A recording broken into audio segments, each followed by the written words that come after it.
Can you hear me? Yeah, I can hear you clear. Can you hear me very clear as well? Yeah, I can hear you good, bro. My name is KD. You call me KD. Like K and a D, like Kevin Durant. Yeah.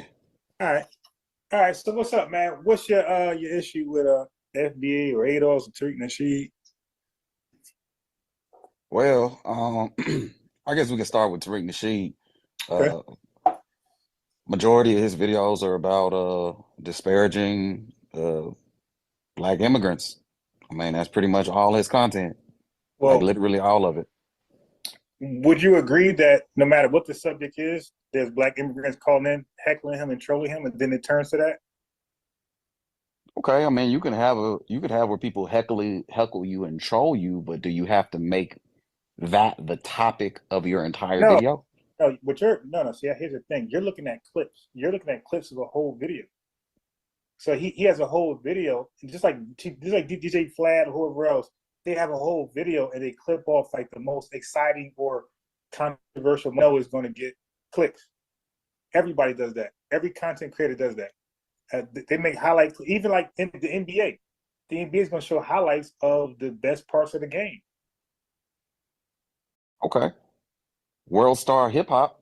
I mean, they show highlights of the black community. Is that showing the black community in a positive light? Is that the kind of image that we're trying to set as black people? Highlights of that? No, but guess what? The criticism Tariq is getting, you guys didn't give Q the same criticism, and he was far more influential in his highlights. He got gazillion views. Tariq Link, look at the Tariq views on his videos. You know, it's nothing near Q, but Tariq somehow gets all of the criticism, and he's nowhere near as influential as Q or the Shade Room or these other World Star, these other DJ academics. He did a whole thing on War in Chirac. Where was you at in his comment section? My man started a whole bloodbath over again. I mean, do two wrongs make a right? I don't understand. Like Oh, we take in one thing that's wrong and then we're gonna replicate it.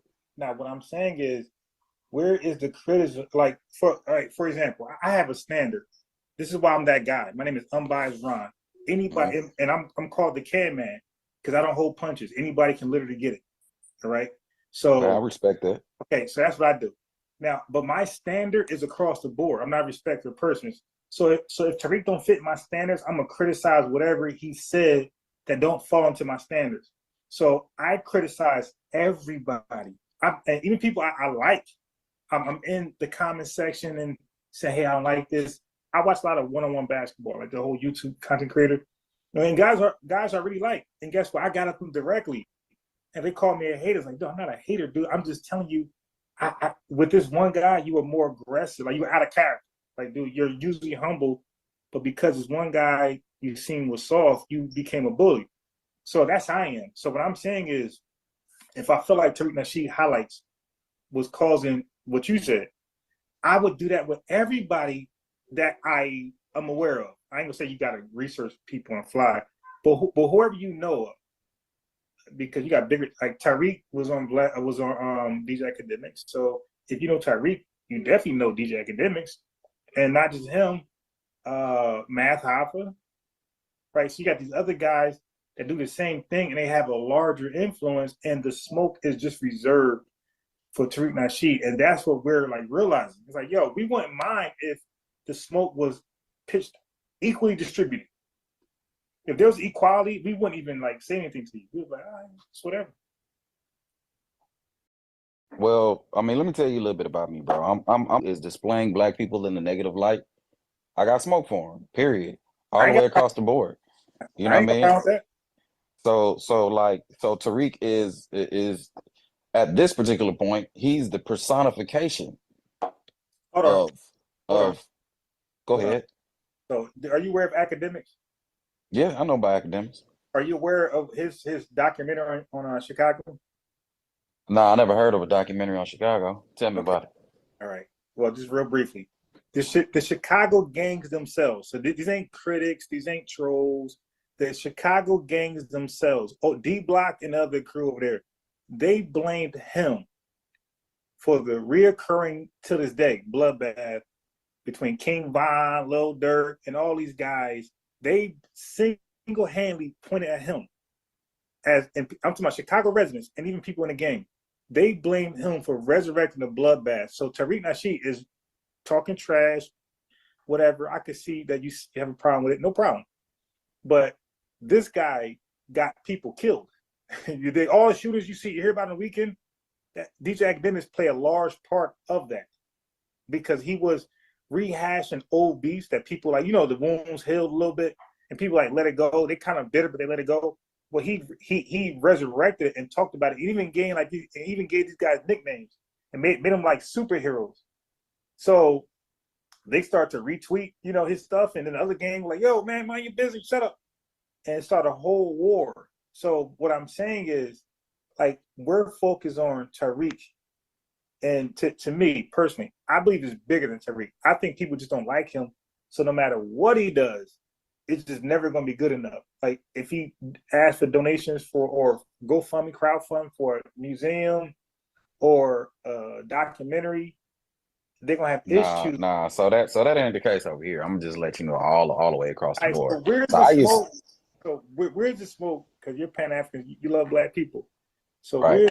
where's the smoke? And matter of fact, all of DJ right now, all of his content is divisive. Literally, nothing is like bringing Black folk. Like DJ Vlad probably got more. Divisive's not the right word. You could say that it's destructive to the community, portraying us in that type of image. Yeah, but divisive is not the word. Divisive is a word that's just specifically reserved for Tariq, because Tariq, what he's doing is he's pitting one group of Black people against another group of Black people. Okay. Academics is portraying, he's contributing to the negative image of Black people. That's what he's doing. Okay, so explain how Tariq Nasheed is putting a group against another group. I gotta hear this one. All you gotta do is go to his YouTube channel. Every single video is tether this, tether that, Black Somalian this person said that, so this person's against FBA. So how long you been years. They got it. Yeah. Now, I've been watching Tariq for years, and I am, pretty smart. I got a good memory, and I can recall damn near his biggest videos. Now, I can tell you where it started. See, a lot of people can't go back to 2017, 2016 when it all started. Okay, so he was pitching. Are you aware? You watched him for years. Are you aware of his global empowerment? When he was, that's like kind of like Pan-Africanism. He was about Melanoid Nation. You aware of that? Yeah, I remember that. I remember the More Us app. I remember the Melanoid Nation. I remember Hidden Colors. Go ahead. Yep. Cool. So what he started to spot was this: when he was getting on white supremacy. This is way before Nados and Ados, way before Tether. He used to call out white supremacy, and he used to notice that most of his feedback was for Black women, and he used to call them bed wenches, right? And he left it like that. Then he evolved. He started to notice that, wow, these Black women aren't just Black women. These Black women hold a flag that's foreign. So he started to point that out. So this is way before delineation, all that stuff. He used to say, hey, man, I'm noticing that a lot of these bed wenches are from the continent. And he used to say they love Zaddy. So a lot of his complaints and pushback was on Black immigrant women who were sticking up for, blatant white supremacists, people who disrespect them, who you said you love. And so he started to notice it was consistent across the board, and these people had foreign flags. So he would call them out. Then he'll see that. And by the way, I got clips on everything I'm saying to you. I clipped it up. So I'm a clip guy. I watch videos and I clip them. So I got clips to everything I'm saying. So this is when he was about all global empowerment. And that was his terminology against white supremacy, because he said white supremacy is global, so we needed a global empowerment movement. So he was linking up with Black folks all across the globe, bigging up everybody. Okay, then he started to see like, hey man, these guys ain't on cold as I think I am. But he kept pushing, because that was January of 2018.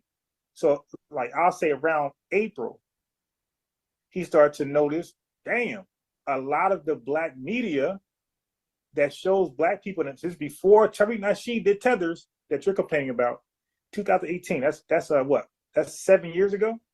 You start to notice that Black media that shows Black folks in negative light, in a negative light, is DJ Academics. You just said it. World Star Q, who's Haitian, Academics Jamaican, Shade Room. So he started to show all of the massive black media that shows Black Americans in a negative light were all Black immigrants. So he's starting to like, wow, what's going on here? I'm trying to be Black empowerment, but there's this secret agenda that I'm not aware of, that I'm becoming aware of. So he started to question, like, yo, what's up? But he always kept saying this. He always kept saying, not all of y'all, but some of y'all, y'all really on some white supremacist, bandwagon. And he did that. Okay. Now let me ask you this, right? Because I hear what you're saying. Yeah. Let me ask you this. Do you know who Jesse Lee Peterson is? Yes, I do. You know who Charles Barkley is? Yes, I do. Do you know who we can name Lil Wayne is, OJ Simpson? Yes, I do.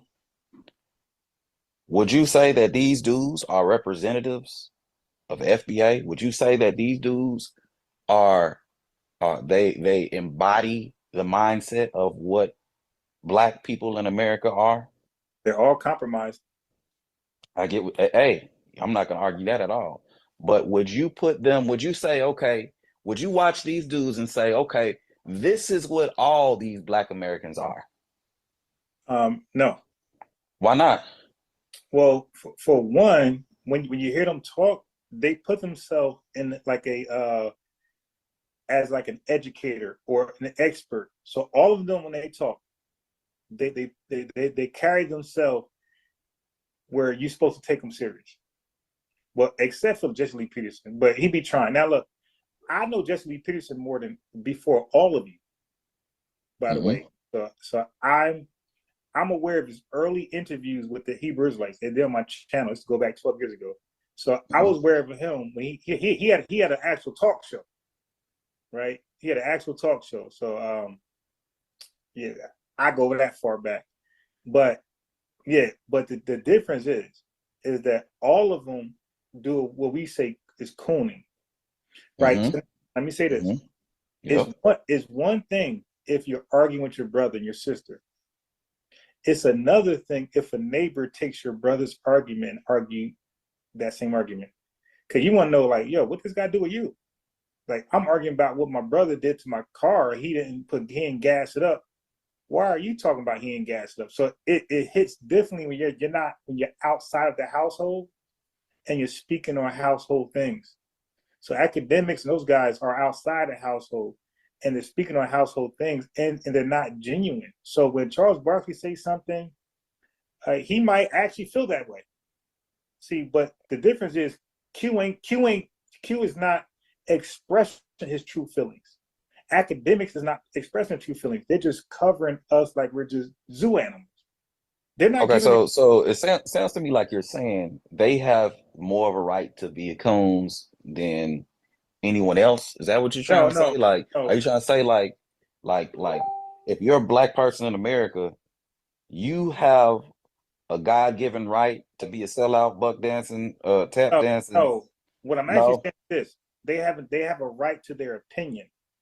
Okay, Right. so Jesse Lee has an opinion. Look, Jordan Lee Peterson has an opinion, but white folks don't. The large body of white folks don't share that opinion. Nick Fuentes got an opinion, but a lot of white folks don't agree. But that's their opinion. What I'm sharing with you, bro, I need you to listen. DJ Academics is not sharing an opinion. He's projecting an image. Q is not sharing an opinion. He's projecting an image. That's worse. Okay, so you're okay. So I essentially, can you're respect their saying, opinion, but they're not giving an opinion. They're projecting an image that sides with scientific racism, how the racist South viewed us with, and they try to use science, So they're stirring up that image. It's not an opinion. They're casting or projecting an image that was first expressed during scientific racism.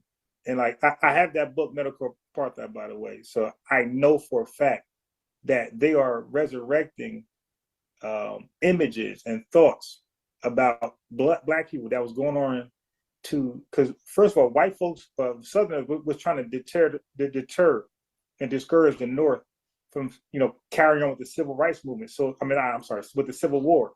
So they were trying to say, hey, why war with us over these slaves? They're just going to be, gang, not gang, but violent whoremongers. So like they was trying to pitch, and like kind of like the modern bell curve thing. They were trying to pitch an argument, like, why are you worried about these guys becoming free? Like, these guys need to be in chains, because if they're free, they're going to be rapists, they're going to be violent, and then guess what? That's what World Star Hip Hop portrayed as. Well, listen, bro. Listen, the thing is if you want to sit there and argue which one is worse, I mean, we can do that. But let's be clear that the fact that what both of these dudes are doing are destructive to the community. They're destructive to the movement. They're I destructive to the don't community. believe Tariq what he's doing is being destructive. I believe that he has a live, right? He's going live, and somebody's calling in now. Because I put Tariq in the same category as Dave Chappelle. Like, they're like comedians. Like, Tariq is funny. Like, and he's known to troll back and do the puppet thing, and the walrus thing. So he is literally a comedian, like Dave Chappelle. So if Dave Chappelle is live, I mean, they don't call him a comedian on X. I mean, they list him as activists. They list him as social leader. They list him as he's the founder of FBA. I mean, maybe if he was listed as a comedian, people would take him less seriously, but he's not listed as a comedian. That's the problem. Wait, slow down. I'm here. Does Dave Chappelle does activism and they become politically aware about Black and white issues on this?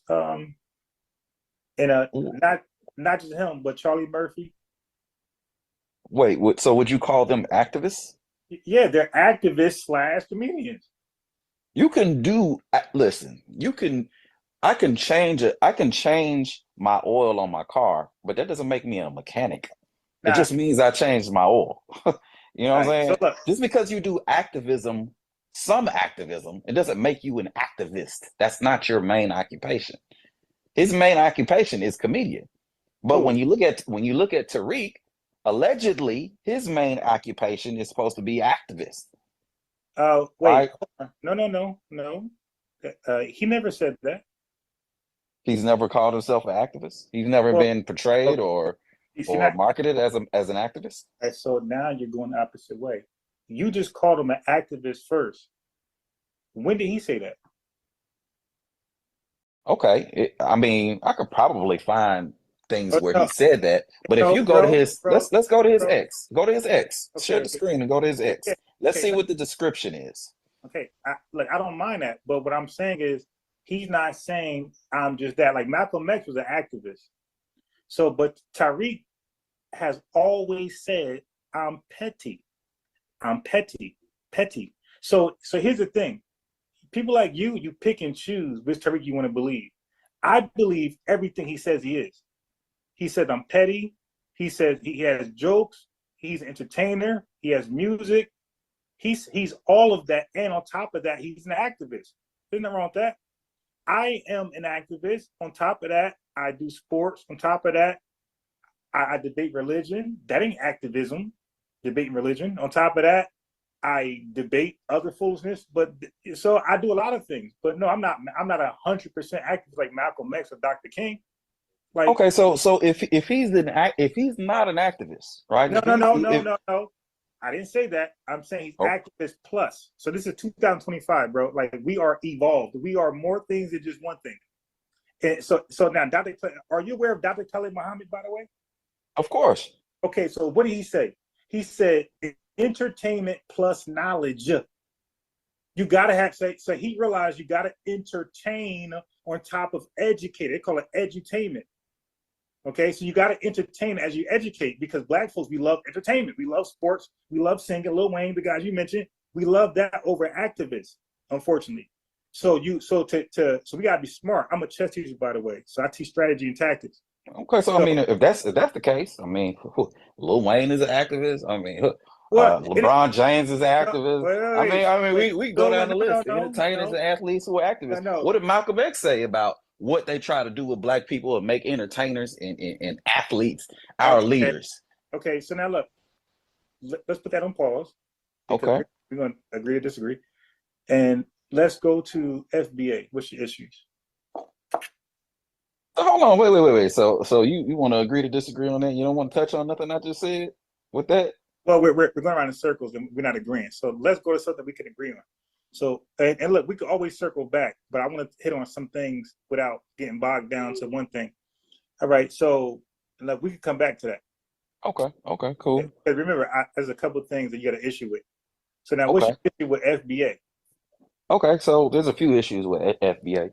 The first issue is that it's a Tariq Nasheed online store that he owns the rights to. No, it's not. Yes, it is. He owns the rights to FBA. The official web. Hold on, the official website is owned and operated by Tariq Nasheed. Tariq Nasheed owns the rights to the flag.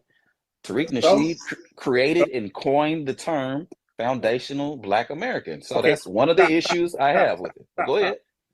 Are you an African American? No, I'm not. Well, I am a American. I was born here. I was born in Miami, but my people's are Jamaican. Okay. Do you ever select? Because now, brother, be careful, because I know what applications say. I'm in housing. Okay, and Jamaicans and every other Black immigrant only got one selection. Right? There ain't no other selection. Right? With housing, and they all get housing. So now, do you ever select the option where it says, when it's talking about race, there ain't no Jamaican on there. There's no Haitian on there. There's no Nigerian. Do you ever select where it says Black African American? Yeah. Okay, so you're African American. Now watch this. Who copyrighted that? Who trademarked that term? I don't know the history behind it. I know. I will tell you. A white man trademarked African American. African American is not trademarked. It's not. Okay. Let me cook you real fast. See, one thing you know about me, that bro. I want you to show me that it's trademarked. I know for a fact it's not, but go ahead. I got you. One thing about me. And don't show me no BS website with no clothing store with no. Go ahead, show me the trademark. I want to see it. I got you. But one thing you gonna learn about me tonight is that everything I say, I can prove. So watch this. So now, once I prove this, say you were wrong and I was right, and we can move forward. I don't mind admitting I was wrong, but I know for a fact you're not going to get used to that I'm because I'm never wrong like that. So I ain't got to worry about that. Okay. All right. I got you. So now watch this. I'm gonna read it, and they're gonna read with me. Yes, the term African American is trademarked by African American Inc., a food and beverage company based in North Carolina, and that's a white man. Hold on. So this Wikipedia you showing me? No. This ain't Wikipedia. This is AI overview. No, but hold on. All right. Look. Go ahead, bro. So where's the official site on the website where the trademarks the .gov website that shows the African American .gov website that shows African American as trademark. No, that's not for me. That's for you. Because this guy right here, that owns this. Okay, that's just Google. Now I can go to Chat GPT. It won't change. Okay, any search I can go to Bing.com. It's not going to change. This white guy. You know why I know this? Because I already did a live on this before. Okay, now I can get his name for you. He even got a Facebook page, and he even got a flag. By the way, he got a flag too. This white guy got a flag. So here's the thing for those who are listening. This is a fact. So forget about what he's saying, because he wants to act like this ain't true. Some .gov shit. Hey, bro, this is simple. Anybody can look this up, and y'all can do your own .govs. And I want to put some money on this one. I got 100 that you can't prove me wrong. This is owned by this. No, I don't have to prove you wrong. You have to prove you right. Well, you have to prove that it's trademarked. You showed me a wiki. You showed me a Google AI wiki search. I already did. So here's what I'm gonna do. I already did. You said show you where it's trademarked. I'm on Google.com. This is AI overview. So now AI overview is lying now. So AI overview lies now. It has wrong information when you Google something. It means that anybody can put the information. No. It doesn't have to be accurate. No. I could put I could All right, put all right. So look, okay. I saw So flying elephants on Wednesday. I could put I that in already Wikipedia okay. and it would pull up. Look, I already know you cook. I ain't saying Wikipedia, by the way. So I already know you cook. So I look, hey, chat. So I'm talking to chat now. Hey, chat. I'm so confident on this. I don't gotta do what he said. I'm that thorough on this. Of course you don't. Of course you don't. I'm talking to my chat because my chat know how I get down. Chat. I'm so thorough on this. If y'all all do your individual research, y'all all gonna say, unbiased Ron, you got it. That guy was wrong, like people normally are when they speak to me. So now let's go further. So I don't feel like I gotta prove this. I'm cool with you just laughing in doubt. I'm cool with that because I know when my chat Google it and research it on themselves, they're gonna know that this guy. And by the way, chat, Google the owner of this beverage company. It's a white guy. He got a Facebook too, by the way. And they get, and guess what? FBAs are killing him on his Facebook. Anyway, bro, this is all cap. It's all okay, cap. all right, no problem. No problem. Well, now, I just did a Google search of my own just now, and it clearly says no, the word is not trademarked or copyrighted. Okay, sure. Can I share my screen? You want me to share my screen on here? Hey, chat, no, because chat. Of course not. Nah, but go ahead. Chat, I know, right? Okay, so now let's move on. So now there's some things I'll debate, but this ain't one of them. Now, hey, bro, you can't debate it because it's fictitious. You made it up. It's not trademarked. It's not. You cannot trademark African American. African American is a race. You cannot trademark. If you Google search this, and I'll talk to the chat now. If you Google search, can you trademark the word African American? It will specifically tell you that you cannot trademark it because it specifically identifies a particular group or ethnic group of people, and you cannot trademark words like that. Don't let this dude fool you. That's cap, bro. You cannot trademark African American. Period. But go ahead. I'm so confident. I ain't got a response to that. You probably talking about some online store that's making clothes or whatever, but you cannot trademark the word. But go ahead. Fine. Now here's the thing. You said what you said. I said what I said. Now they got to do their research, right? Right. Okay, so now they're going to end up knowing I was right or wrong, and you were right or wrong, and I'm cool with that because I know I'm right. But anyway, so do you have a? So now here's the next thing, because we talked about Tariq briefly. We talked about this briefly. We come back to all of this later. I want to hit some bullet points first. Okay, so do you have a problem with Black Americans that trace their lineage back to slavery in this country? There you go that way. Do you have a problem with us seeking reparations exclusively just for us? No Jamaicans, no Haitians, no Nigerians, just Black Americans. Okay. Okay, do I have an issue? So those are two different questions. Do I have an issue with Black people tracing their lineage back to the 1800s? No. It was one question. Go ahead. It was one question. All I said was, do you have a problem with us? Well, I was trying to point out that who I'm speaking about. Because you say Black Americans, that could be anybody in Black in America, right? So I was saying Black Americans who can trace their lineage back to the 1870 census, right? I was talking about those Black Americans. Do you have a problem with them exclusively seeking reparations for themselves, excluding the other Blacks? Do I have an issue with that? Yeah. Black people. So that was two questions. Do I have an issue? No, it's two questions. It is. Okay. Because one question is talking about if I have a problem with somebody tracing their lineage back, and nobody has a problem with that. That's the thing. Like, nobody got a problem with nobody tracing their lineage back. Trace your lineage back. Be proud of who you are, bro. Like, ain't no issues with none of that. The reparations. Period.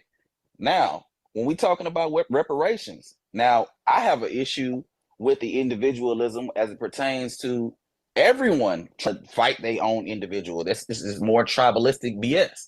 At the end of the day, the transatlantic slave trade and all these different slave trades, it was a global issue.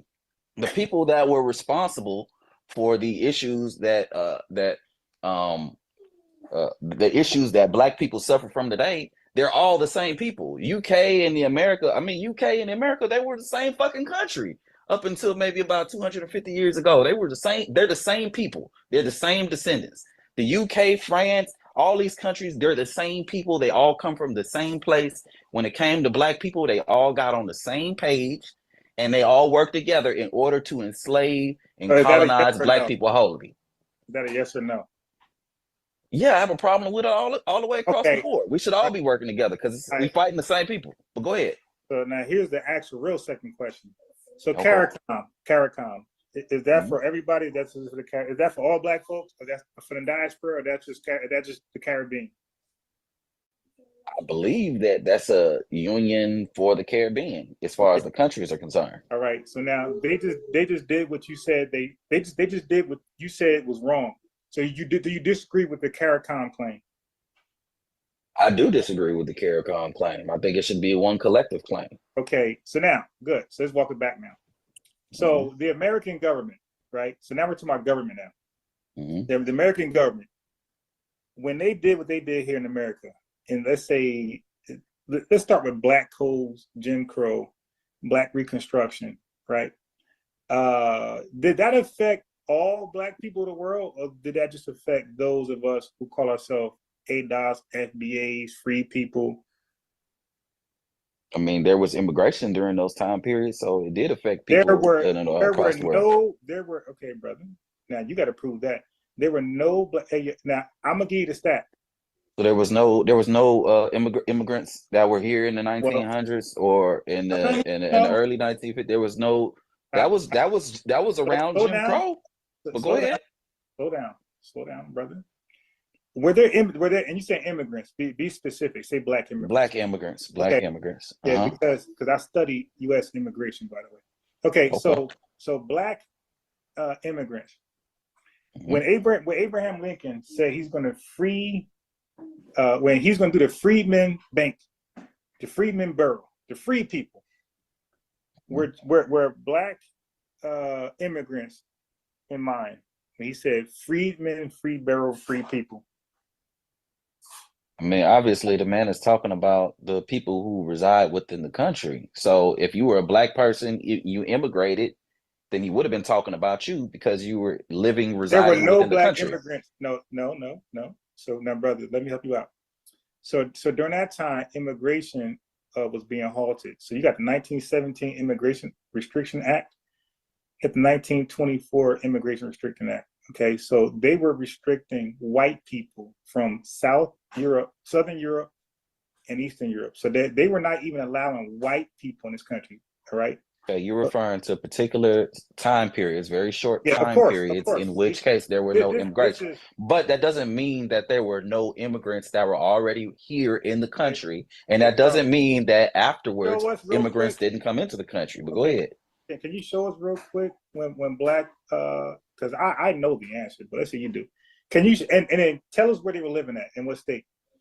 What state do you, okay, first of all, what was the earliest immigration for Black immigrants in this country? Do you know?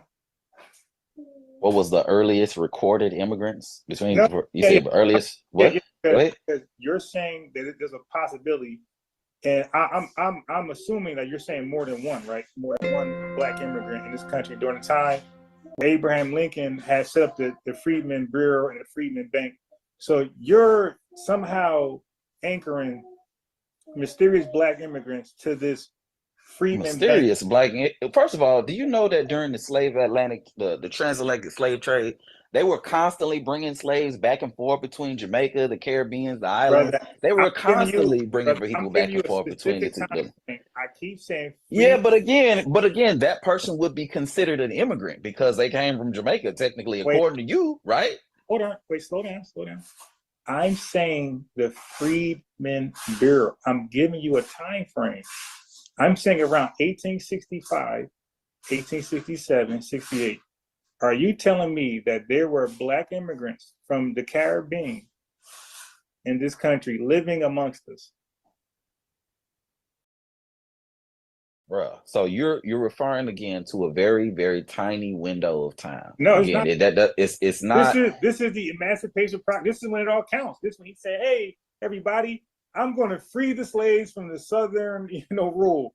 All right? So if you weren't here in America during that time period, then that means that you're during that specific, very small window of time that you're talking about, if you weren't here during that time period, essentially what you're saying is you're an immigrant, or what are you saying? They're not Black American. Like what are you what are you Yeah. trying to say? Is that what you're saying? Yes, and it's not just a small time period, because do you know the percentage of Black Americans in the South? By the way, now keep in mind we're talking about emancipating the enslaved. Okay, so that means damn near all of us.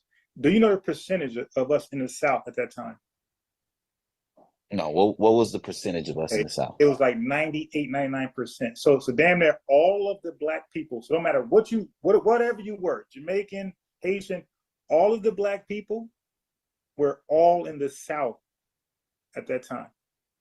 Okay, it wasn't until the Great Migration when we start to head towards New York and different places in the West, away from this violent Southern. Okay, so now let me help you out. So Black immigrants ain't come over here and seek residence until Ellis Island. Okay, until the trip to Ellis Island, until when all those immigrants started to come over to New York, or by the Statue of Liberty. Okay, that's where all of the Black immigrants and most immigrants went to. They didn't come to the South, bro. So most of us were in the South. This is why we can trace a relative back to the South. All right, I'm trying to figure out where we're going with this conversation, because look, okay, what happened here in America that didn't happen all across the world? No, that's not the point. The point is reparations. So, for example, okay, but it's the same people. Wait, what happened here in America that didn't happen all across the world? So tell me. Okay, just hold on for a second. Just hold on. I'm giving some context to it. So now you said the UK, right? Okay, so the UK UKs are the same people who went over there and destroyed Nigeria. Okay, so now are you saying that all of us deserve recompense for what happened in Nigeria? Doesn't matter where it was. You the same people, so yeah, we do all deserve it. All right, so the Nigerians would think differently. Okay, they would say no, only we were dealt with by the UK and Shell BP this way. You guys were not damaged.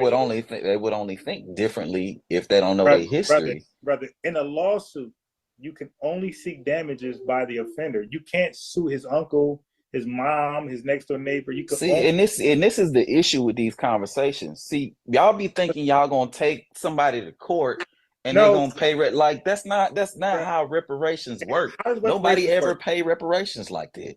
So you gotta force somebody to pay you reparations. You can't ask for it. You can't take them to court. So how did the Japanese force Americans to pay them reparations? They got a whole country behind them. What are you talking about? How did they force them to? No, they got a whole country behind them. What do you mean? Decimated by Hiroshima. What are you talking about? Okay, so they was looking to go right back to a whole country. So we looking to go right back to war. The question is, how did they force the American government to pay them? Their country was decimated. Them niggas dropped the white flag. Look, you can fight people in other ways. You don't have to fight people directly. Right. You can fight people economically. Hold on, you fight people economically. That's what we do. That's what we're doing now. So we've been doing it. So you got to. You're fighting economically. Okay, You can how put did the tariffs. Japanese fight them economically? How did they put up a fight at all? Tell me right now, the Japanese. How did the Japanese put up a fight at all? I mean, you asking crazy questions right now. Yeah, you asking real crazy questions right now. They have a listen. Tomorrow, I'm gonna hear the question is crazy. How did they force? There's a whole country backing their citizens that are over here in the States. Bro, they dropped the white flag. They weren't forcing nothing. They forced a white flag up and said, "Leave us alone, America, you big bullies." They gave up. Sir, they have political and they have influence. Okay, brother, you just said something. You said reparations comes by forcing. So I'm asking you, which way? I don't care what you want to say, politically, whatever. Explain how the Japanese forced reparations from the American powerful government at that time, World War II. I mean, American powerful people, bro. Listen, just explain. Are you gonna let me explain it, or are you gonna let me explain it, bro? Because control your own economy, you have your own resources, you have your own economy, even though you might be dealing with another economy that might be stronger, a little bit tougher militarily, that doesn't mean that you can't put pressure on that other government in order to do certain things that you want them to do. You could put political pressure on them, you could put economic pressure on them, you could put what all pressure kinds of different type of pressure on them. So what pressure did they put? What pressure did what put? Japan? Yeah, on the American government to pay them reparations. Listen, I don't know the history specifically on what they did specifically, but that's an entire country of people. That's country. All right. So potentially you say, okay, if you don't give the Japanese citizens reparations, then you cut off to the whole Japanese market. Essentially you can do things like that. Ain't no market, that they're destroyed. There's no Japanese market. Yeah, America had to build them back up. Well, help build them back up. The country is right. destroyed. Did you hear what you just said? They had to help build them back up. So guess what? Guess what happened? Bro? Now guess what happened now? Guess what happened? There was a deal that was reached between the Japanese government. Hold on, wait a minute, bro. Wait a minute. So now you know. Before you ain't wait a minute. You know. Okay, but this is what I'm saying though. They made a deal. All right. What deal was it? Okay, so now source up, because when I Googled it, you said that ain't good enough. You said wiki ain't good enough. So provide the source of this deal, so we can provide the source of a. I mean, you can see it in the economic agreement right now that they have between the Trilateral Commission is made up between Japan, United States, and some other countries, European countries. How did they force America to pay? Okay. If you trying to be cool with me, you gonna have to do this for me. That's how they force them. Bro, no. If I got something you want, you got something I want, and that's how we gonna get this done. That's all it is. I mean, you acting like you're ignorant to this. You acting like you don't know how bartering works. You acting like you don't know how reciprocity works. Forced though, brother. I know what you don't act like you don't know about quid pro quo. When you got something, that's an even exchange, but I do know about that. But that's not forced. You acting like you don't know about it right now because you making it seem like. Making it seem like I don't know. I don't know what you trying to what kind of picture you trying to paint. No problem. It wasn't forced. That's all. All right. So now let's go here now. Let me see. Okay. So Jamaicans, right? No, Black immigrants, period. They came over in Ellis Island, right? Around like the 1910s, whatever. No, you know what? I got one better. Are you aware? Put that back. Are you aware of Marcus Garvey? Of course. What's your overall assessment about him? I think Marcus Garvey's ideals were the correct ones. He believed in economic empowerment. He believed in pretty much economic empowerment for Black people. He believed in Pan-Africanism. One of the godfathers of Pan-Africanism, Black people being self-sufficient, self-sustaining, you know what I mean, and just kind of looking out for each other. So yeah, those are my thoughts about him. I know you're gonna bring up the mail fraud, even though he just got pardoned for that. But I know you're gonna, but go ahead. I don't want to jump to no conclusion. Go ahead, bro. What you gonna say about him? So in Jamaica, well, all those great ideas, how come the Jamaicans ain't buy it? How come the Jamaicans didn't buy it? Yeah. Individuals that were in Jamaica bought it. Enough to leave, right? To flee the country. You said enough to flee the country? Yeah, because in his own words, he called them worthless, something like that, Negroes. Like he felt like that. And he felt like Jamaicans collectively were, I forgot the word he used, but he did say Negro. He said something Negro, but it was like really bad. He was not like he was discouraged by Jamaicans as a whole. Okay. Okay. So anyway, so now he wanted to get Black Americans to go to, I guess, Africa. Okay. So now, do you know what country in particular we're at in Africa he wanted to bring us? Liberia? Yeah. Okay. So is it possible to do that if the president of Liberia is unaware of that? What do you mean unaware of that? What are you saying? The president of Liberia was never on board with that. Okay. Well, I mean, he wasn't on board with it. I mean, honestly, it would have had to been something. It seems like one of those type of situations where, I mean, clearly he was working on it, so he No, he probably would actually have had to. He probably would have had no, to he make it actually no. mutually beneficial for both parties. Maybe Okay, the president of Liberia didn't see the benefit in it at the time, you know. So sometimes you got to make a win-win situation. But go ahead. so when you agree that before I say I can do something, I will at least like if, for example, if I say I'm gonna get you to my grandmother's house, let's say you were like not doing well, it's a pandemic, whatever, you lost your business, whatever, and you say, hey man, I need a place to stay. And I said, Mhm. okay, bro, stay at my grandmother's, right? Her basement is like thoroughly furnished. And you say, okay, does she know about it? Nah, but just go there and just pull up with your bags and luggage. Like you wouldn't take me serious, right? I mean, it depends on. Look, generally, it depends on the relationship I got with the grandma. If I Zero, already zero, know, zero. Like you know nothing. You just know me from the gym. We just played basketball together, and you told me about your dire situation. I said, okay, bro, go to my grandma's house. Now she don't know about you coming there, but just go there and say I sent you, and she'll give you the furnished basement. Like you wouldn't really take that plan as like foolproof. So that's what happened with Garvey.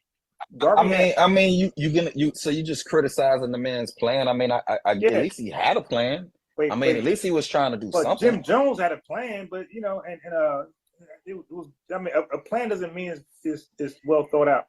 But So no one should have a plan because but it if should it's be not a good plan, it shouldn't be a plan at all. well, people's had yeah. Plan all plans are not good. It should Yeah, granted, yeah. right. So a But he plan, had something in mind, though. That's the yeah. thing. But the thing he had now watch this. Now there were black leaders in America before Garvey came over, right? Yeah. Uh-huh. None of their plans was fleeing the country. All of them was trying to seek labor union rights and things like that, equal rights and protection from this. Not one black leader was thinking about fleeing the country. So it took an outsider to flee his country because Garvey came over here trying to cure us. Not one black leader was thinking about delineating. But that's what FBA and Tariq Nasheed is talking about Wait, doing. are you sure about that, brother? Because I'm Don't gonna tell bring you up right Claude now. Anderson. Don't misquote No. Claude Anderson. But go Wait, ahead. brother, Go ahead. Go ahead. I'm gonna guarantee you right now, you don't know more Black American history than I do. Okay. So Tim, talk to me. Who was it? A. Philip Randolph. He was talking about delineating. He didn't want you over here at all. Okay. So he was a bootlicker.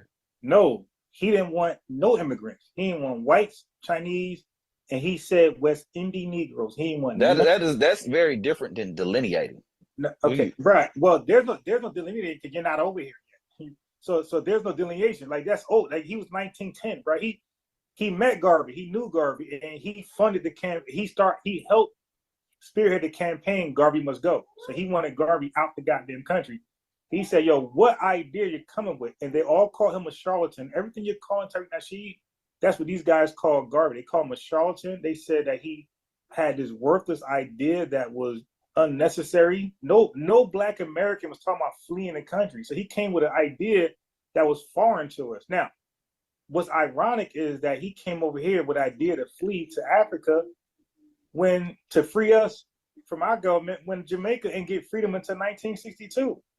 Well, independence. They were free in 1833, but they didn't get independence until 1962. So the hypocrisy is, how are you going to free us from our oppressors? And you're not in Jamaica, Garvey. You're still colonized while you're over here trying to. So basically, like you didn't win. You don't have no proof of concept. You didn't go accomplish something over there, and to say, hey man, now. So are we just gonna sit back and just like just criticize everybody for for how they did things? Particularly, they were trying to No, do it's not something. They were brother. trying to make differences, and they were No, trying to hey, make hey, brother, impacts in the community. But go brother. ahead. Not We about can that. we can. The thing is, we can go through a Hold on. fine tooth comb, and we can find issues with every plan, No. every It's not about that. strategy. It's about, just hold on. Just hold on. So now, are you aware that when Garvey came over here, right? In order to get funds, do you know his method of, because he wanted to buy some steamships. Do you know his method of getting funding? Do you know what he did to get funds? He asked for donations like Tariq. No, What did he do? Tariq didn't ask for donations. Tariq said, "I'm doing a crowdfunding. Hey, and he was very transparent, and he was full of disclosure. Marcus Garvey lied. So Marcus Garvey's background was from a printing press. He used to do a printing press in Jamaica. So when he came over here, he was good at like forging stuff. So he lied and said he had stocks. So basically he lied and said he owned these ships already. And you can get stake in these ships. You can own a percentage if you buy these stocks. So A. Philip Randolph, W. Du Bois, and other Black prominent leaders was saying, yo, stop. This guy don't own the ships. The stocks are worthless. Like, he's a charlatan. He's a scammer. So now, he even went to jail because to have stocks, bro, your stocks got to be regulated by the government. Like, you just can't make up stock certificates. Like, they got to be regulated. So to prevent fraud and scamming, like we have right now. Okay, like we have the SEC now, but they had their own body of government then. It wasn't as stringent as it is now. But Garvey was doing false advertisement. He was showing pictures of steamships he did not own and saying he owned them and say, hey, buy these stock shares for $5 each and you'll have a percentage in the ship. He never owned the ship. So wouldn't you agree, if that's true, that's scamming? Last time I checked, Garvey had been acquitted of No, scamming and mail fraud. no, he wasn't. So now He'd been pardoned, excuse me. So now let me educate you on that. Okay, go ahead. Right, because I'm gonna tell you right now, bro. I'm gonna tell you right now. There's no Jamaican that knows more Garvey than me. There's probably no Black American that knows more Garvey than me. I don't even know how we got on the topic of Garvey, because first of all, what we're discussing, your original question. Let me just sum it up real fast. Go ahead. Mm-hmm. See, because what I noticed is that the reason why we got on Garvey, because remember I said I got a standard that I spread across everybody, and you say you respect that. So, and what I'm showing to my listeners is that a lot of you Black immigrants your standard isn't for everybody. It's just for who you don't like, and you give every person you like and respect, you give them a pass. So I'm showing you Garvey's true scamming history, right? Because when you say, well, not you, but when folks say Tariq is a scammer, they can't prove it. But I'm showing you Garvey is a scammer. Okay. These equivalencies that you bringing up, I don't know, it's like you showing me like, okay, just one more second. This person was wrong, but this person was wrong, but this person was really wrong. It's come on, bro. Like, what are we talking about? How people are wrong? Why can't we unanimously agree? Hold on, just hold on. Let me just. I was going to finish. Go ahead. Okay, so now let me finish with Garvey. So now, what people listening might not know. Do you know Garvey represented himself in court like a sovereign Moor? Like, he didn't hire a lawyer. He was in the court, doing his own thing. So now he got pardoned for how the court did him, because they didn't give him a fair trial.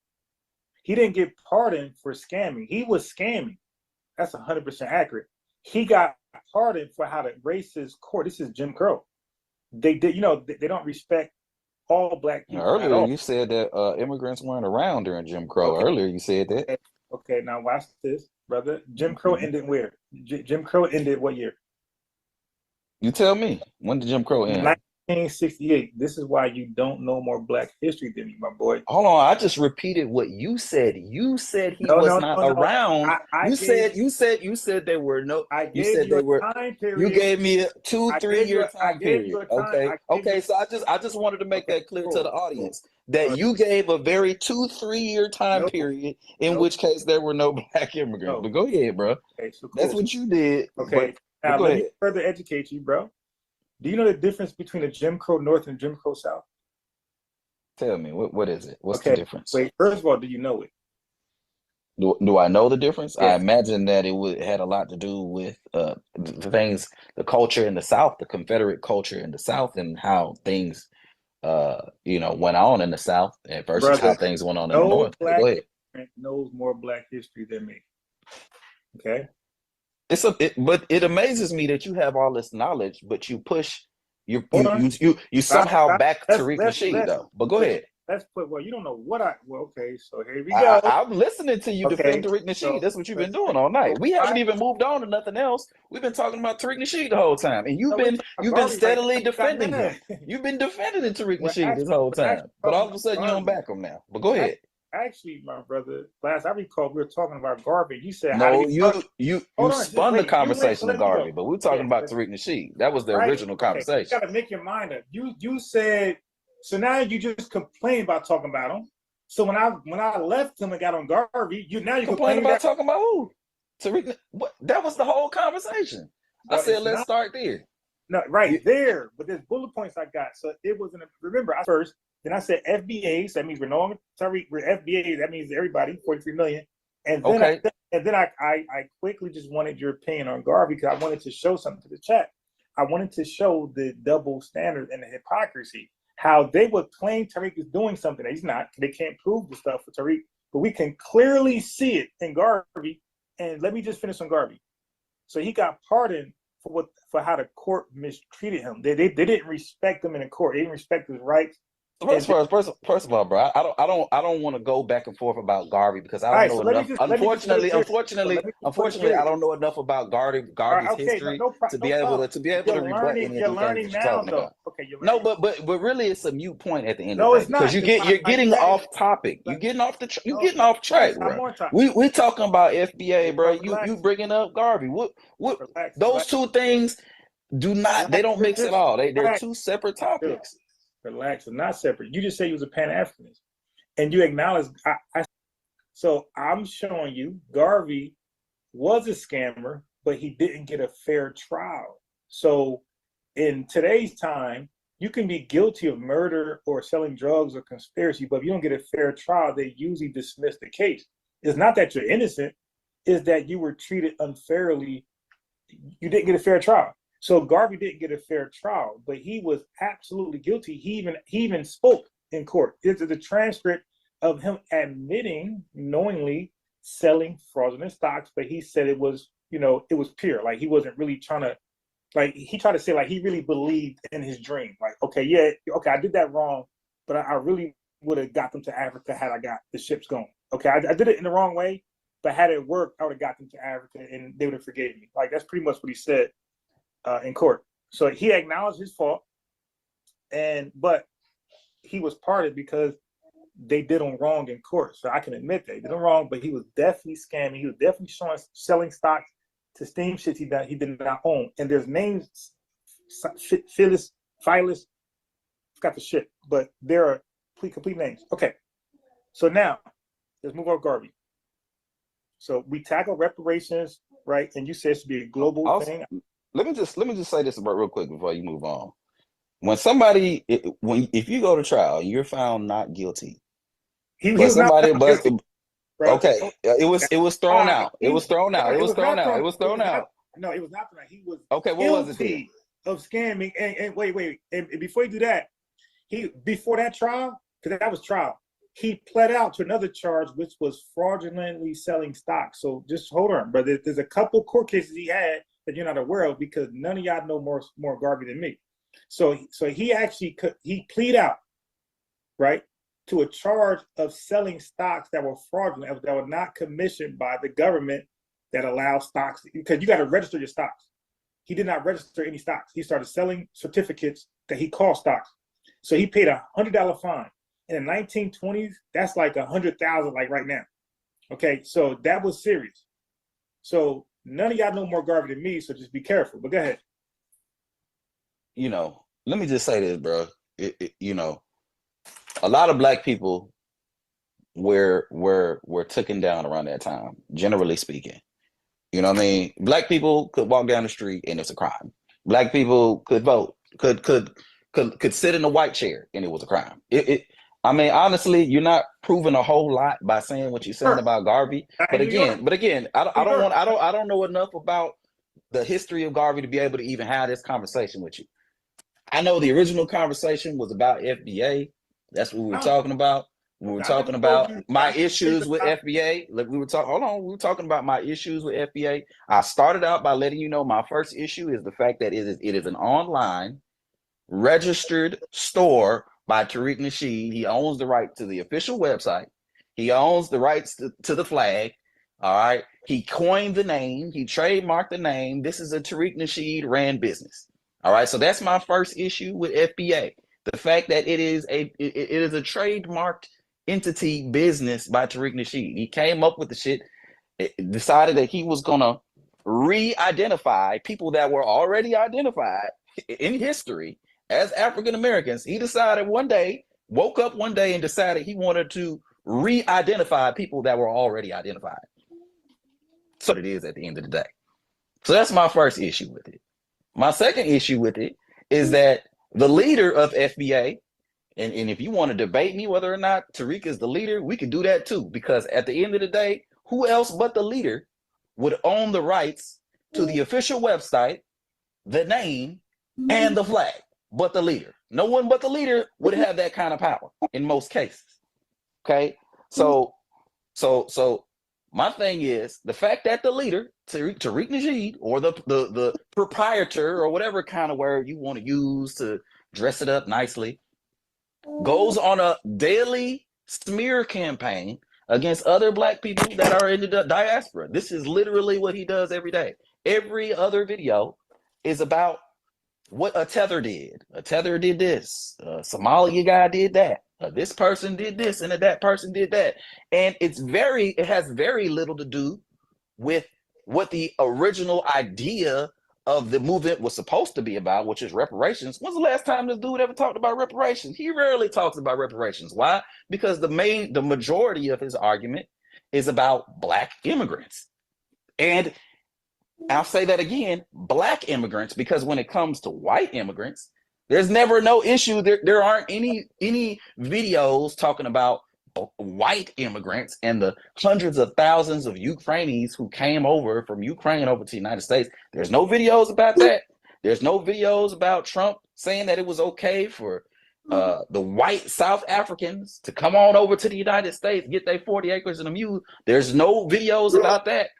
There's no videos about how Trump, along with his entire cabinet, are all actual immigrants. There's no videos about that. There's no videos about the general, this dude CQ Brown, who just got fired. There's no videos about that. There's no videos about anything that has any substance other than. There's no videos about anything of substance. There's no videos of anything other than Black immigrants. But go ahead. Okay, so chat. Everything he said, Tariq has a video for everything he just said. So this is somebody who does not watch Tariq's work, which is, I ain't saying he has to. Show me the videos. Wait, where they at? Wait, brother, you just ranted for like 2 minutes straight and I was quiet. So let me respond. Okay. So I played them. You know, my lives be like 11 hours long, bro. All right? 8 hours long in the daytime. I play all of his videos and he tackles all of that stuff. Everything he just said, he has a video or spoke about it in the video, every last thing. So one thing I don't do, chat, I don't speak about something I don't know. I don't just wing it and just hope I'm correct. Okay. Now, Tariq I just showed a debate with Jeffrey and Tariq was debunking all of the white immigrants. Matter of fact, every time a white person calls, he always asks their background because, brother, like you just said, mostly all of them are immigrants. And then what he's going to say? Which country you fled from? All right, which European country you fled from? So America is really based on immigration. All right, so you got that wrong, bro. You got that wrong. Let's. Why don't you do us a favor? Pull up Tariq Nasheed's page, and let's see how many videos where he's talking about that versus what I said he was talking about. Okay, now hold on. So you just said, so you brought up what we spoke about, Marcus Garvey, Malcolm X was mentioned, and other folks. Okay, so white supremacy, global white supremacy is nothing new.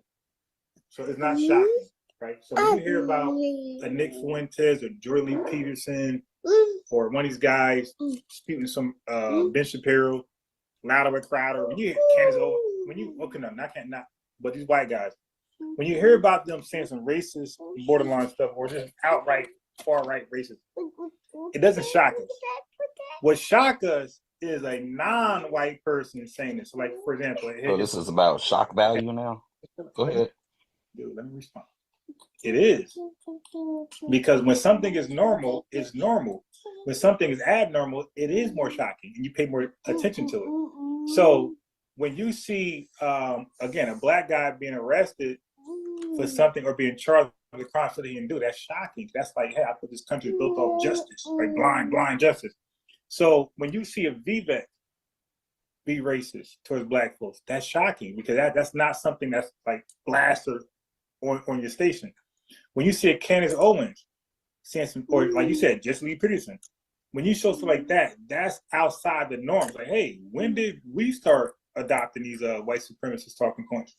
Okay, so now, largely Black Americans did not know enough Black immigrants had these right-wing conservative views about us. We didn't know that. So when we start to hear it, it draws our attention. We pay close attention because we think we on code, right? Because a lot of these guys claim, hey man, we came off the same boats. It's like, okay, we came off the same boats, then why are you speaking like that? So yes, it is more shocking when your own brother scams you rather than a stranger. If a stranger scams you, it's like, oh, I got scammed by a stranger. Wow, okay, let me call the cops. But when your brother does it, yes, it's going to hit different. So Charles Barkley ain't your brother? Jesse Lee Peterson ain't your brother? So what did Ricky Charles Smiley Barkley? ain't your brother? So These are all your brothers. But guess what? I got just like they sold out. Wait. So you're just saying names, but you're not saying what they said, because we can do a cross comparison. Because tell me what Barkley said. Oh no. And I can tell you. And I can tell you what Chaotic Truth said. Well, these dudes, they all have the same talking points, and they're all far right. Hold on, they all have this. Every person I name, they all for the most part have the same talking points. They're all far right talking points, super right wing talking points. Pull yourself up by your bootstraps. There is no racism in America. Black people need to pull their pants up. You know, they all have the same talking points. These dudes all say the same shit. They all read from the same white supremacist script. So they all do. See, the thing is, all lives matter, same things. Go ahead. Got you. The difference between me and you is that I'm real confident where I'm at, where I don't got to give you an argument. I'll just ask you, and let you just tell me your answer, then I will get on your answer. But you're giving me an argument or position that I never said. I never said Charles Barkley. Whatever he's saying is we call it light foot shuffle. Like, so he's foot shuffling. He's not doing. Okay, look.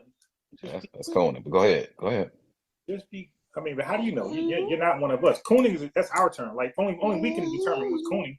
Like a black. So okay, all right. I love this. So nobody else but black people in America. Nobody else. You got it from it's just another word for the same thing. Sellout. But you gotta use sellout. Hold on. Cooning, tap dancer, buck dancer, shucking and jiving. They all mean the same thing. So would you prefer I say sellout? Relax. See, but this is why we say cosplaying. Because, bro, you got to use our context. Bro, I'm from Miami. Whose other context would I use? You're gonna use your own. You're gonna cosplay yours and project. But I'm literally from here though, so I'm literally using my. No, hey brother, listen, bro. Go ahead and tell me I'm not from here. Go ahead. I love to hear this. Go ahead. You're regurgitating Tariq Nasheed's talking points. Go ahead. Go ahead. Tell me I'm not from here. Go ahead. Relax. Why are you so insecure? You screaming over me? Relax. No, because I already know where you're going. Go ahead. All right, cool. You know where I'm going. Now, look. First of all, me and Tariq hit on different angles. There's some stuff he knows about that I don't know about, and there's some things about history I talk about that he never talks about. Okay, first of all, Tariq has never went on Garvey as deep as I ever did. Okay, never. Now, because again, the average person don't know more Garvey than me, neither does Tariq. Or you, or even Jamaican. But let's go back. I'm happy for you, bro. I'm happy for you. You did your work. I'm proud of you. Hold on, just relax. You just said you're from Miami. I'm glad you said that. You just proved the opposite. We know that most Black immigrants go to Florida and New York. So you're amongst yourselves. You're not amongst us. Hey, bro, right now. So you don't think there's any Black American people in Miami? Is that what you're saying? Let me finish what I'm saying, and you can understand what I'm saying. Let me paint the picture first, bro. But you keep interrupting. Go ahead, bro. Go ahead, because you gotta have confidence in your stance. Okay, so I'm glad you said you Florida, because all of y'all are in Florida and New York, and New Jersey. All right, you're not here. You're not in South Carolina. You're not in North Carolina. You're not, and you're not in these deep southern states. These Jim Crow deep southern. You're not here. And this is where well, it sounds crazy, but not to us, because we know the South is what makes you Black. It's that southern. Our food comes from the South. Bro, have you ever heard of Overtown? Have you ever heard of Overtown? Relax. Let me get this out, man. You talk for 2 minutes straight. I was quiet. Why are you insecure? Bro, this is cap. The South, I got you. A Black immigrant gonna tell us South about what we do. Bro, you're not from Florida, so how you know? You don't know what the hell going down here in Florida. Florida is your thing, and so is New York. But the South is our thing. That's what I'm trying to point out. Oh my God. Hold on. Okay, go ahead. Relax. I'm talking to the chat. And you gotta be a little respectful. I invite you on, like, let me go in a little bit. So I'm trying to explain something. The South is what makes you FBA.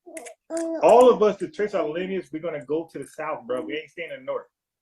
We're going to the South.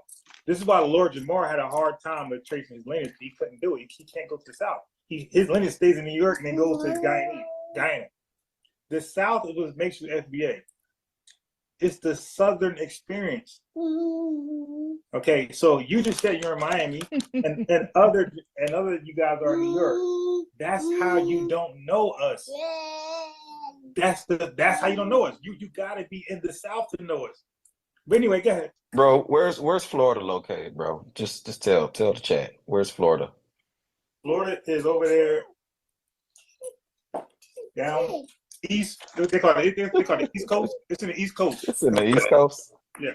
East Coast. Okay, so essentially you're saying Florida's not the South. Is that what you're saying? It's the South, but East Coast. But now listen. Bro, this shit sound crazy, bro. So first of all, I don't know how much. Okay, I gotta mute you. Okay, because he don't know what we mean by South. We're talking about Jim Crow South. Okay, so he doesn't know that. He don't know our history, and this is the thing. They think because they hang around us and listen to our music and watch us and cosplay us, they think they know us. You don't know us. When we say South, we're talking about Texas. We talk about the slave states. Bro, what the hell, bro? I gotta mute you. Gotta mute you. You don't know this, but my family know. When I say South, I'm talking about the Carolinas. I'm talking about Virginia. I'm talking about Texas. I'm talking about Mississippi. We're talking about the Southern violent Jim Crow states. That's the South, bro. 90% of us were not in Florida, bro. We were in the states I just named. Florida was a safe haven for you, and Florida was a safe haven, and New York was a safe haven for you. You guys didn't see when I say South, he's trying to add in Florida. No, we're talking about where we were during slavery, bro. We call that's the South. We understand that they named these other states in the South, but we're talking about historically. The South is where we got all of our traditions, our food. It was in those states because we were predominantly there and nowhere else. When the Great Migration happened, we went to New York with you, we went to Florida, and we went west to California and other places. But before then, we were in a few states that was, Alabama's another one, Alabama. These are called the violent Jim Crow states. All y'all Google, violent Jim Crow states. Okay? So I don't even think Jim Crow is mandated in Florida. But again, when you don't know us and you don't like this, he can't relate. But bro, I'm gonna mute you guys. You could talk for whatever. I'll be quiet. Daddy, unmute. But I want to talk uninterrupted. Daddy, unmute. You can go ahead. Unmute. I'm trying to unmute you. Yeah, Louisiana, another one. Yeah, it's the East Side. It's the East Coast. So I don't know if you've I'm gonna be heard of quiet. I don't know if you've heard of Overtown. It is it was founded in 1896. It was a historically black city down in Miami, Florida. Um, so I mean, what you saying? I mean, there may be an element of truth to it, but there are most certainly were Black Americans that were down in Miami, Florida around that time. It was not just people that were immigrants. That is all cap, 100% cap. So you could do a quick Google search on Miami, Florida, and find that there were Black American people that were in Miami, Florida. All right. It's historically Black neighborhoods down there, historically Black towns down there. And one of the things that went wrong with Florida is there was an influx. They brought in an influx of immigrants and uh, what's it called? Gentrification that happened down there where they moved a lot of Black people out of those towns and those cities. But other than that, bro, like it's all cap, bro. Like there most certainly was Black American people down there in Florida. So I don't know what this dude talking about. Also, too, it's like he's saying you're using our lingo, bro. I'm from Miami, Florida, where Black people are from, and that's how we talk in Florida, bro. Like if you move to another country, you're gonna speak like how that. If you're born in another country, you're gonna speak like how the people that were born in that country speak. You're going to adapt to whatever your surroundings is. This is just regular social sciences. I don't know why Cuz would even say that again. He's regurgitating bad faith Tariq Nasheed talking points, and they make no sense. They don't hold up when it comes to regular logic at the end of the day. So, you know, again, I don't even know how we got this far with this particular conversation, but but yeah, go ahead, bro. Okay, see how I was totally quiet while you went in? Go Because ahead, I'm bro. confident. Okay, so violence and enforcement. Mississippi and Alabama were especially notorious for brutal enforcement, including state-supported racial violence and lynchings. Georgia, Louisiana, and South Carolina had deeply entrenched segregation and violent suppression of Black voting rights. Tennessee was the birthplace of the Ku Klux Klan in 1865, which played a major role in racial terrorism. Arkansas and Texas also had racially motivated massacres and legal discrimination that persisted for decades. So that's why I like to add in the nuance, violent South, because Jim Crow was pretty much everywhere, but it wasn't the same. There's a difference in a Jim Crow in New York than Mississippi. See, but we know that because we got relatives, we got grandparents who experienced Jim Crow in the South. But guess where W. Du Bois was? He was in New York. A. Philip Randolph and Booker T. Washington. These guys are up north. This is why they were able to do what they was to do. In the South, they wouldn't got as far as that. They would have been met with severe opposition, violent opposition immediately, had they tried to build some Tuskegee institution in Arkansas, or Alabama, or Tennessee. That thing would have been burnt down, or attempts to burn it down would have been often. So that's why we say there's a big difference between the violent South, the slave states, and other parts of the country.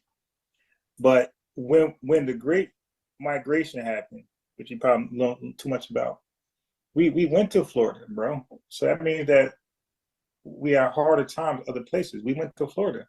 When we went to New York, that means we went there for better opportunities. So why are we going to Florida if it's just as bad as where we just left? No, we're going to places that has jobs, less racism, or less Jim Crow mandates. That's where we were going. Okay, so anyway, we can move from there. Okay, so Hold on. Let me respond to what you said. I mean, essentially, what it seems to me like you're trying to I don't know if this is the oppression Olympics. You trying to say that Oh yeah. one part of the country Yeah. had worse treatment than other parts of the country? Yeah. Like, hey, we can make that debate all day, No, we don't. but at Of the end course. of the day, the original argument was whether or not Black people were in Florida, Black American people, and they were. I never said So it. I don't know what, but you're making it seem like the culture is somehow different from It is. Florida to Georgia. Is it different? I mean, is it? I mean, for anybody chat, is it Yeah. different? I mean, Well, because it I has to mean, be, because why you're not in Mississippi? Why you're not in Alabama? Why you're not in these southern, like, historically violent slave states? Why are most black immigrants, most black, and you could just Google this, most of y'all are in Florida and New York. okay, I don't know what that has to do with this particular argument. Why do y'all go there? Why don't y'all go to the South? Why do y'all go to the safe, protected federal states, the liberal states? Why don't you go to a red state like that's known for discrimination, known for blatant racism? Like So go ahead. You don't think there's Black people that, I mean, Black immigrants that live in Georgia or South bro. Carolina, or No, you yeah. know, Okay. I'm in South Carolina. Y'all ain't here, bro. it might not be a lot of people that's Okay. there, but So, there's people that's there. They're immigrants, Black immigrants. Sure. I mean, like this. There's not a lot of people I mean, South Carolina is, I mean, shoot, ain't a lot of people moving there in general. A lot of people are moving away from South Carolina. Hey, brother. So, like, I mean, I think that difference. Okay, so you got North Carolina, you got South Carolina. I lived in Mississippi. I lived in North Carolina. I lived in Texas. I ain't see y'all. I seen Hispanics. so, Yeah. so you don't think there's any Black immigrants in Texas so or Mississippi? Is that what you're trying to say? Hey, bro, I'm too smart for that. Don't use the word any. I'm saying that majority of y'all, there's only like 5 million of Caribbeans total in America, bro. And the majority of the 5, this is a fact, the majority of the 5 million is split between New York and Miami. I mean, I'm sorry, New York and Florida. The majority of the Black immigrants, the 5 million that's in this country, ain't a lot of y'all. But you guys are in New York. I'm from Jersey. You're in New York and Florida. The majority. Bro, you can make that same argument all across the board, bro. Most people are. Let me ask you. Well, no, because majority Yes. of still in the South. Yes, you know about red states and blue states? Yes, bro. Go ahead. Answer this.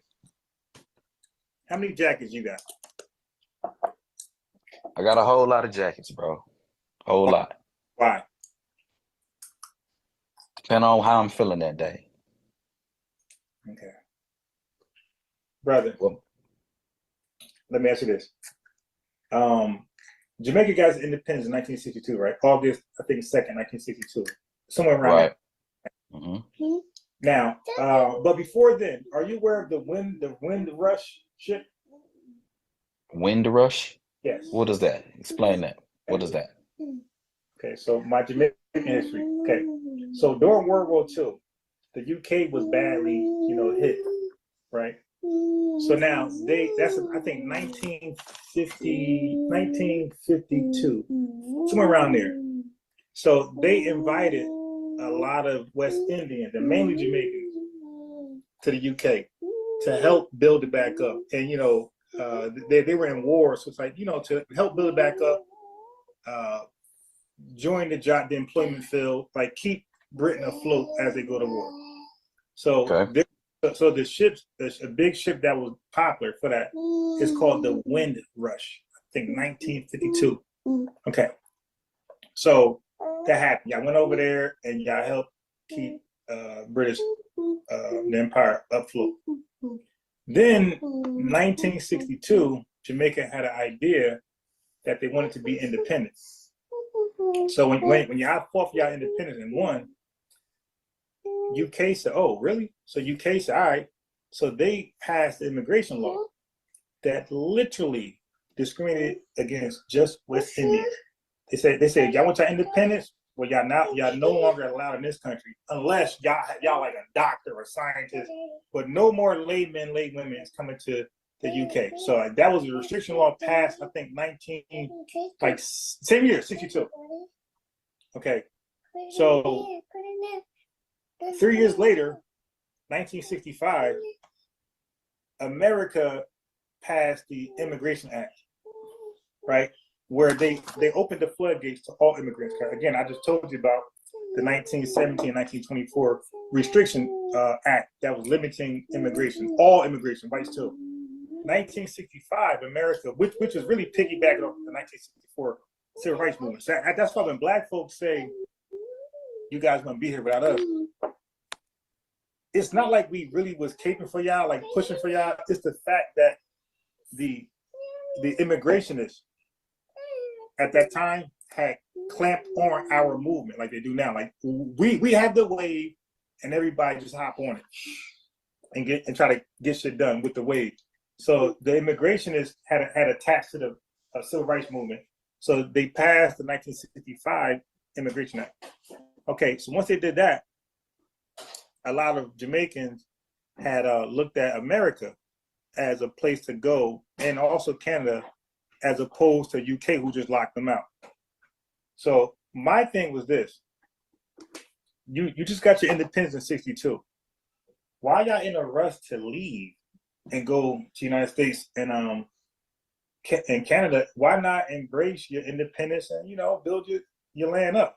So anyway, they left and they came to Canada and the United States.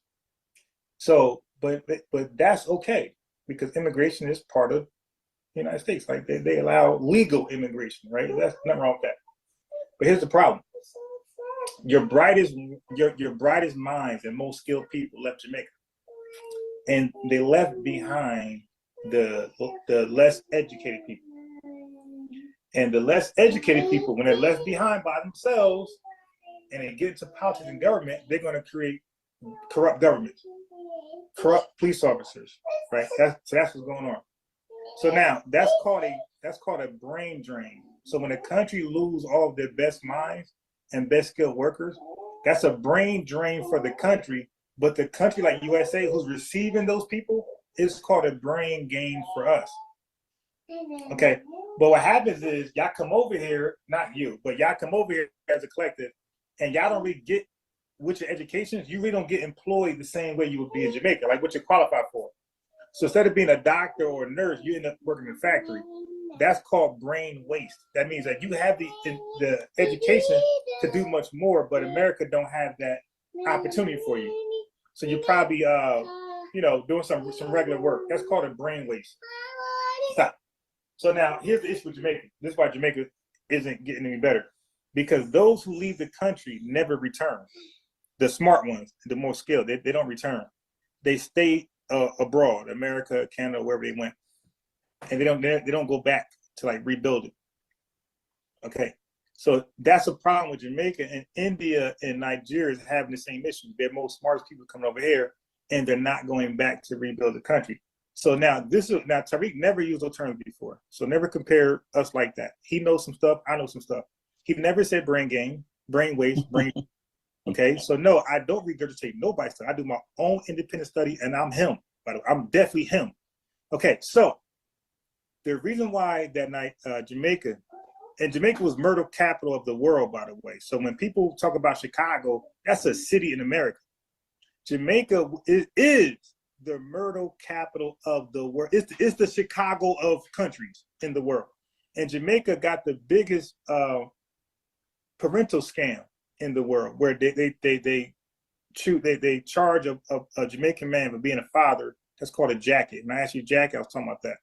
So they charge a man with being a father on purpose. Like, it's not like she's confused, she don't know. No, she's purposely saying the wrong man is the father of her child, maybe for income or something different.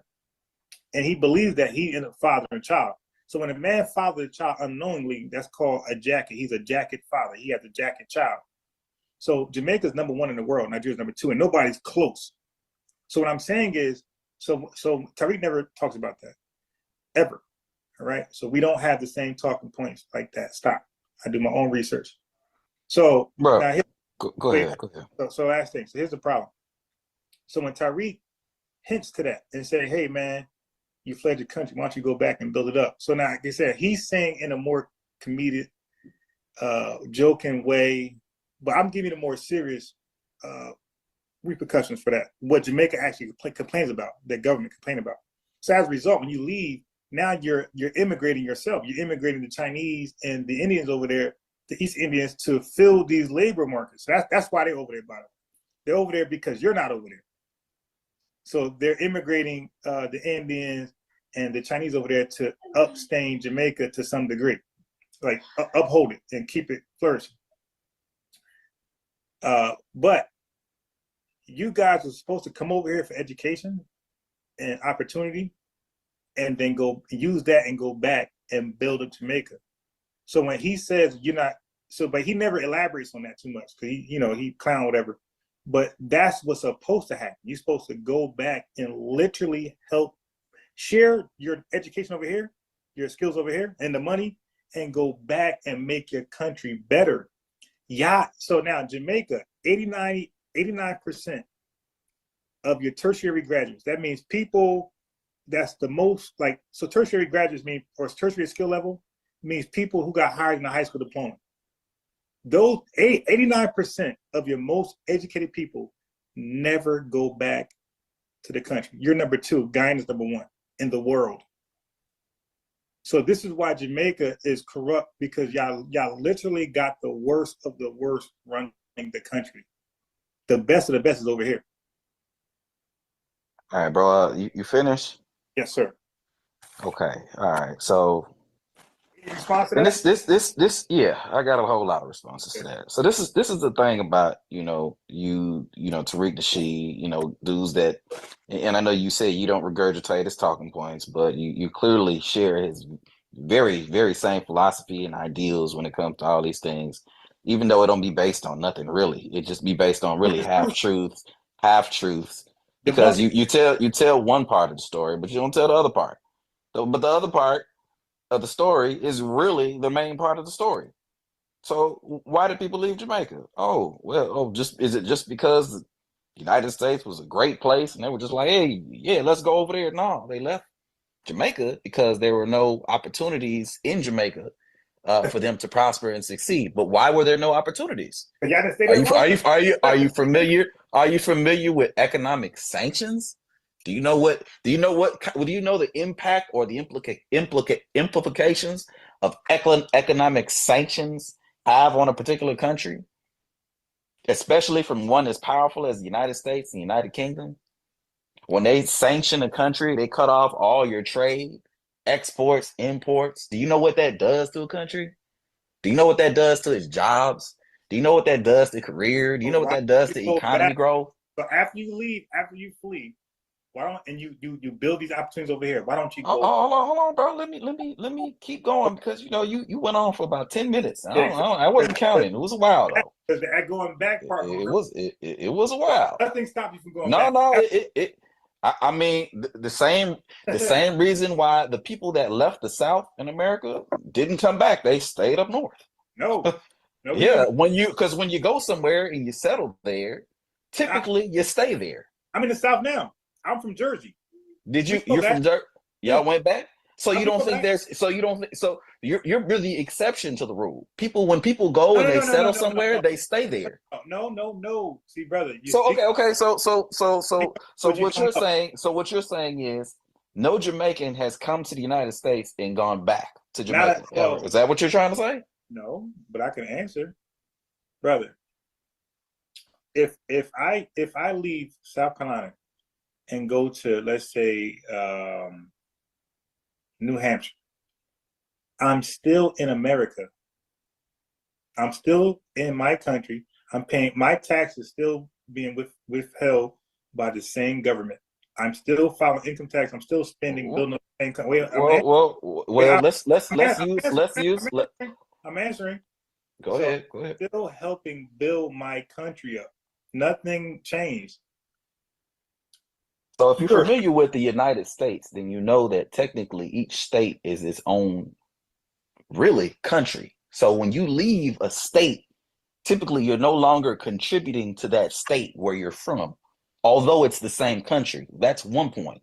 Brother. Another point that I want to make to you is at some point during the Confederacy, That was another country. So that means that people left the Confederate States, No. went north, so they fled the country. Okay, so we're going to use these ass backwards So who's the ass president? analogies Okay, at the so end of who's the the day because president? it's all ass Okay, backwards. If there's so no who is the economic, president of Mississippi? who's the president of Mississippi? There's a governor of No. Mississippi. So, Yeah, wait, yeah. hold on. Wait, stop. I'm not saying no to that. If it's a country, it has a president, not a governor. Okay. So if it's a country, it has a So every president. country has a president. Is that what you're saying? In our hemisphere, over in Okay, yeah. Clean it up. Clean it up. brother, Cause that's not how it works. I'm using Go your ahead. technology. You're calling states, which is goofy. You're calling states governments. I'm sorry, countries. You're calling states countries. They're just Every states. state. No, Do you know? Do it's you called do the you do you United. know what? It's Do you know called another the name for a United state? States. Do you know? Do you Hold know on, do you know the another name for a country? Do you brother. know what the other name for it is called? Brother, it's called the United States. Do We you? are I'm at, do you one. know? Do you know What is another our name for country? Okay, country? What's another name for country? brother. What is our country called over here? What's another name for country? What is our country called?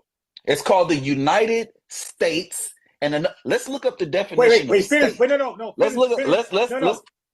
It's called the United United States. States of The 13 United original States. of So America, right? a bunch of Wait. states. So hold on. America. Let's use this for an example. If all the countries in Africa, if they all formed Look, he one just did it. government, Yeah, he just said all the countries of Africa. Exactly, their countries.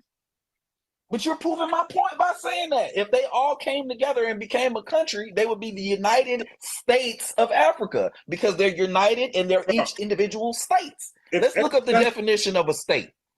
If every Let's country look up the definition of a together, state. if every A country state is a political entity that governs a population and territory. A state. Yeah, right. Where's the country? A state is a self-governing political unit with supreme power. A state is made up of laws and their enforcement. A state is made up between different individuals on how to settle disputes. States are individual countries. There's one federal government that unites the state, but at the end of the day, each state is its own country. Okay, so that's you saying that. That's you, but you didn't. Let me ask you a question. Can the federal government dictate child support laws in different states? Okay, so now can I answer? Go ahead, answer. You don't know more about America than me, and you damn sure don't know about more about. Answer the question. Stop filibustering. Answer the question. Can the federal government dictate laws? Dictate state-specific laws in the state. Can they dictate child support? Okay, hold on. You gotta relax for a second. Okay, I'm gonna toot my horn before I answer. It's my show. I can do that. Okay, brother. I like filibustering, but go ahead. It's me toot my own horn. I know about federalism. Okay, you don't. I know about the Articles of Faith. I know all that type of stuff. So now, know about the separation between state and. Okay, relax. Okay, go ahead. Okay, so federalism. Wait, so what is federalism? Do you know? Explain it. This is on you now. This is on you. Explain it. You're asking questions that you don't know what you're asking. So federalism literally explains what the federal government is involved with as opposed to state government. State government is more regulating the affairs of the people. So child support and those things like that will be state regulated because the state governments are more in tune with that's why they leave abortion, they leave like things like that up to the states, because the states, and matter of fact, arrest. The federal agency is not going to arrest you, right? Just because you ran a red light. That's state. So state governments and local governments are more involved in your day-to-day affairs. So no, they're not going to do that. They're going to, because states have the rights to pass their own laws as long as it doesn't contradict federal law. That's called federalism. You don't know more about America than I do. Bro, you're not you're not refuting my point. You're what you said does not go against what I'm saying. You pretty much proved my point by saying that they can't interfere as long as it doesn't go against the Constitution. It's already As long constitutional law is the law of the land, but bro. states have their own laws that also the federal government can impose on their own individual state. Bro, you don't even understand your question that you asked me. It's not a question. It's not a question. You don't even get that I'm not asking a question. You just said that was the question, bro. Well, you left that question just a long time ago. You answered, you said no.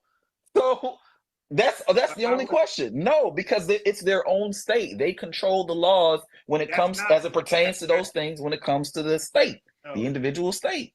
That's not why. That's not why. The Constitution, okay, is the law of the land. So states and state legislators, they can vote on certain things they want to do in the state. So federalism, the federal government allows states to come up with reasonable laws. They can't be stupid like Jim Crow. Okay, they can't violate your civil rights, your constitutional rights, but they can come up with laws amongst themselves. Every state. So some states you can be 17 to drive, some states 18, some states 15. That states are allowed to do that. Government allows them to do that as long as it don't violate your civil or constitutional rights. It's okay.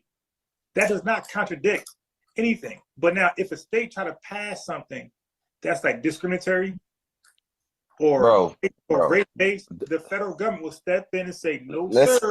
Let's get to the point here. Do states have their own economy? Again, all right. Here's a better question. Do they? You're not gonna answer the question?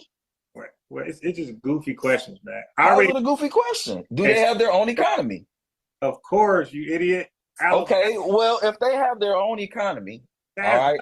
If they have their own economy, why would you leave one state's economy to go to another state and not contribute to the economy that you're originally from? Okay, because some states are behind other states as far as industrialism. Like, for example, you don't know. You just proving my point, but go ahead. You don't have a point. You're just saying random stuff. You asked why Jamaicans left Jamaica, so I'm using the same logic. I'm using the same logic, but go ahead. No, go ahead, bro. Go ahead. Go ahead. You're gonna say the same things that I said. Economic opportunity. I gotta mute you because if I start talking over you, it's gonna sound sloppy. Okay, stop it. I can leave if one state is slow. I can leave this state and go to another state. Okay, because none of these states are successful without us being here, being the labor force. So you're like straight skipping past that. You're skipping past why are other states even more profitable than other states? That has all to do with our free labor. Okay, you don't know that. You don't know our history, and this is where we got to delineate for you guys. You don't even know why these states are even popping. It has everything to do with us being over here. Everything. That's why they're popping. The Great Migration, the industrialization, all that type of stuff. That's because our labor, our free labor over here. You know nothing. As a matter of fact, mute yourself. All right.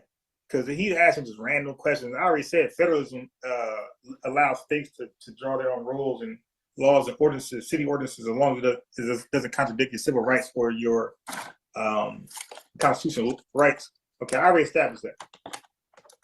But now he's talking about states, we're going this state over that state. Bro, our labor is the reason why that state popping. So yeah, we're going to take advantage of whatever our labor help get popping. But let me ask you this. Are you familiar with convict leasing? What's convict leasing, bro? Okay. Are you familiar with peonage, the peonage system? What is the peonage system? Go ahead, bro. Okay. So these are other ways outside of slavery. So when slavery was abolished, the South, they enacted, even the North, they enacted black codes and Jim Crow. And because the 13th Amendment left a little loophole that said slavery is abolished unless you are convicted of a crime. So what they started to do is they started to convict us of crimes that really we didn't commit, like vagrancy, truancy, just trumped up charges. And this is like documented, like historically. Like this, white folks don't even run from this. They started to lock us up and charge us with bogus crimes, therefore leading to a peonage system of slavery and a convict leasing of slavery. Now, Miss Alabama, during convict leasing, 73% of Alabama's economy was based off convict leasing FBAs. Chat, listen to what I'm saying. 73% of Alabama's economy, he said economy, was based off convict leasing. Bro, I mean, I'm really trying to figure out where you're. I'm mute you because right now I'm educated. Right now I'm educated. Okay, so when we talk about reparations, right? We talk about land. They literally owe us states.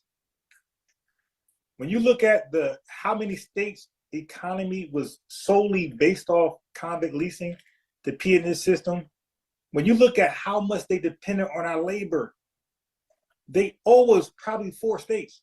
We talking about land here, 40 acres a mule. They probably owe us 4 states. No. Plus the bag. We're talking about land. They probably owe us states, plural. 73% of Alabama's economy was convict leasing, an illegal, unconstitutional practice. He doesn't know this stuff. That's why he just can talk freely and just say what he want to say. And when I make sense, it doesn't make sense to him, but it makes sense to you because you always lived here. He didn't. He most likely came here after 1965. Okay, so he don't know about these Southern things. That's why I said, bro, you don't know us unless you got that Southern past, that Southern history. And that's what separates us from Black immigrants. They normally don't have a Southern past because they came here and went straight to New York. He says in Florida, they go there. They don't go to Mississippi, Alabama, Tennessee. Out here, and man, I ain't other than a restaurant, I ain't meet no Jamaicans nowhere. You'll see them at a restaurant, that's it. They're so far in between, but everybody, I work in housing, by the way. Okay, I know what everybody is because one of the questions when you get in housing, they ask you, are you a natural born citizen? Right? Okay. And I ain't seen one person that said that filled out they were other than Black FBA, ADOS. Not one person. These are Gullah Geechees. That not one person claimed Jamaican or some type of Caribbean ancestry. Not one person. I talked to all of them, and I specifically asked because I want to know. You dig? I'm working on the FBA mentality. Like, hey, so where your father from? I'm asking because they got little accents. So I'm like, hey, so where your father from? So y'all always been here? Yeah, we always ever been here. Family goes way back to slavery. So while he's just yapping, I'm out here taking notes. Okay, damn, not one person. And by the way, welfare is like nobody's on welfare. So when folk is on here arguing about welfare, I'm gonna beat the shit out of him. Yeah, ain't nobody on welfare. Yo, they barely do child support out here. So all these stereotypes about welfare and child support, yo, these women, I asked them like, yo, why you need child support? Like, why you ain't got money? I just want, out of curiosity, I just want to know, like, what? I mean, I maybe like a hand, like 2, 3, 4, kind of on child support. But majority of these women that single parents, none of them are on welfare, and few got their baby dads on child support. Few. They got snapped. They don't got TANF. They got snapped. SNAP means non-welfare. TANF means welfare. Okay, so yeah, so that whole welfare thing, I'm gonna challenge that. So focus, get ready. But yeah, so he doesn't know because he's not from the South, and I don't like when folks just wing it and just see what sticks. Like right now, he disrespecting me as a intellectual. He's just throwing spitball, see what sticks. But he's trying to see what I don't know. And I keep saying, bro, I know more Black history than you in this country, and I know more white history than you. I said I study immigration in this country. He don't want to believe me. He don't like his arrogance, but this is why we got delineate. Like, yo, these guys are unreasonable. Why are we on Garvey? Because you say you're a Pan-Africanist, and I want to know if your standard for Tariq is the same for Garvey, or do you pick and choose? I don't do that. If I think Tariq is wrong, I'm gonna say he's wrong. If I in one thing or another, because who agrees with everything? See, now these weirdos believe he's our leader, and these weirdos think we're in a cult. And these weirdos think we believe everything he says, we go with everything. No, brother, he's a human being like us. Okay, I don't think nobody more important than me. I trust me over anybody. Okay? So you got the wrong idea, but I get it. This is the way you justify his talking points that's accurate, because I can omit Tariq. He brought up Dr. Clark. I can omit him. I could just talk about Yvette and Tone Talks. What do they say that's different than Tariq? What they say that's different? They see, that's why I went back to A. Philip Randolph, bro. He was an immigration restrictionist in the 1920s. He didn't want none of y'all. He didn't want none. He said, yo, delineating, bro. He didn't even want y'all. He said, well, he wasn't delineating. That's because you were not here like that. You were in small numbers. But he didn't want none of y'all over here. Oh, he a coon. No, he didn't want white immigrants either. Or Spanish. He didn't want no immigrants. Because he said, y'all going to come over here and do whatever, everything you're doing now. He said, you're going to have degradation. You're going to lower the wages, the cost of living. Everything he said we're experiencing right now with immigration. I'm not blaming one immigrant or another. It's just immigration collectively is happening. They're taking low wages. And by the way, these are not they went away from what immigration is about. When immigrants come over here, they're supposed to bring something, bring a skill, bring education. Now you got immigration coming over here working in factories. Like, dude, that's not why we do immigration. It's to come over and help us level up. Like, you know, the VVEX, not the guy working at Home Depot. Like, no, you at Home Depot, you go back home. You come over here, you better be top tier. That's why, like, a lot of Nigerians are doing well over here, because a lot of Nigerians, they send their top tier. But by the way, there's a term called transportation in immigration, in the beginnings of immigration from the UK to America. Again, he's not on my level at all. Okay, so transportation. What that meant was UK was letting loose of their degenerates. And the term was called transportation. So they had two choices. They can stay in UK and face their charges, right? Or they can escape their charges and come over here to America and be indentured servants. And they could work for their freedom, work for whatever they need to get to, all right? But there were no slaves at all. They were nowhere near a slave. They could work for freedom. They can get themselves out of there. And it was for a period of time. Like, they would win their naturalization, like or they could pledge to get the American citizen. Like, there's a whole bunch of citizenship. There's a whole deal there. But it's called transportation. Okay, that's what's happening now with these countries, not just black countries. All these immigrant countries. They're transporting no longer their best. They're transporting what they don't want in their country. You know, the lazy people that claim they do hard work. It's like, no, you don't do hard work. Your government allowed you over here because you were not prosperous over there. Now, he says that sanctioning, and I'm like, bruh, stop with this sanctioning shit. Okay, Cuba, a lot of countries face that type of stuff, but bro, that's what happens when you want your independence. Like, how you gonna try to get your independence and still want to go to Britain and want all these favors? Like, nah, hell no. Like, yo, you thought the grass was greener, so go do you. But you don't flee. So he didn't really address that. He didn't address that Jamaicans were got the independence in '62 and were already fleeing the country in '65. So sanctions make you flee? No, you stand there and you fight and you build up Jamaica the best way you can, and until you build some type of you do what Nigeria did. You come up with some type of commodity that other countries would like, because just because UK sanctions you in America doesn't mean, like, they got ops.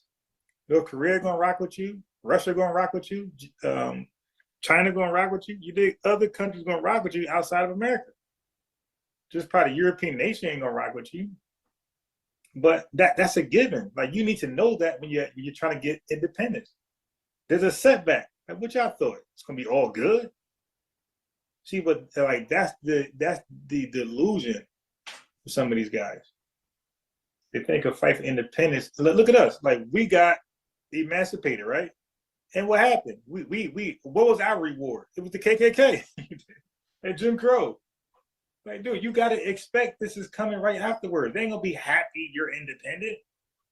They're not gonna be happy you're emancipated. They come in full force. But what we didn't do was flee. Okay, we traveled throughout our states that our labor helped build.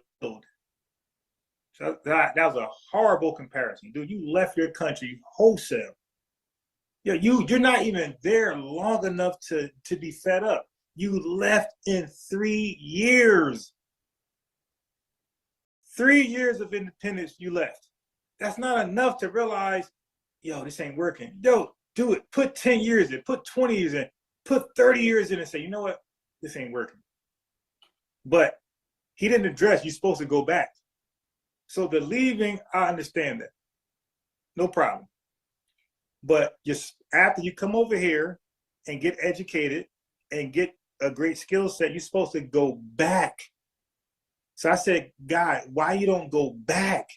I get why you left, but I don't get why you don't go back and help build your homeland up. He had no response. Just excuses. That's the fleeing ethnogenesis these guys developed. Okay?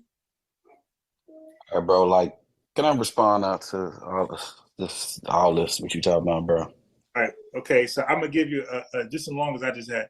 So let me just respond to Michael in the chat, because Michael said that I don't work in housing. Okay. When you want to put your money on that, my boy? Now watch this. You don't know more about housing than I do. Okay, go ahead, KD. I'm gonna put the phone number on him. I want him to challenge me. I'm not in housing.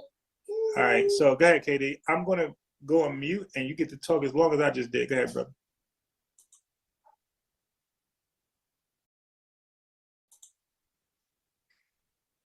Oh, my fault.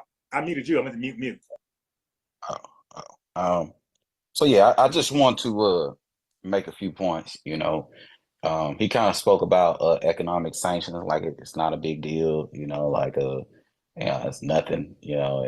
Economic sanctions. Well, we all know that economic sanctions they cripple economies. They take away all the jobs, they take away all the careers, all that good stuff. But in addition to those things, another thing that a lot of these dudes they always conveniently leave out of the argument. They always leave out of the argument the exploitative measures that the country that they're so involved in at this particular point, the United States. They always leave out the fact that this country is known for going to these other countries, exploiting the resources, destabilizing the economy, and then bringing all those riches back to the United States economy. Like, that's what these dudes do. That's what the United States government and other European powers, that's what they do. They go into these other countries, they destabilize the economy, because he was talking a little bit earlier about, how Black people were exploited within the country. And we acknowledge that. We all know about slavery, Jim Crow, mass incarceration, all these things. But Black people across the diaspora were suffering from the very same things in their respective countries as a result of the same people that he's talking about. The same people that did it to him and his ancestors did it to us and our ancestors. We all got the same ancestors. I don't know why dudes like him and Tariq Nasheed and Yvette Carnell, these dudes want to duck and dodge around that. Like, DNA don't lie, but we ain't got to go into the DNA. It is what it is. And then he mentions fleeing, right? Now, let me see if he still keeps the same energy. Is he familiar with the 20,000 Americans during the 1800s who left the country to go to Liberia and Sierra Leone in order to repopulate those areas? Did they flee? Did the African Americans who went to Haiti when Haiti was offering refuge over in Haiti, giving African Americans free land and money.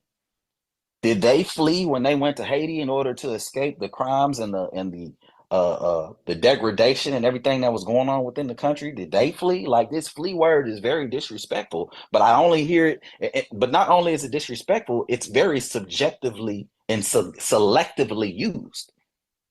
If we're gonna say people was fleeing, then we just got to be consistent all the way across the board. Everybody be fleeing if that's the case, right? But at the end of the day, we know that when economic hardship is a real thing, war is a real thing, people went through hardships, and you can't victim blame people for doing what they thought they had to do in order to get out of the situation that they were in.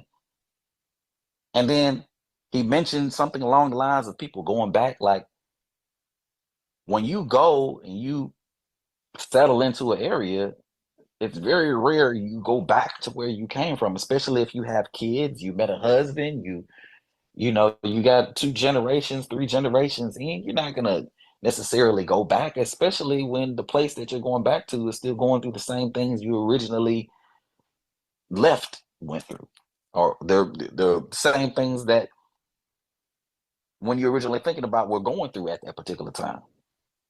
So, you know, there's just a whole lot of contradictions. Like, you know, these dudes, they always tell half truths, only a part of the story. They don't talk about the economic sanctions. They don't talk about the exploitative things the government does to these other countries, the reasons why they have immigrants in the first place, the quote unquote aid that these governments give so they can make deals with these corrupt governments, politicians that they put in place so that they can exploit the resources from them. Meanwhile, destroying the economy, destroying the people. They don't talk about these things. Why don't they talk about these things? Because it's way more convenient to talk about Black people. It's easy to talk about Black people and what Black people don't do and what Black people could be doing and what Black people did. It's easy to talk about Black people because we the weakest. I hate to say it, but right now we the weakest. We working on that shit. We got stuff going on right now in Africa, Burkina Faso, the Sahel, all that, which these dudes don't talk about that. Of course not, because it doesn't suit their agenda, because they want everybody to believe that everybody who's foreign is fleeing their country, and they're in the shithole countries, or whatever kind of agenda that they're painting. And I'm not specifically talking about the brother here on the line, but Tariq Nasheed is really who I'm directing all this energy at. I don't really listen to Yvette Carnell like that, but that's the agenda that's being perpetrated out here. When in the reality is we all got everything that went on here in the United States, everything that you named that Black people had to go through here in the United States. Everybody, all Black people across the world had to go through the same thing, and it's the same people doing the same things to everybody across the world, and nor him or anyone else can disprove that. You want to hide behind governments, but these governments, a government ain't nothing but a corporation that some dude put together, right? But it's all the same people. If you trace the founders of this country, the same founders of this country are the same people who are the founders of the UK, who are the same people who are the founders of France, who are the same people who are these people are all the same people, but we fighting amongst ourselves about government borders and things like that, nonsensical things that don't make sense in the larger scope of things. So I land my plane right there, bro. You can say what you gonna say. Okay, so do you believe I was fair? Like, I went on a long rant and I gave you a long rant? Yeah, that was very fair. Okay. Because sometimes you gotta just, both of us just gotta get a moment just to talk, you know what I mean, to get it all out. And then we can go back and dialogue and cut each other off. Okay, so just a question for Jamaica. I'm gonna go to FBA question. All right. So the last question I got for Jamaica is, are you aware of Jamaica's crime stat, like globally during your colonization period?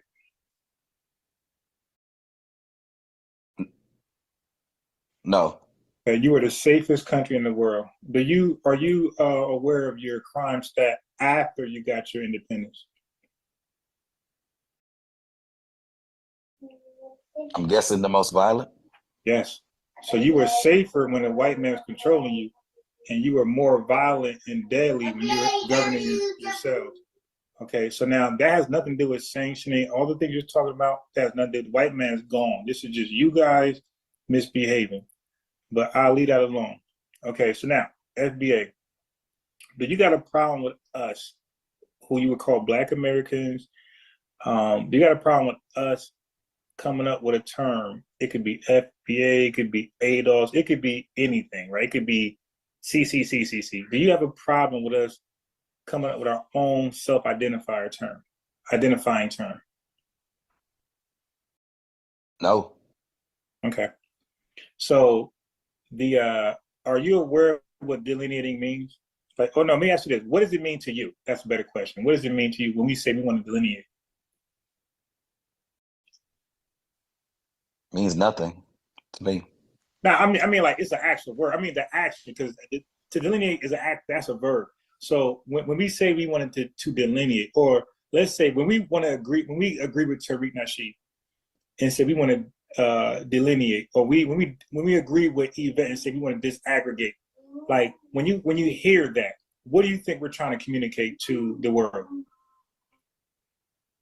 We're not like those Black people over there. Well, we're not like, what we're saying is like we're not like nobody outside of us. Like just like a Jamaican is like nobody outside of Jamaicans, Nigerians. When you talk about Italians, like they got Italian pride. They're saying we're different Europeans than other Europeans from Europe. The Germans are saying, yo, we're different than you guys, and like nobody's the Lithuanians ain't saying no, you're divisive because you want to be called, Scottish. That's or Irish. No, they're like, no, we're actually different. Like this ain't no game. We're actually different. So for us, what we're saying is it was fair game. Not okay. This got nothing to do with you. This is beyond the Caribbean. What we're saying is that we were fair game. Everybody had a delineating term, and delineating just means to draw the line. That's all it means. To draw. It's separating you from the others. It's like drawing a border. It's like, hey, this is my territory, and for us. Everything else, you guys got to claim your own territory. And the territory in this term is your identity. It's your ethnic identifier. Jamaican, Croatian, Ukrainian, like those are your ethnic identifiers. So we never really had one. Or better yet, we never came up with one ourselves. Something that we agreed to. We never agreed to color. We never agreed to Negroes, right? So when we got a chance to call ourselves something, it was Black, okay? But then, like later on, it was co-opted, because you got Black Hispanics, you got Black Indians, right? So now it's like, okay, we got to specify now what type of Black we are. See, we don't want to do that. We don't want to keep specifying. We want to be like you. When you say Jamaican, that's clear, right? Who is Jamaican, who isn't? Okay, so now in around like 2016-ish, 17-ish, we say, you know what? Well, there was already a term for us back in the 1800s, which was free people. So there was already a term out there that Abraham Lincoln said, the free people, the emancipated persons. But we came up, but he said that. So, but we said, you know what? We want to name ourselves. So finally we said, hey, man, we're ADOS. We're American descendant slaves. And then, Tariq later on made some alteration. He said, you know what? We're FBA. We're Foundation of Black Americans. And what I kind of did with FBA, I like to combine that with free people. So if you got a problem with Foundation of Black Americans, I would say, okay, well, we're free Black Americans or free people of America. It's different ways you could remix it, but it's still pointing to the same people, right? So that's all that means. It doesn't mean we're drawing a line to never speak to you again. It doesn't mean we're drawing a line to show how inferior you are. We're drawing a line saying, hey, this terminology is exclusively referring to us. That's it. Okay. That's all that was meant by delineating. So the reason I brought up African American, because so Tariq Nasheed is just a guy who came up with a term. Yvette came up with a term. That's all. But we agree. We all say no cap, right? Did somebody come up with it? But everybody use it. So just because somebody came up with something, it doesn't mean it's exclusively theirs. If everybody takes it and run with it, it's now everybody's. Okay. So that's how language is. Jesse Jackson said African American, and as a result, that became one of our applications to this day. Now, I never called myself ever an African American. I always said I was Black, but a job or like politically, and you are African American. Like black is something added on later because of common usage. But politically and school-wide, it's called African American history. It's called Black history later, but everything was African American everything, right? Before black was attached to it.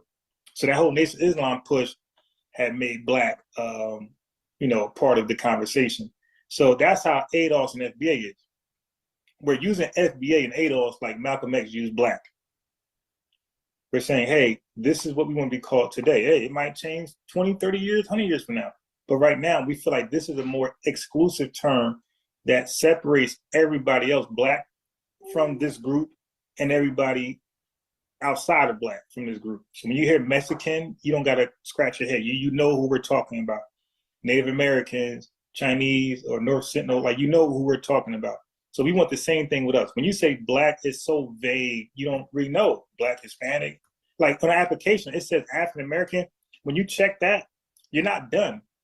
It shows you, it makes you click ethnicity. It says non-Latino or Latino. So I got to explain to all of the tenants, the residents. I got to say, hey, you got to check that one too. They say, why? I said I was black.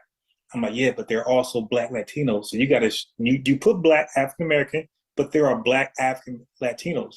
I said, so now you got to say you're black American, African American, and you're not Latino. That's why that's there. They say, oh, you see, so it's not exclusive like that, like you think it is. You got to still specify with the ethnicity part of the same application. So FBA and ADOS, there's no more need for specificity. It's clear I'm this type of black person. I could trace my lineage to slavery, right? So like you said earlier, the boats drop people off, Caribbean, Brazil, but this boat, when we say ADOS, we're talking about the boat that drop Africans off, right, over here in America. And as a result, they went through an ethnogenesis. Now, you said those Liberians. Let me get to that. So those folks that went to Liberia, you can say fled. For those who went to Haiti, you can say fled, no problem with that. I just think like hell that my ancestors didn't flee. They say, no, we're staying here.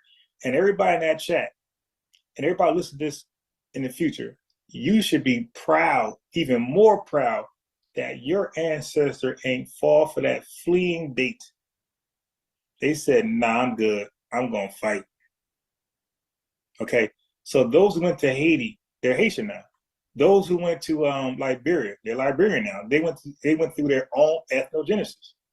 Hundreds of years somewhere else, adopting that culture, that language, that food, you dig? That's who you are. So we appreciate allies, right? So if there's a Hispanic, Chinese that want to ally with us and they have a history of being cool with us, you know what I mean? We appreciate that. There's some black Jamaicans, Guyanese, or whoever that has a good rapport with us, and you know they on code. We're not gonna run them off. We appreciate that. But we don't appreciate is the ones who admit that their mother taught them to hate us. I got so many testimonials of black immigrants, Nigerian, Jamaican, just name it. All of them, Sudanese, Rwandan, all these people are admitting that their parents taught them when they come to America, stay away from Black Americans. And they got like funny names for us, I'm not gonna say, but they made that known, stay away from them. And then some blame movies, right? We watch movies about you guys, that's why we didn't like you. I say, okay, whatever. But you can't come to us with that mentality. So if they said that, and it's true, that means that they delineated first. They were divisive first. They came over here with those vibes. Stay away from Black Americans. So when we try to, hey, what's going on, hey, and we try to build with you and talk to you, get to know you, you're being standoffish. So being standoffish might get you called a name. Because after a while, we be like, yo, why you acting like that? And now we're going to become who we are. Okay, we got jokes. Okay, well, this is you now. You dig? And we're going to mock you. But the standoffish is what's going to provoke that. And that's what a lot of Black immigrants openly admit to. I can just play a plethora of videos, which I always do in my openings, of how many different Black immigrants say their parents taught them to hate us. Our parents never, there's no foundation Americans you're going to find, foundation Black Americans you're going to find say their parents taught us to hate Black immigrants or anybody. The best you're going to get is probably the Nation of Islam hating white folks. That's the best you're going to get. Or the Hebrew Israelites. But outside of them, and that's white folks. But you ain't going to find no Black family, no Black household, no Black community that taught their children to stay away from Black people from different countries. That's not going to happen, bro. There's no such thing as that in this country amongst us. So that is the difference between us. Like, you guys bring that divisive spirit over here because you were told by whoever, movies, your mother, the white man, whoever told you some negative things about us. You get over here and you don't experience those negative things, but you still hold those negative biases. That's just irrefutable. So on the screen, so I know Facebook kind of a little played out. It's a little played out. But for those who still rock with Facebook, on the screen, that's the Facebook group. So it's 685 online right now. It's 1.7K members. It's a private group, so that means I gotta let you in. FBA's versus the world. So I figure we can keep more in touch there. We can have daily dialogues because I won't be able to go live in a day like that anymore. The company cracked down. So anyway, this is a great space to share links and videos and images and, talk politics, sports, or whatever. But I wanted to talk about the other thumbnail, but I had a brother come on that we were commenting. Well, he commented on one of my videos about Tariq. And here's the thing too, that he totally ignored. He's against Tariq, one guy. All right. He's this monolithic thing. He's against one guy. That's personal. There's 43 million of us. There's a lot of FBA you ain't gonna like. Shit, there's some I don't like. All right. I don't know why. I don't know why y'all think you're gonna get along with 43 million FBA's ADOS. No, there are gonna be some folks you don't agree with. Some folks ain't like Malcolm. Some folks ain't like Dr. King. Some folks ain't like W. Du Bois. That's the way it is. But for me to hear somebody say, "Oh, I hate Tariq," now this guy, it's like chaotic truth is a tether. But you don't hear me on here, and he talks bad about FBA. But you don't hear me. I don't got no. How many videos I got of chaotic truth? How many I got of him? Like one.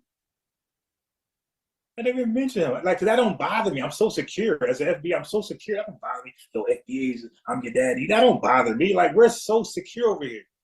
That's something that we have in us. We're confident people, man. That don't bother. We're used to white supremacists making mockery minstrel shows. So a tether talking about this and that don't bother us. Whatever.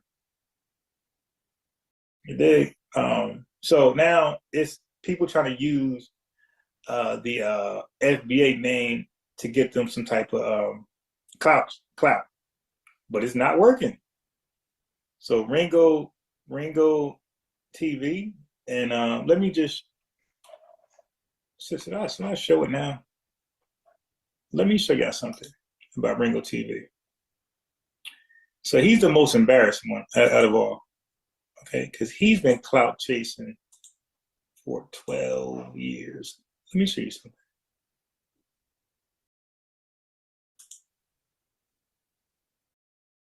Okay, so it's not this one. All right, and look at Chaotic Truth, by the way. These are tether trolls. Okay, look, where's videos at? He made his videos for members only. These guys now look, all of them, him and Ringo, they claim Tariq is all about money. The videos that they made about Tariq Nasheed, him and Ringo, they made them, they charged $3 to watch the video. Okay, those are the only videos they got on their channel that's for money that I came across. They all free. So they claim, so that's what I'm trying to expose with old boy, that KD. Like, dude, you're talking about Tariq, but you have a double standard, and you're hypocritical. Because when I talk about Marcus Garvey and show that he's actually a scammer, you wanted to talk about Biden pardoning him. Yo, people get pardoned. That doesn't mean you're innocent. When you Biden also pardoned his son. Was his son innocent?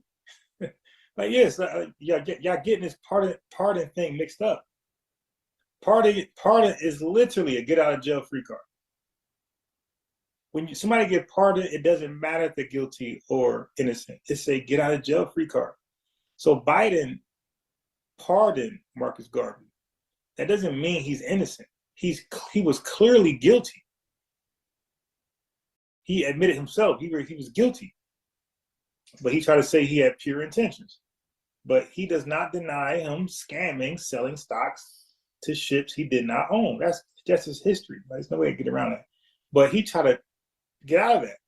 He didn't want to acknowledge it. He didn't want to own it. He just, again, so for them, like, they got this weird man fetish for Tariq Nasheed. And it's just like crazy, because it's like, we don't like Math Hoffa for what he did with Fat Joe. But we're not obsessed with Math Hoffa. Who else? So when these guys do something negative towards us, we'll speak on it, but we're not obsessive. Like, we speak on it and we move on.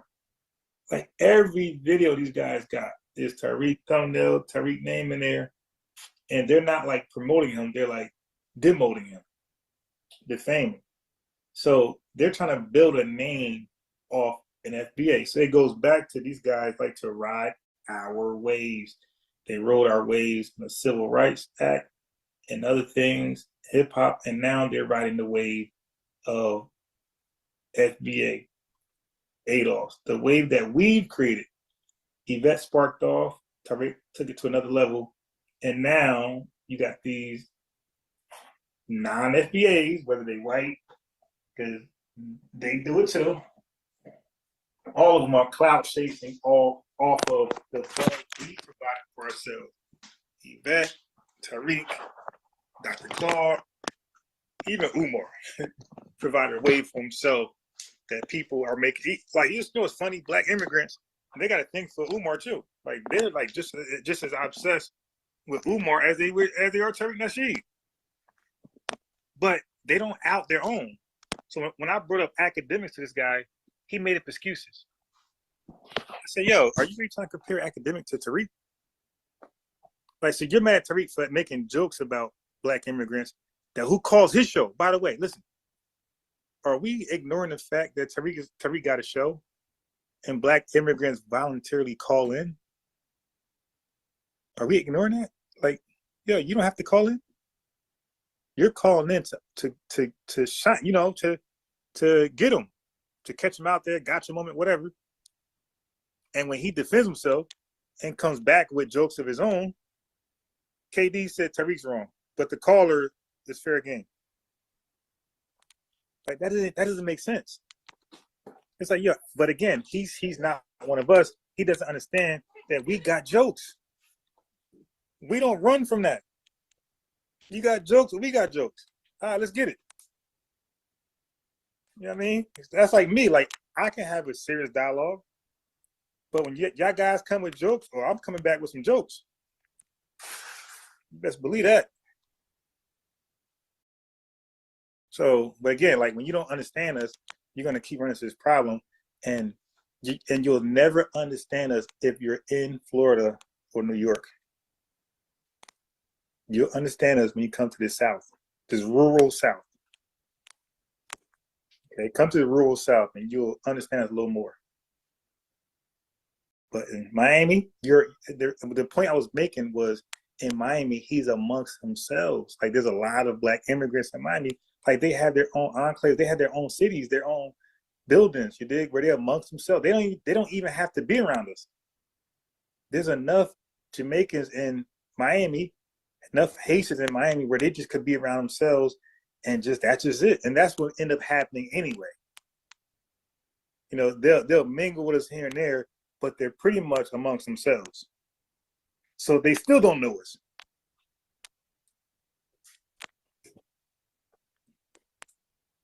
Okay, but so Chaotic Truth. You see, he got his videos all for the members only.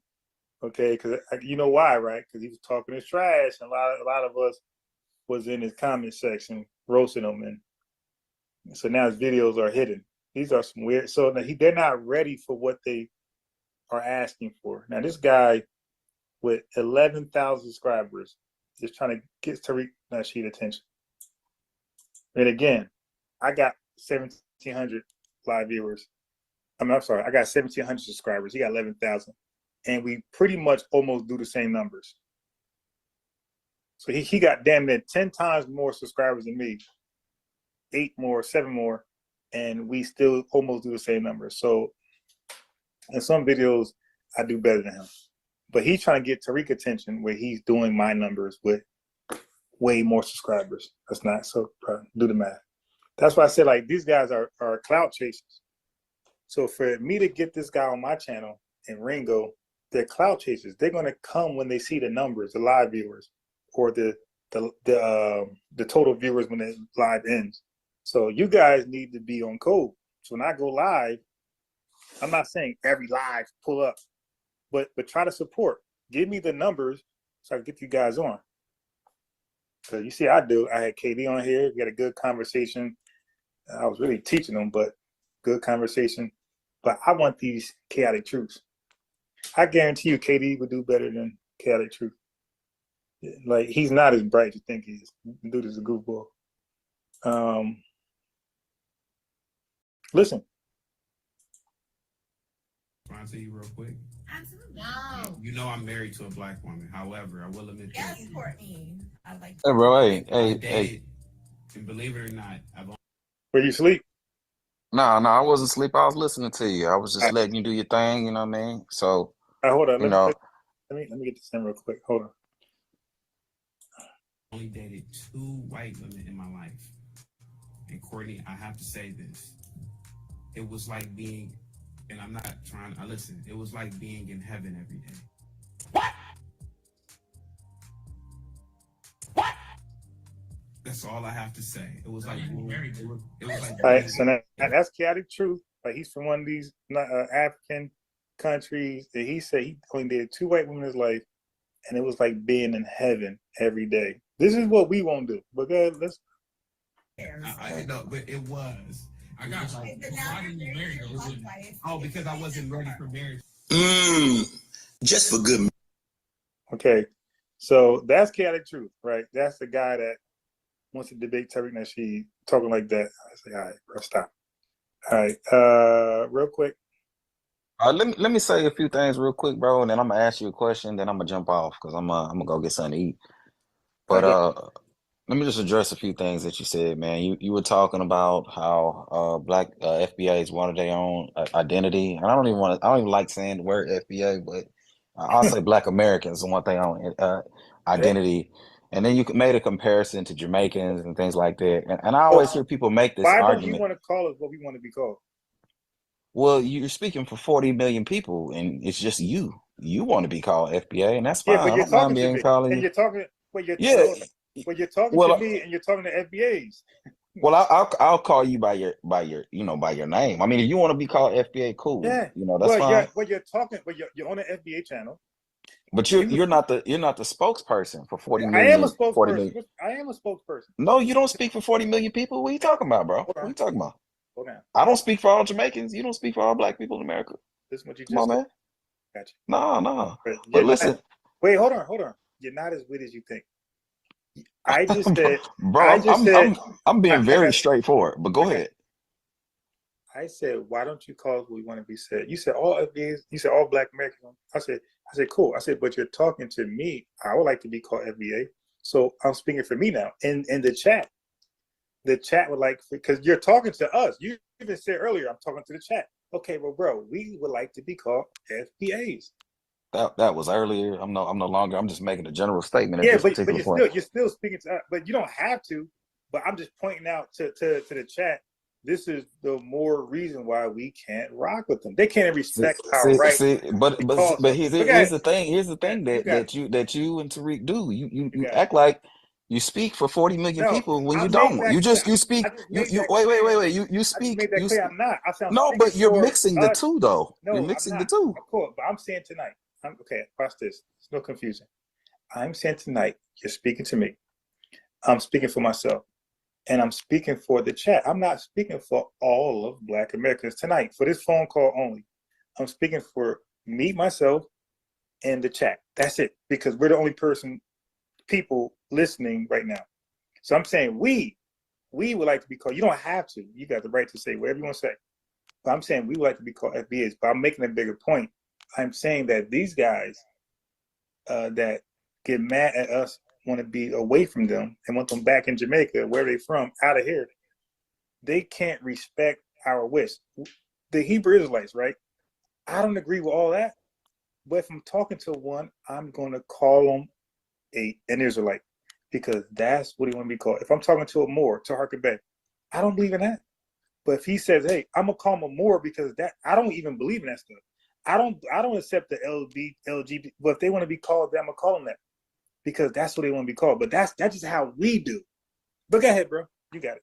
No, you're confusing a ideological group or a religious group with an ethnicity. Those are two different things.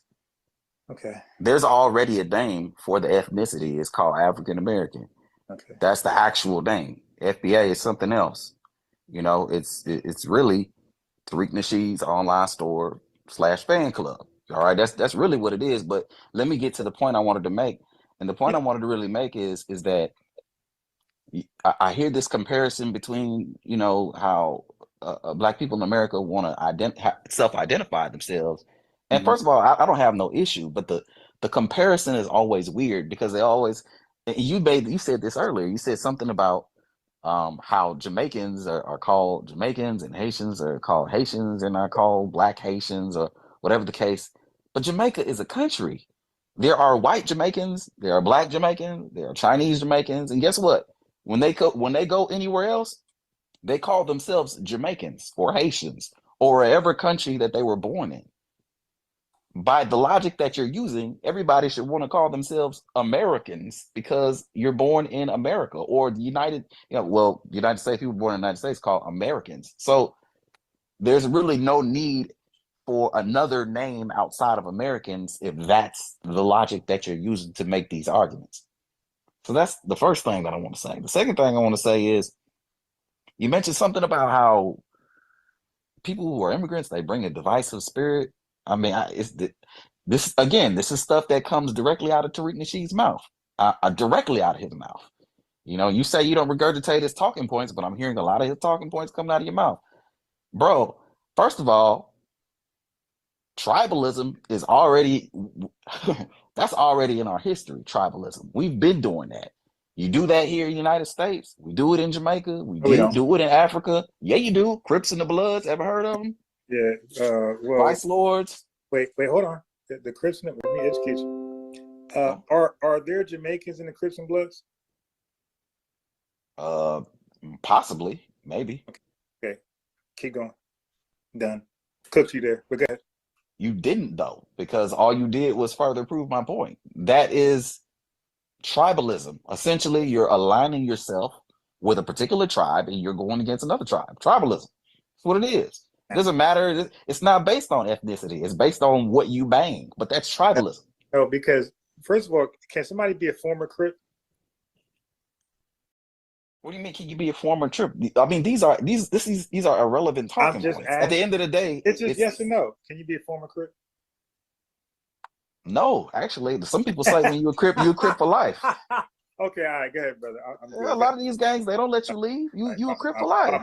My man. You might not bang anymore, but you still gonna be considered a Crip or a Blood. No, you're not. Well, once somebody drop that flag, that's it. But anyway, go ahead. You still okay, and then them Bloods see you and they know that you be with them Crip people. Guess what? You still a Crip. But that's fantasy, because Bloods and Crips hang together. I don't know if that's fantasy you talking right now. Okay, all right. So But everybody just again, been you're in Florida. everybody been making up You watched everything it, about but Bloods and Crips. Okay. you watched it with It's TV. okay. So You watched it with TV. Bloods and Crips really don't have nothing going on. GDs, the Vice Lords, there's No, none of that going on. You're right. Okay, I just made it up just now. All right, but cool. that's And too much any, TV, all right, okay. too much You movie. you mentioned some other stuff about bad stereotypes from parents and people coming into the country and them having like a certain ideology about black people when they come to the United States. And it's just like, bro, if you watch somebody on TV and they're portrayed in a certain light, then that's how you're gonna view them when you see them in person. So you We guys talked never earlier. watched? Wait, so you guys never watched Mo Better Blues? You guys never watched Denzel watched The Man on Fire? So you guys only watch degenerate movies Is that that on BT all day, 24/7? What do you see yes, on TV? yes. What do you So see? You see so back you to guys back repeat of Baby Boy. You see Baby Boy so you 17,000 never yeah, times. but You okay, see hold on. America. Go ahead. Okay, but hold on. See, but here's the difference though. You're watching movies about us, but you guys are now watch this. Now here's the thing that you gotta sit down and think about. You guys watch movies about us being violent, and then you guys say, "Hey, they must be violent," as though you're better. You guys lead the world in violence. So it's so like let's say, Oh, come on, bro. You hold sound on, like a white supremacist right now, No, bro. Come on, no, I'm making fix a bigger that. this Go this ahead. Go ahead. point.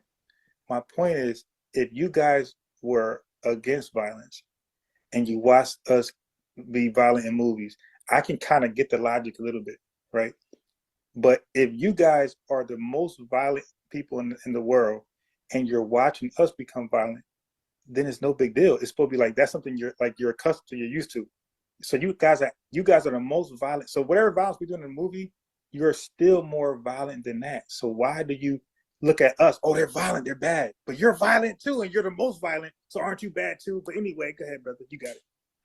I mean, it's crazy. You just generalize like That's real millions of fact. people. You just generalize. You put all millions of people in one box. You know what I'm saying? Like, That's a fact though. Jamaica led the world for like 10, 13 years straight to being the most violent country in the world. That's not propaganda. That's a fact. okay, the most violent country in the world. Yeah, Okay. you are the world Chicago.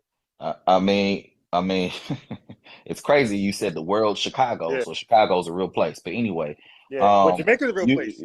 okay, but Chicago is too. Yeah, So yeah. what are you Okay. saying? And this is the thing that Because you guys do. This is the Chicago. thing that you No, guys do. You try to make one distinction. You try to say, oh, no. That's well, not what we're doing. we're not that violent over No, here. You guys are more listen. violent on this No, side. no, And yeah, no. Hey, but brother, they put I'm this they not, put the same label on all black people. brother. I'm not doing that. I'm saying Well, Chicago is compared to other cities in America, not to other cities worldwide. Because there's other cities that's still those Spanish cities make Chicago look like Beverly Hills. So what I'm saying is Chicago is seen dangerous when you compare it to American cities, but when you compare Chicago to world cities, Chicago's not number one. But if you compare Jamaica to other countries, you're number one.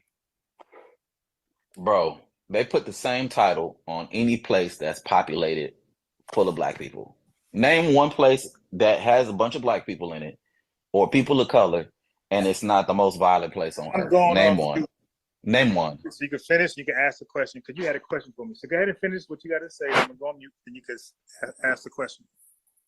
Yeah, bro. I just want to, cook on some of these talking points, man. At the end of the day, when you're shown a certain image of somebody and you pull up on them, that's the image that you're going to get when you come to the country. It's just regular human behavior. You watch videos about the boogeyman. You know what I'm saying? If you see something that look like it could be the boogeyman, you're going to be scared. You watch videos about ET and not ET, but the alien versus predator or alien. You see something that looks like that, you're gonna be scared because it's the programming that we get when we watch TV, when we watch social media. But and this is the thing, regular human behavior. But who we never, and this is the thing with these conversations, we never talk about who's putting out this information, who's portraying these people these certain types of way.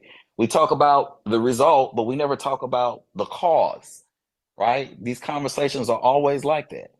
And, very disingenuous conversations. But I want to ask a question, bro. I'm gonna ask the question. I'm gonna wait for the answer. I ain't gonna cook as long as you did. I'm gonna ask the question, wait for the answer. I'm gonna listen to the answer, and then I'm gonna drop off. My question to you, bro, is, and I'm gonna listen to understand. I'm not even gonna listen to respond. I'm gonna listen to understand. How is FBA delineation tangibly beneficial? Period. And I'm gonna leave you with that question. Answer that as best as you can. Good question. So it's tangibly beneficial because for the first time, a lot of us are putting down our religious differences. We're putting down most differences that we would normally have with each other. Yeah, I was against Sarasu and Seti's, Pan-Africanist position, right? But the fact that he embraces FBA, I excuse that. Like, I don't care. He could be Pan-Africans all day. I don't give a damn. The fact that he embraces FBA, I'm back in tune with him. I'm back watching. So that's a tangible difference. It made us lock arms in a way, seemed like nothing, like probably similar to like the civil rights movement. It made us lock arms regardless of our personal indifferences. And that's some things I'm trying to like let the chat know. Like, stop arguing over simple stuff amongst yourselves, because this is what they want. They want us to divide on small things. The fact that it don't matter if this person is Native American or he's not. He's still FBA because he most likely got a lineage going back to slavery.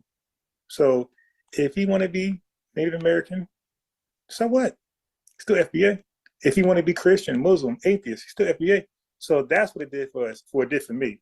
It made me stop arguing with my own people. So that was my resolution this year, is to argue least as possible the FBAs.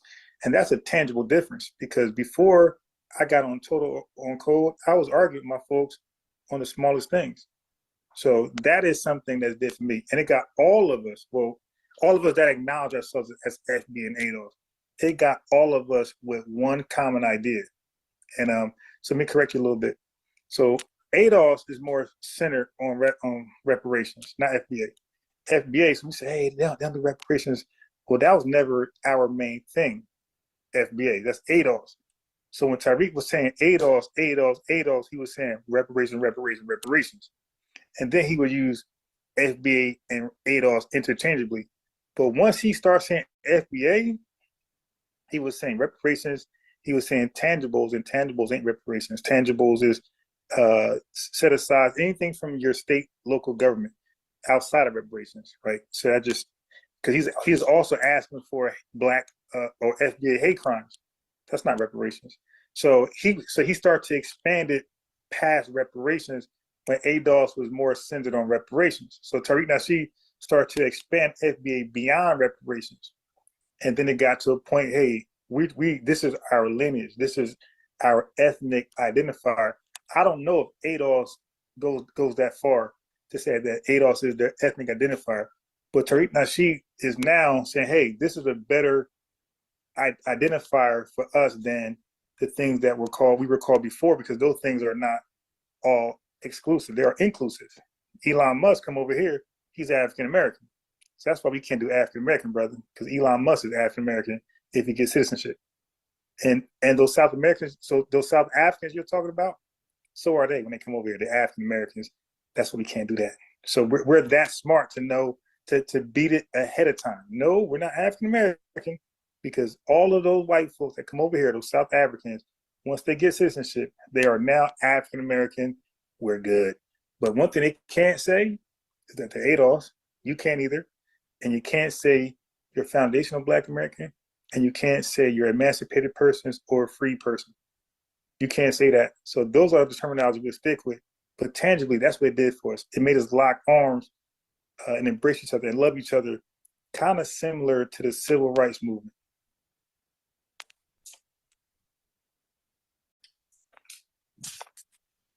I would just argue that none of what you were mentioning was tangible. You know, they were more symbolic, No, maybe spiritual, maybe, you know, there was nothing there that you could extrapolate that was anything tangible, well, beneficial.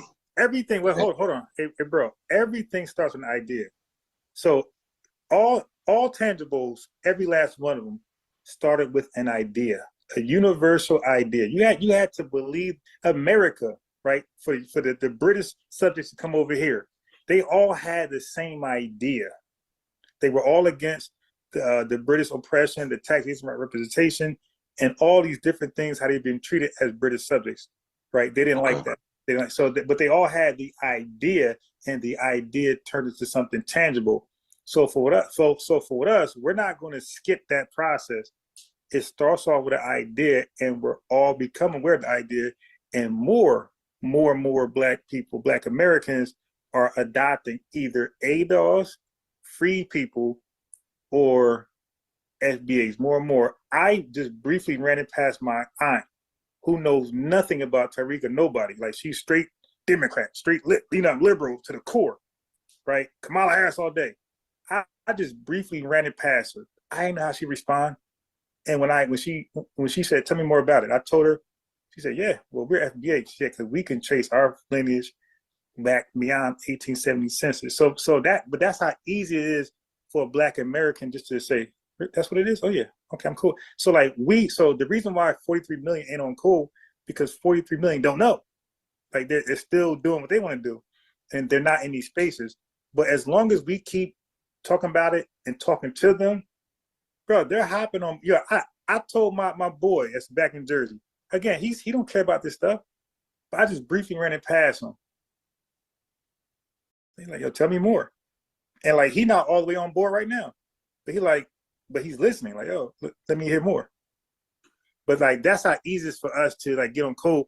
But again, it's the idea first. So we're not going to skip past the idea and go to tangibles. No, it's important to have the same idea. Get on. That's what on code is. Get on code. Get on code. You hear them? You hear us. Get on code. Adolf's got their own mantra, right? But it's to get on code, and then the tangibles come afterwards. But right now, it's a beautiful symbolic feeling right now. It feels good to be loved and to love your people unconditionally. Right. Now, I'm gonna say something that's gonna throw you into a frenzy right now, bro. No, It's gonna be very simple too. no. It will. Do you realize that what you're describing are the principles of Pan-Africanism? No, it's not. Yes, it is, bro. Getting on the same page, the same ideas. This is Pan-Africanism, bro. That's What that is. Collaborating with black people, other black people, uniting, locking arms. This is Pan-Africanism, bro. Can I respond? That's what it is. Sure. Okay, but that's not how Marcus Garvey defined his. Again, you guys don't know more Marcus Garvey than me. Marcus Garvey did not define his Pan-Africanism that way. Marcus Garvey defined his Pan-Africanism as to overthrow white colonial power in Africa and have a government ran by him, where he'll be the president. That was his blatant definition of Pan-Africanism. Now, you guys remixed it later, but your leader, your king, he said Pan-Africanism was to go into Africa and dethrone the white man. So you could try. You know that Marcus Garvey didn't create Pan-Africanism, right? It was around before he got there. Oh, but I'm gonna use a word. He was a spokesman for it. Okay, he was one of the spokesmen for it, but he wasn't the only spokesman for it. And he's not the founder. He's not a creator of Pan-Africanism. So who was the spokesman of Pan-Africanism? Who was one of the spokesmen of Pan-Africanism? That was largest, because so Garvey had, they say, up to like hundreds of thousands to 1 million followers.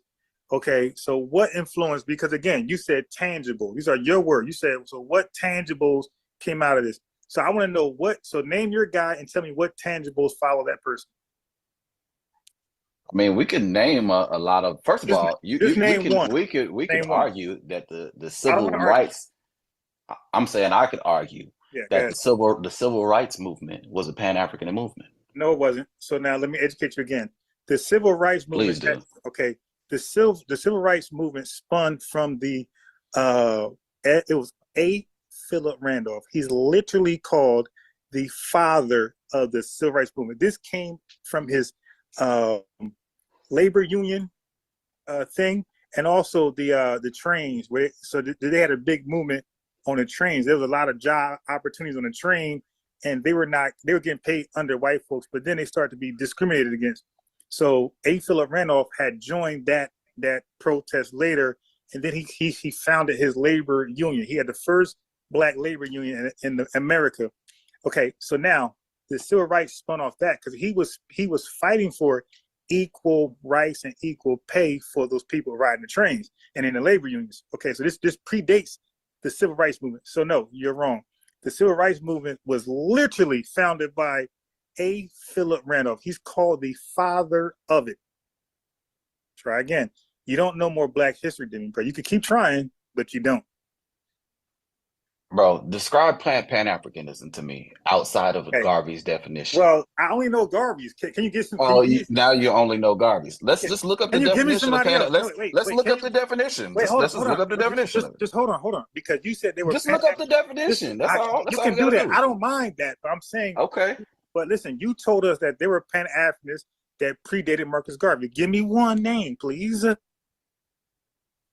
Alexander Cromwell. Okay. Now, what did he do that was tangible compared to Garvey? And how?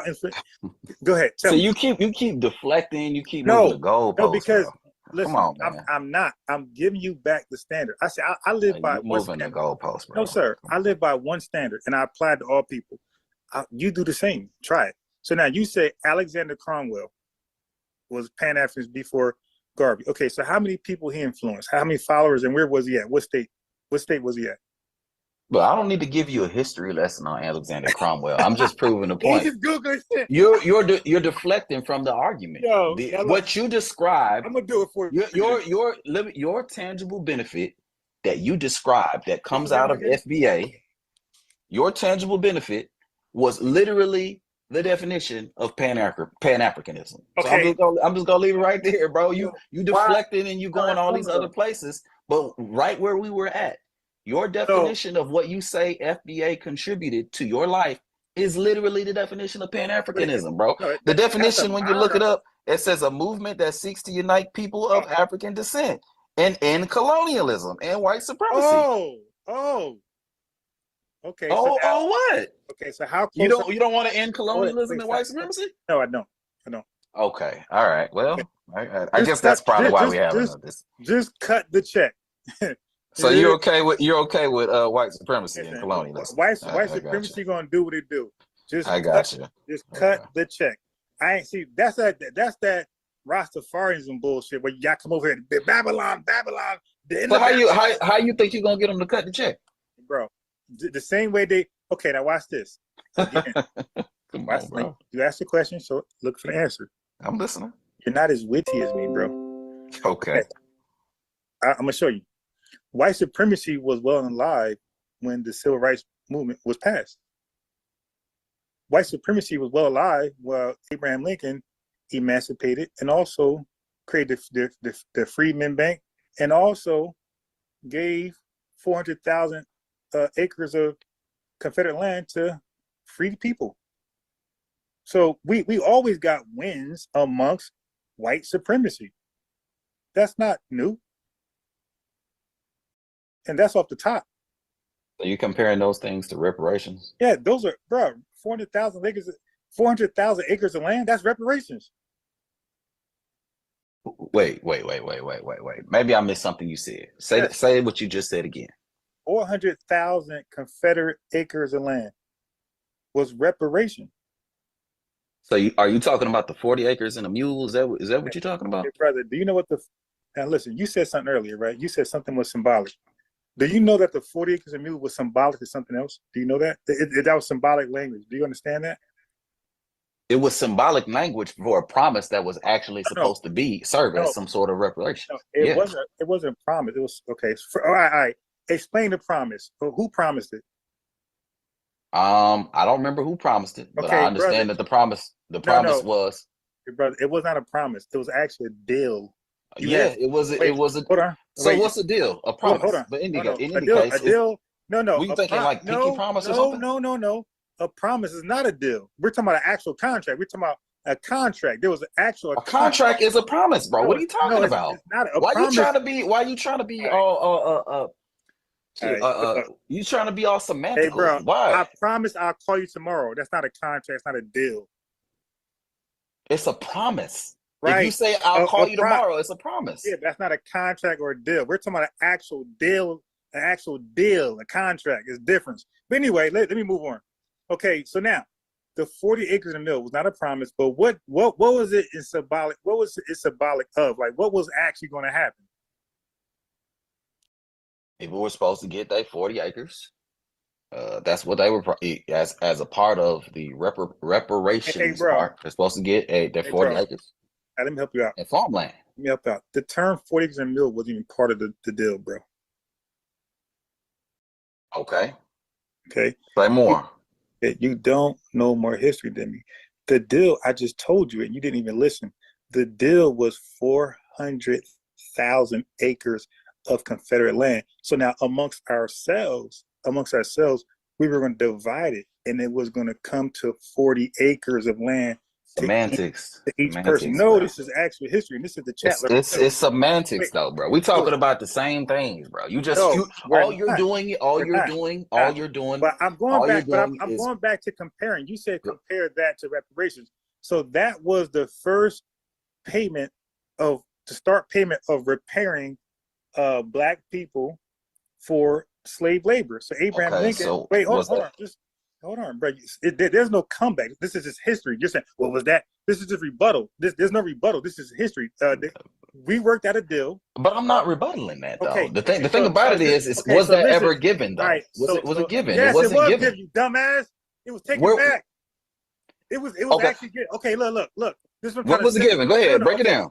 Okay, wait, no. And here you go with the ad hominems and shit. So now I'm gonna have to get. So you shouldn't get mad if I come back at you. But go ahead. Fam. No. I welcome that. Okay, I'm glad you're a welcoming guy. Now go ahead, finish explaining because you got 400 acres, right? Go ahead, tell us about the 400 acres that y'all got. Go ahead. So now, do you know what happened to Abraham Lincoln after that? What happened? Wait, first of all, do you know about Black Reconstruction?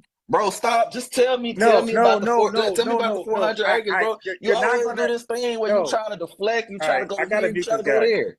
I gotta mute this guy because he want to deflect now. If I explain this, bro, you gotta be with me. So I want to know, because I might have to explain these things as well. Are you aware of Black Reconstruction?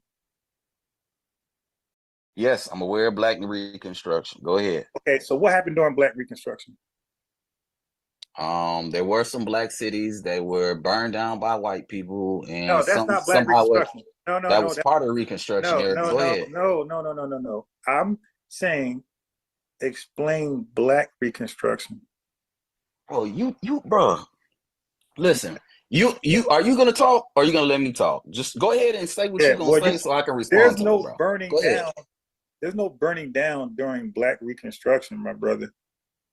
Okay, so Black Wall Street wasn't burned down by a bunch of white people during the Reconstruction era? Do you know what again, you don't know what Black Reconstruction is. Just say you don't. Are you talking about the Reconstruction era? Is that what you're talking about? Or the history? Brother, Black Reconstruction is a certain time period. I know what you're talking about, bro. I'm saying you're talking about the Reconstruction era, right? During that time period? Bro, when did the Black Reconstruction era end? Bro, you want dates? Just say what you're gonna say, bro. Let me mute you. You don't know. So Black Reconstruction ended as soon as the North Union soldiers pulled out of the South. And then the KKK, and so it ended during Jim Crow, bro. Fuck you talking about Black Wall Street. Black Reconstruction ended once the Union pulled their soldiers out the South. The KKK came right away, and they implemented Black codes and Jim Crow. Black Reconstruction done. So now what he didn't know, that you guys know, that we were in positions, sheriffs, we were mayors, governors, all types of Congress. That's Black Reconstruction. We were in political positions and we had our land. So Abraham Lincoln got assassinated, I think, by John Adams. And then, I'm sorry, not John Adams. He got assassinated and John Adams came, I think he was the vice president. He became president, and he wasn't, sorry, that was a slip. He was not assassinated by him. He was replaced by him. He got assassinated and John Adams took his spot and John Adams gave the South, he awarded them back their land, kicked us off the land, and we were actually tilling the land. We were living on the land, and we were growing it, making it better. We were tilling the land. Okay, and they got us off the land physically. And now tell me how the fuck that's relevant, bro. Tell me how that's relevant. Okay, now be quiet. Let me tell you, because you asked about how does reparations compare to that. I said, because that was reparations. That was a form of reparations the same way we're talking about a form of reparations today. So you asked that question. Nigga, but they took this shit back. Okay. Why are you talking about some shit that was taken back? You don't have it no more. But that so what are we talking about right now? Okay. And I think you're a little slow, my boy.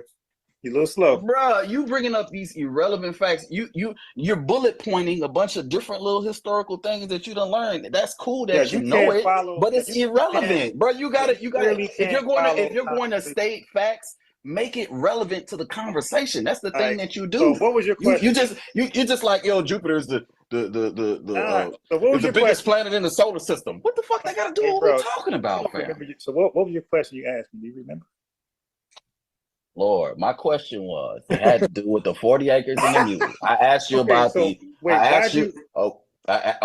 you were talking about reparations and how to get reparations. Right. All right. And then I brought up the 40 acres and the mule. No. You brought up the 40 acres and the mule. No. Let's go back a little further.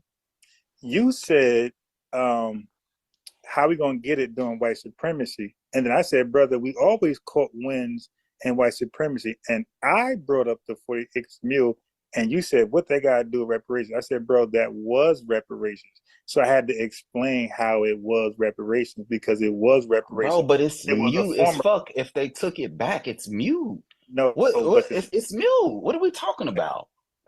You can go. That's the thing that you do, bro. You just bring up these points. They love to talk in circles. Okay. Bro, that point is mute, man. Okay. If they took the land back, what are we talking about? That had nothing to do with that. But anyway, brother, carry on. Go ahead. Finish what you got to say. In any case, man, it's like this, bro.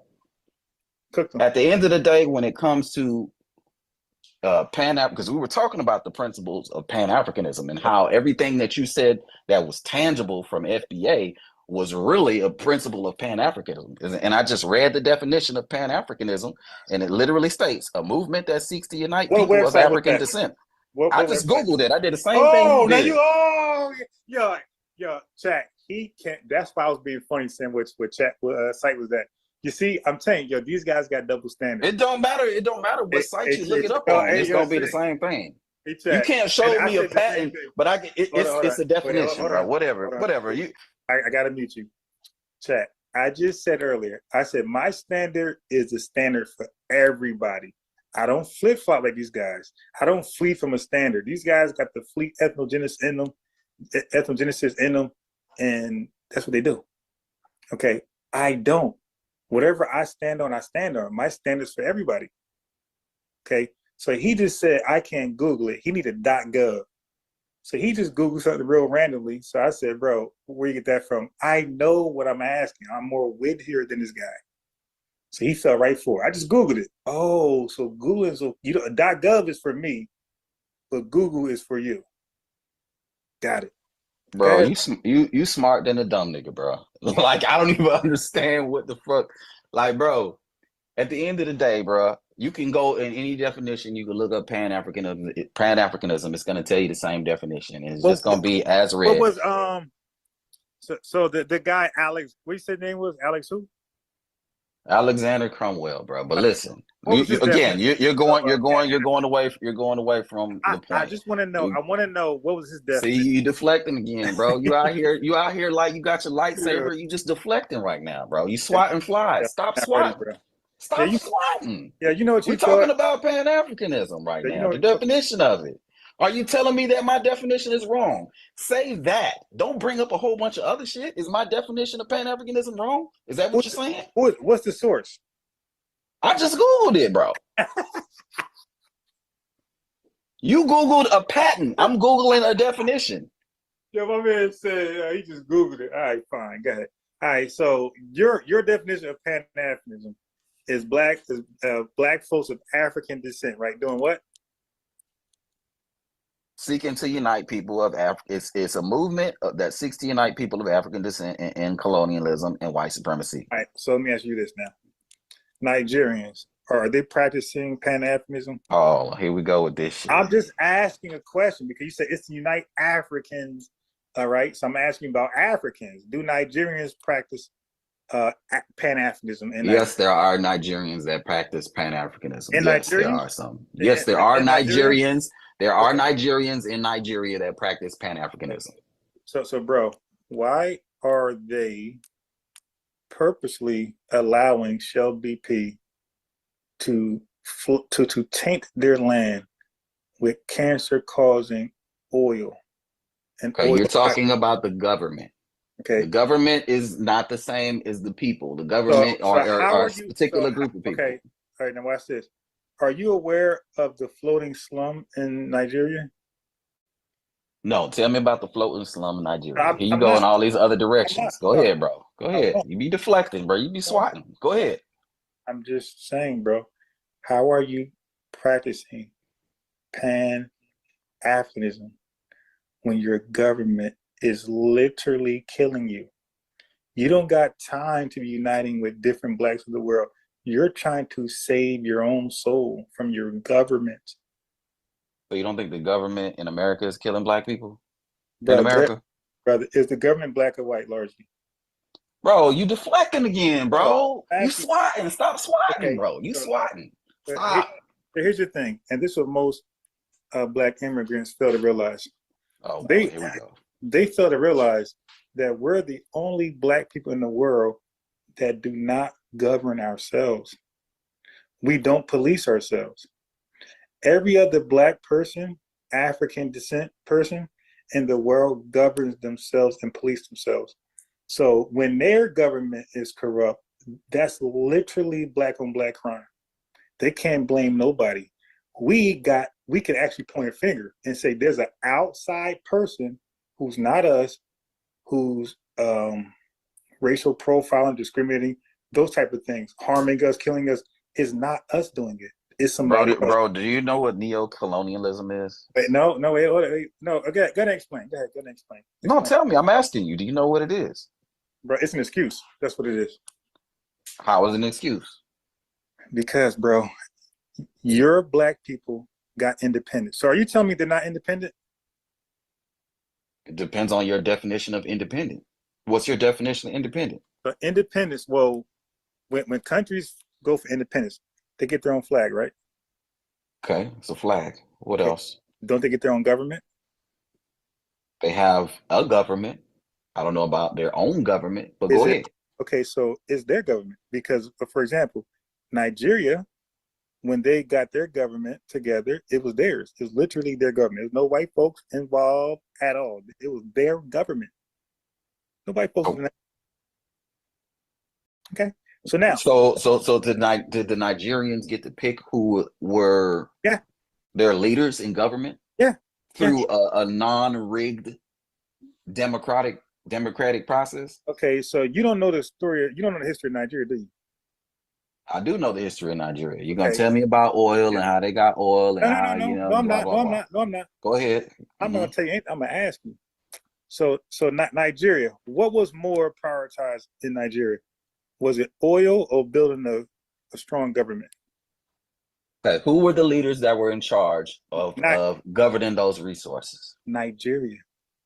Okay, but Nigeria is a country. The government runs the country. The people do not run the country. The government does. And the government is ran by people. It was Nigeria. Okay, the government is run by select people. Who selects those people? No. Hold on. Relax. You're running away from the question. No, Go ahead. I'm gonna educate you. You're running away from the question, bro. Answer, who selects those people? How do those people get in power? I got you. Relax. Chill out. Relax. Okay. So what you don't know is that the government was always there, even so. Well, first of all, you don't know Nigerian history. I know you don't. Okay, because let me ask you this: the UK, the British came there in what year? I don't know what year the British came in, bro. I don't know. You deflecting. You moving the goalposts. You swatting, bro. Okay, you swatting again. no. I'm gonna have to mute you again. because this is something you don't know. Now, the British government, they went into contracts, which you don't know, of course you don't know. They went into contracts with the Nigerians. They didn't enforce nothing over there. They went into contracts on how to get the oil. Okay, so they had them sign contracts with Nigerian government signed a contract, and they were getting paid. They were not forced into nothing. Everything they did was a deal. Bro, please stop it, bro. Do you know the splits on these contracts? Do you know how much of the how much actual money they were getting for these resources that they quote unquote had these contracts for? Hey, bro. That's why I say you clearly don't know about I'm neo-colonialism, gonna mute this because guy. that's what it is. He's still doing the same thing. I gotta mute you so I could go real fast because you're just talking right now. You don't know shit about Nigeria. Okay, so he just said contracts. You don't have to sign the fucking contract, my boy. You can say no. They said no, by the way. They ended up saying no.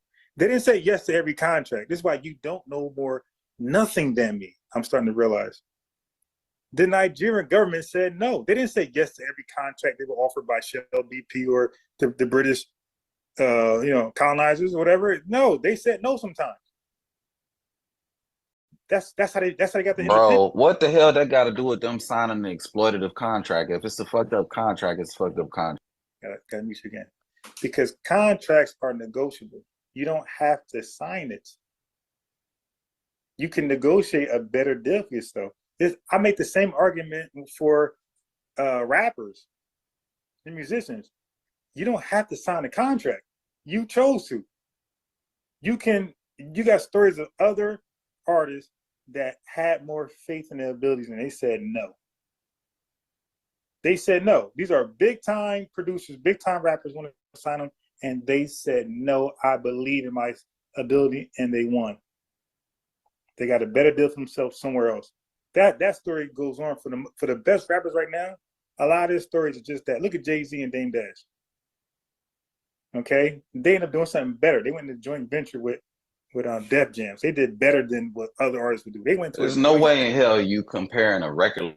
Okay, no, it's about contracts, my boy. It's about contracts. I'm comparing contracts. I had to meet you again. I'm comparing contracts. I'm saying contracts are negotiable. They're not forced on you. Okay, you can sign it or don't sign it. So the Nigerians, they were greedy. Okay, I'm trying to use good words. They were greedy. They wanted money.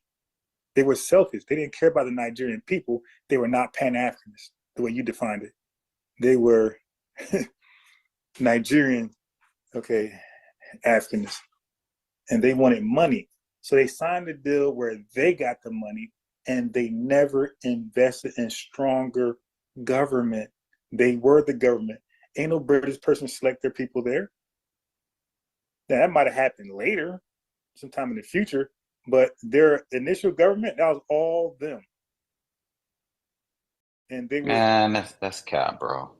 And they were corrupt on, well, it's not cat, because we actually read UNA.gov. We actually did a study on this, bro. You're late. Go look at my videos on Nigeria. Okay, so I think it's Alabama University, I think it was. So you're late. Like we already did this. We did one on Rwanda. So you're late. No, it's not cap. I got videos actually called Nigeria.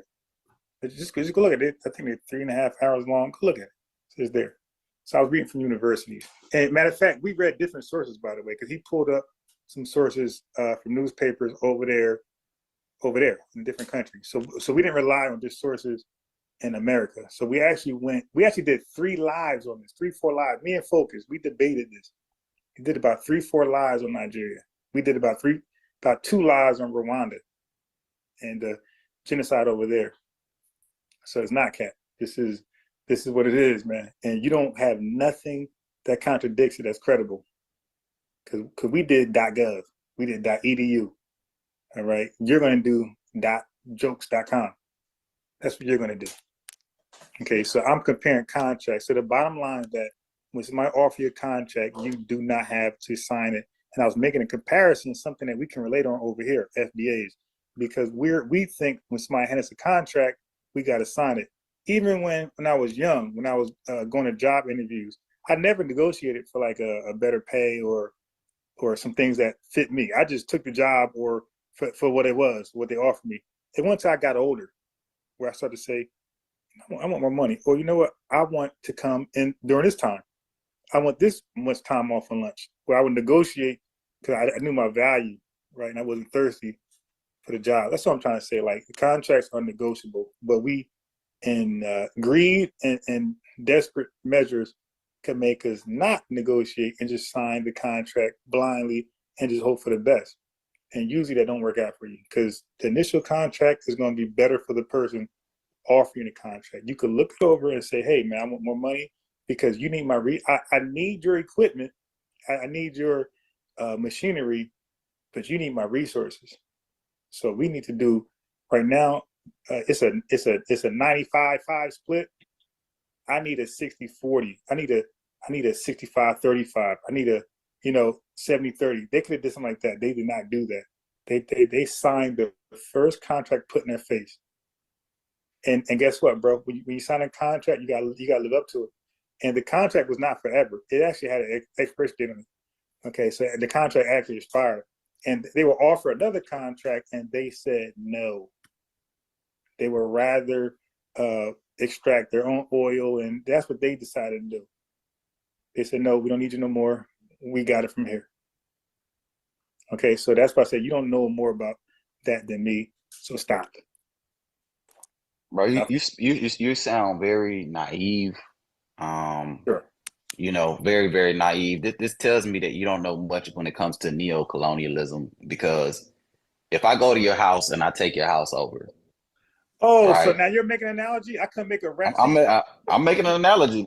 You made like 17 million analogies tonight. Come on, bro. I can't make. Nah, yeah, the point is, bro, you're double standards. Bro, come on, man. I have to point this out. He just said I could not make. So now I'm making a contract analogy.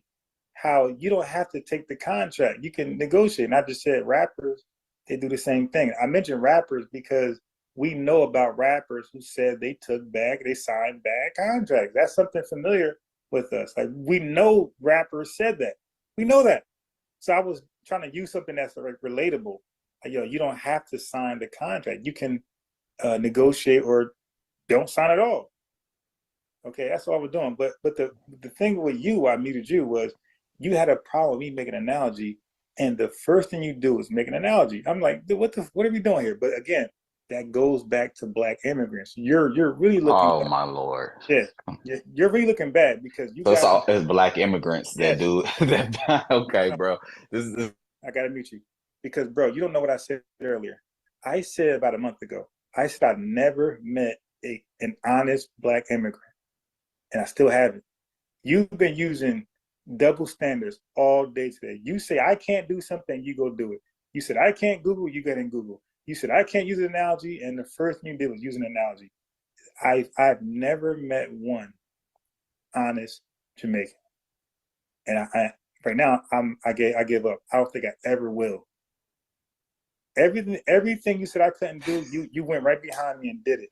Okay, now go ahead and make your analogy that you said I couldn't do. Go ahead and make an analogy. You come to my home. It's crazy. Yeah, it's crazy. You got Black people that use white supremacist talking points. You never met an honest Black person, huh? Okay. No. But in any case, okay. Yeah, I know. Immigrant. I know. Okay, because all dishonest people are immigrants, right? There's no dishonest people who are from America, who are born in America, raised in America. They're all and this is what it comes down to. This is why the whole FBA delineation movement. This is why it's a ridiculous move. It does, because this is the rhetoric that people such as yourself and Tariq Nasheed, this is what you guys promote, what you propagate. Oh, there's no honest immigrants. Immigrants are the bad people. They're doing all the crimes. You sound like the KKK. You sound like white supremacists. You sound like dudes that neo-Nazis, except you're not white. You want to be white, but you're not white. But in any case, hold on. Let me finish what I'm saying, though, bro. Let me finish what I'm saying. KKK, can I ask a question? No, let me finish what I'm saying, because I mean, you've never met an honest immigrant, right? Yeah, okay, all right. I bet you've met honest white immigrants. I bet you met those. Oh yeah, we know how you dudes do. How y'all I be met a tap few. dancing, buck dancing, buffooning? Yeah, we know how you dudes do. It's always black people that always are the dishonest ones. And you see how this goes. You see how you dudes do. You regurgitate these talking points. You get them from white daddy and from white mom. I know where you get them from. This is why the shit that y'all say irritates real black people the way you it didn't irritates. answer my question about the Klan though. What question did you ask about the Klan? Why did Marcus Garvey meet with the Klan? You going deflecting, filibustering, I you just talking about this, asking talking a about that. question. Why did he meet with the Klan? Maybe he was trying to negotiate a deal. I No, mean, Marcus no. Garvey wanted to segregate. No, He bro. didn't want to integrate. He wanted to segregate. Hey, So bro, maybe he was negotiating a deal. no, Could hey, have been bro. that. You asking me to speculate. So No, I don't know what not I don't know what speculate. type of answer so you want. right, What answer? What kind of answer do you want for that kind of question? He wrote a letter. Are you familiar with the letter? What answer do you want for that question? What The kind of letter. answer? The letter. Are you familiar with the letter? I'm familiar with the letter, but Okay. I still don't So understand what answer do you want to that question? Why was he praising white supremacy in the letter? That's political shit. Ah! You, So why do you niggas swing from Trump's nuts? I don't. You clearly because you're trying to get benefits. Right? he just said that we borrow white supremacy talking points, and Marcus Garvey just praised white supremacy. He said, he was political. So I guess now it's cool if Marcus Garvey does it. It's cool to borrow white supremacy talking points. I get you. I got That's you. not a white supremacist talking point. That's just him saying he cool with segregating. That's all that is from white people. That's not what he said. No, You comparing apples to oranges and you thinking you're making so much sense, but you're not. He literally Sounding crazy right now. He literally praised. Listen, he literally praised because they wrote a book or an article. He literally praised the article that was clearly hate. Is a hate article towards Black Americans. He actually praised it. He said that's a beautiful writing that you did. This nigga keep bringing up Garvey. Why you, bro? Are we talking about Garvey right now? Because you're bringing up Garvey. Yes, because we're talking about Pan. You just said it also. We're talking about Pan-Africanism. You brought up that we can talk about Tariq Nasheed talking about how to turn out 15-year-old girls in his book, Art of Mackin. We could talk about that too. So you want to bring up everything that has to do with Garvey? Let's talk about Tariq. How he be pimping out girls? How he be talking about pimping girls and stuff like that all the time? Okay, good. Let's talk about that. See, for me, it's full disclosure. Nobody's off the hook. So I talk about Garvey. I talk about some people. We could talk about that. Well, okay. Why haven't you brought it up though? Because you've been talking about everything that Garvey's done wrong. Because and I think you're lying. And Garvey's that. But I mean, what about Tariq? So, why haven't you brought up Tariq? Let me ask you that question. Why haven't you brought up the things that Tariq Nasheed has done? Because I don't know anything he did that was illegal. I know things. That was very political. Very political. So go ahead, enlighten us of what was illegal. You said pimping out 15 girls. What page? Right now, tell us what page. Why don't you name what page? It's in the Art of Mackin. Go read the book and you'll see exactly what it is. Read the whole damn book. Come on, you hear this guy? Am I lying? Tell me I'm lying. Yes. Say I'm lying. So it's not in the book. I'm lying. No, because you can't tell us where it's at. Oh, because we can't. Okay. Yeah, because I can't tell you where it's at. Okay, go ahead. Here's a better question. Did you ever read that for yourself? Yes, I have. So you got the book, right? I don't have the book. I read it online. Back to Google. Not on Google. There's such a thing called ebooks, sir. I mean, it's 2025. You got ebooks. Yeah, this guy read Taharka Bey's post, and all of a sudden it's a fact. I got you, my boy. Yeah, you got to source up, my man. When you say first of all, what about the Tariq Nasheed doing the little thing where he was teaching people about how to pimp on girls and doing the little comedy thing? When you talk about that, there's a whole ad of him doing it. He was on there with what's the dude, the little fat dude name? Michael Moore. Michael Moore. He's up there talking about pimp. You want to play dumb when it comes to Tariq Nasheed. I see how you do.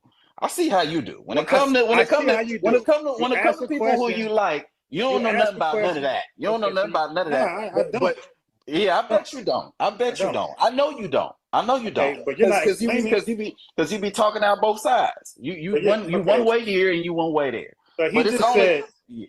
Okay, see, why you want to scream match, bro? I don't want to. I'm not screaming. Okay, I'm not screaming. Dude, I don't want to scream match. You just said earlier. Okay, watch this. The double standard. When I got on Garvey, you kept saying, "Why you on Garvey? Why you on Garvey?"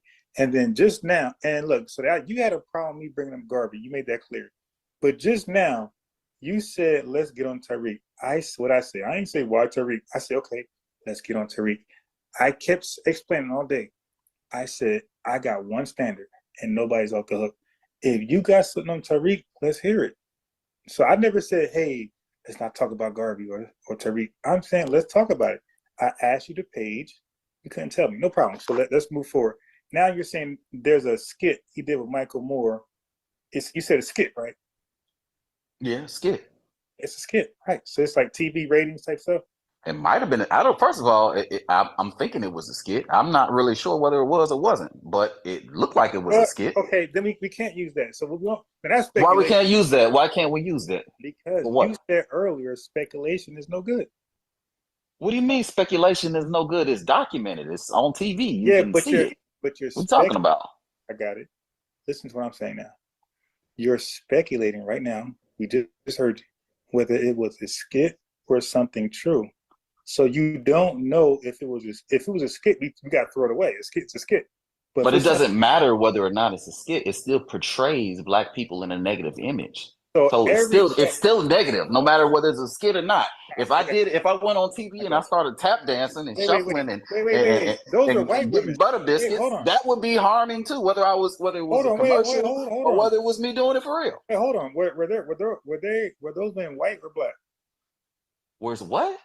The women that was part of the skit, were they white or black? Bro, that's irrelevant, man. You just said black women. You just said they were black. Here you go.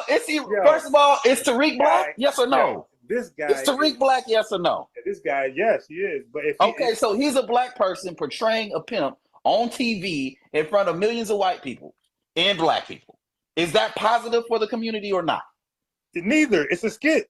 Like you talk about. It's what do you mean neither? It's a skit. Then you shouldn't have a problem with anything that portrays Black people in a negative image, right? You shouldn't have a problem with all the movies and all the music videos. You shouldn't have.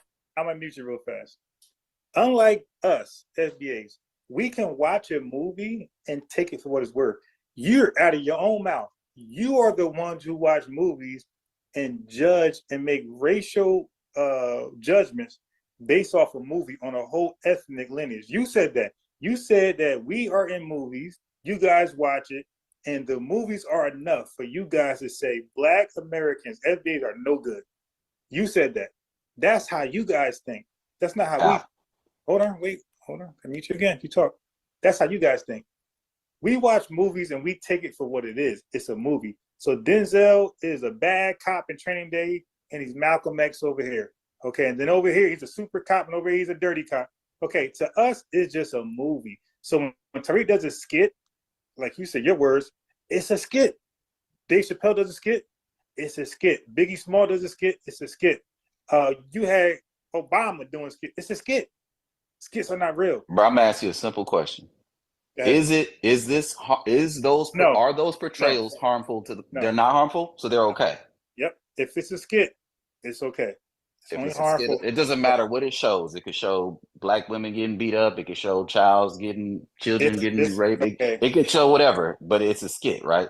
So that's okay. It's a skit. Now, what's alarming? Things like that. That's not a skit. That's alarming. So when you got Marcus Garvey out here scamming, selling fake. Here we go back to Garvey again. Yeah, because this is not a skit. This is reality, right? Because you said Tariq's our leader, right? I never said that. You said that.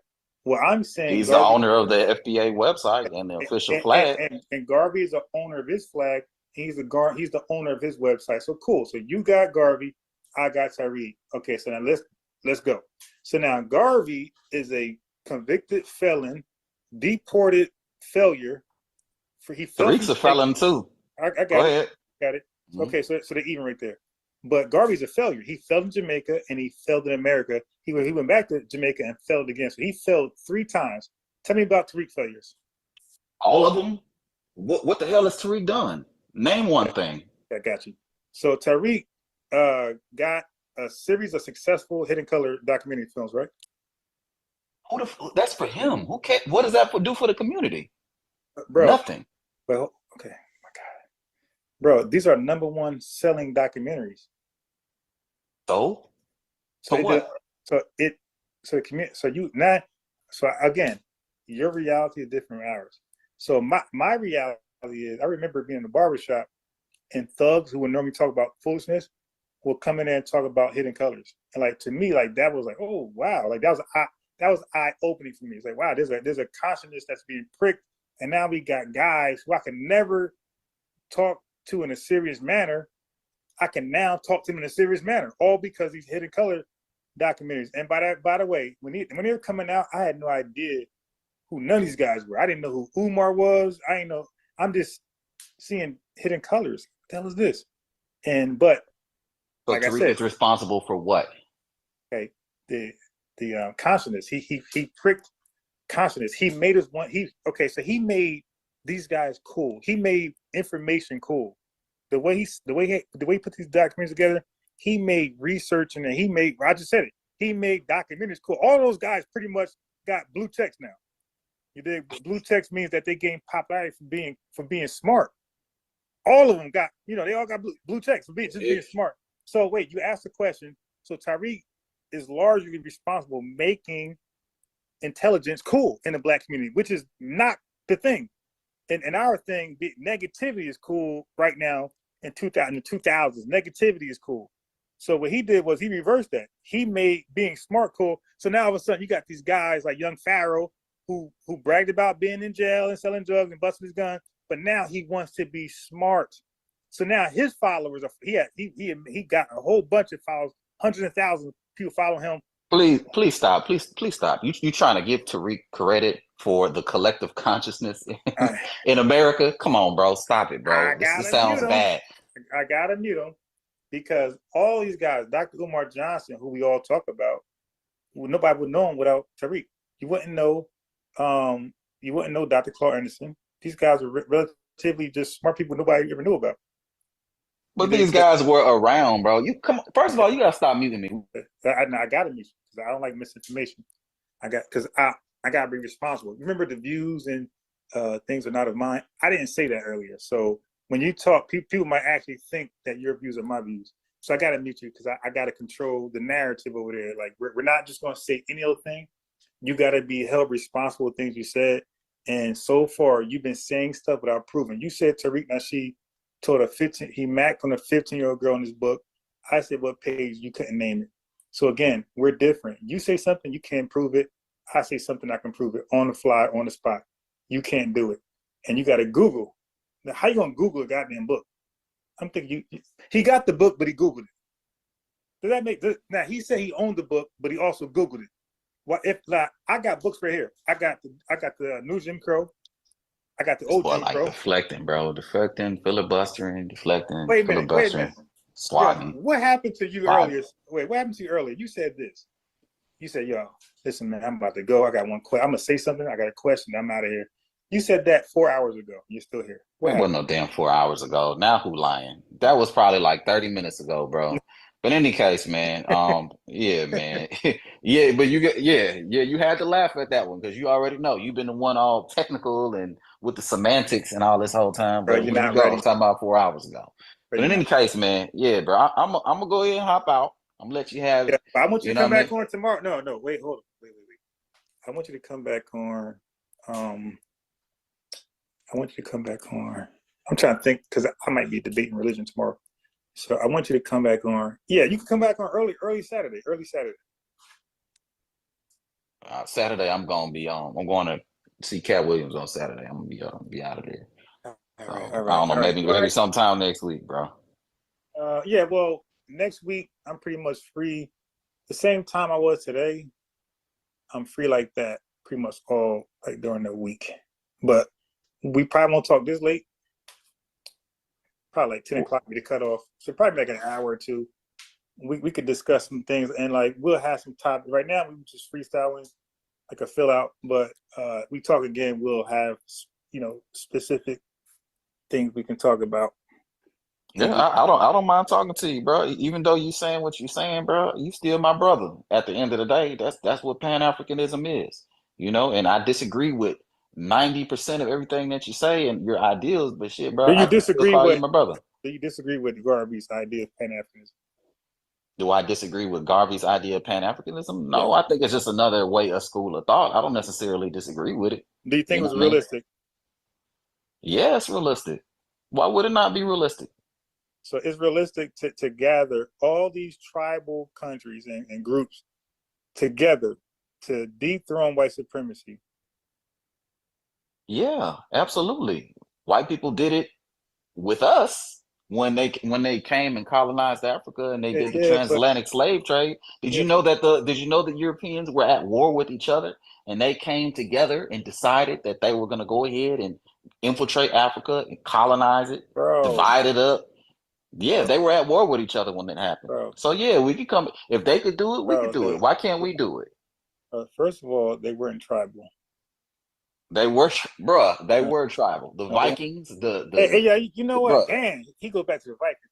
Hey, yo, you know what? Dan, like, where's your time frame? You just be saying any old thing. You got So they were over there in Europe living in harmony before they came over to Africa. Is that what she's saying? brother. I'm giving you a time reference. I'm saying, Garvey said Pan-Africanism, right? Listen, I'm doing. So that means I'm talking about 1920. I said, how realistic is that? In 1920, a bunch of tribal Africans are going to get together sometime soon and work together to dethrone the white power structure that's colonizing the world. I said, is that realistic? You said yes. I'm like, wow. And then you went to say white people. I'm thinking you're going to use a time frame for white folks. You just randomly just talking. You said Vikings, like, God damn, Vikings.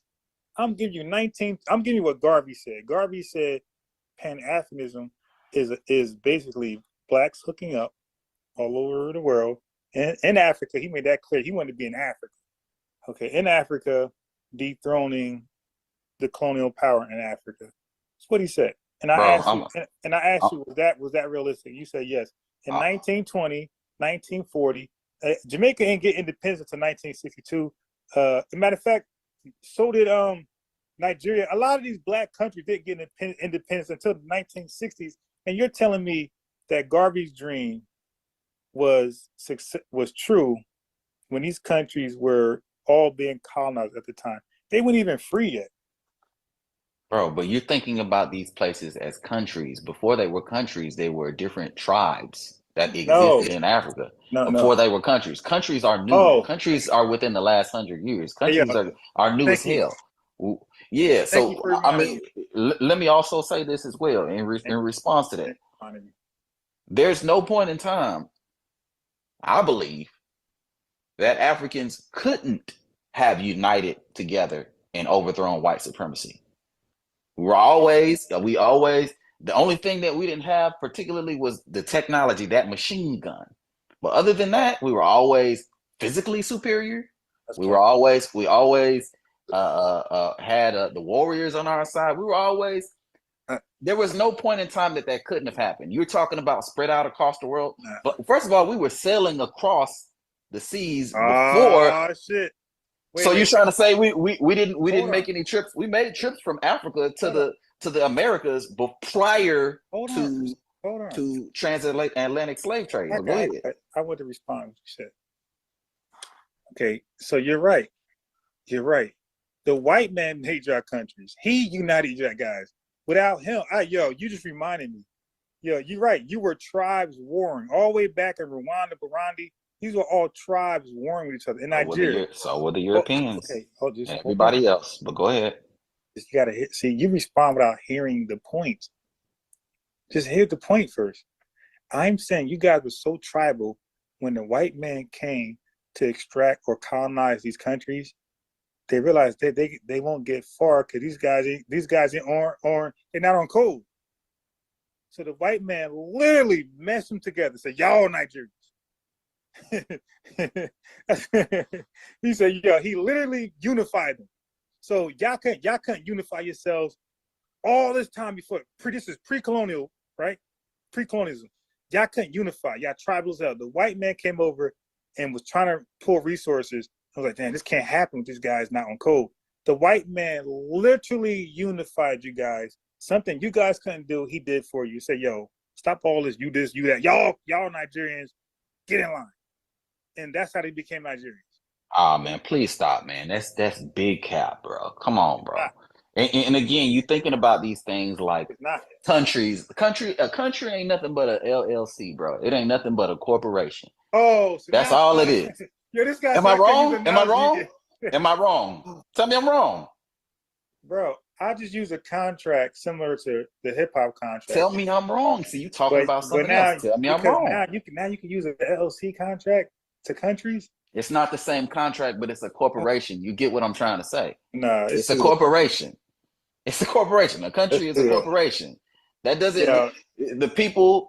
There are different tribes that were in Africa, just like there were different tribes that were in the Americas. Native Americans, they had different tribes, the Seminoles, the Choctaws. These are different tribes that were in the Americas. They didn't have countries. They had tribes. In Europe, they didn't call them tribes, but they had different sects of white people that were there. These Vikings and these different types of people.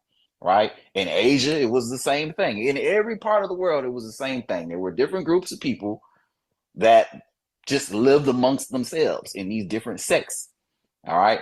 And that's how people lived up until the Europeans up in Europe decided that they saw these group of people. They saw that there was an opportunity for them to benefit, make money, whatever it is, right? Colonize, because I think it's something deeper than just making money with these people. But they saw an opportunity, and they had a conference called what's the conference? I think it's called the Berlin Conference. Okay, so you know what I'm talking about. What year? I don't need to know the year, bro. You hit me with the technicalities. 1880. No. All right, that's cool. That's cool. Listen. I'll give saying, that to you. The Berlin Conference. I appreciate the help, but let me finish. The Berlin Conference, they decided you gonna get here, you gonna get there, I'm gonna get here. We're gonna stop fighting with each other. We're gonna exploit these people. This is your part, and we're gonna stick to this agreement, and this is how we gonna rock. And that's what they did. The only reason there are countries in Africa is because these are the pieces of the pie. The Europeans divided Africa up so they get amongst themselves. That's the only reason there are countries there. Other than that, there would be no countries there. And they did the same thing in South America. They did the same. They tried to do the same. They kind of did the same thing in Japan.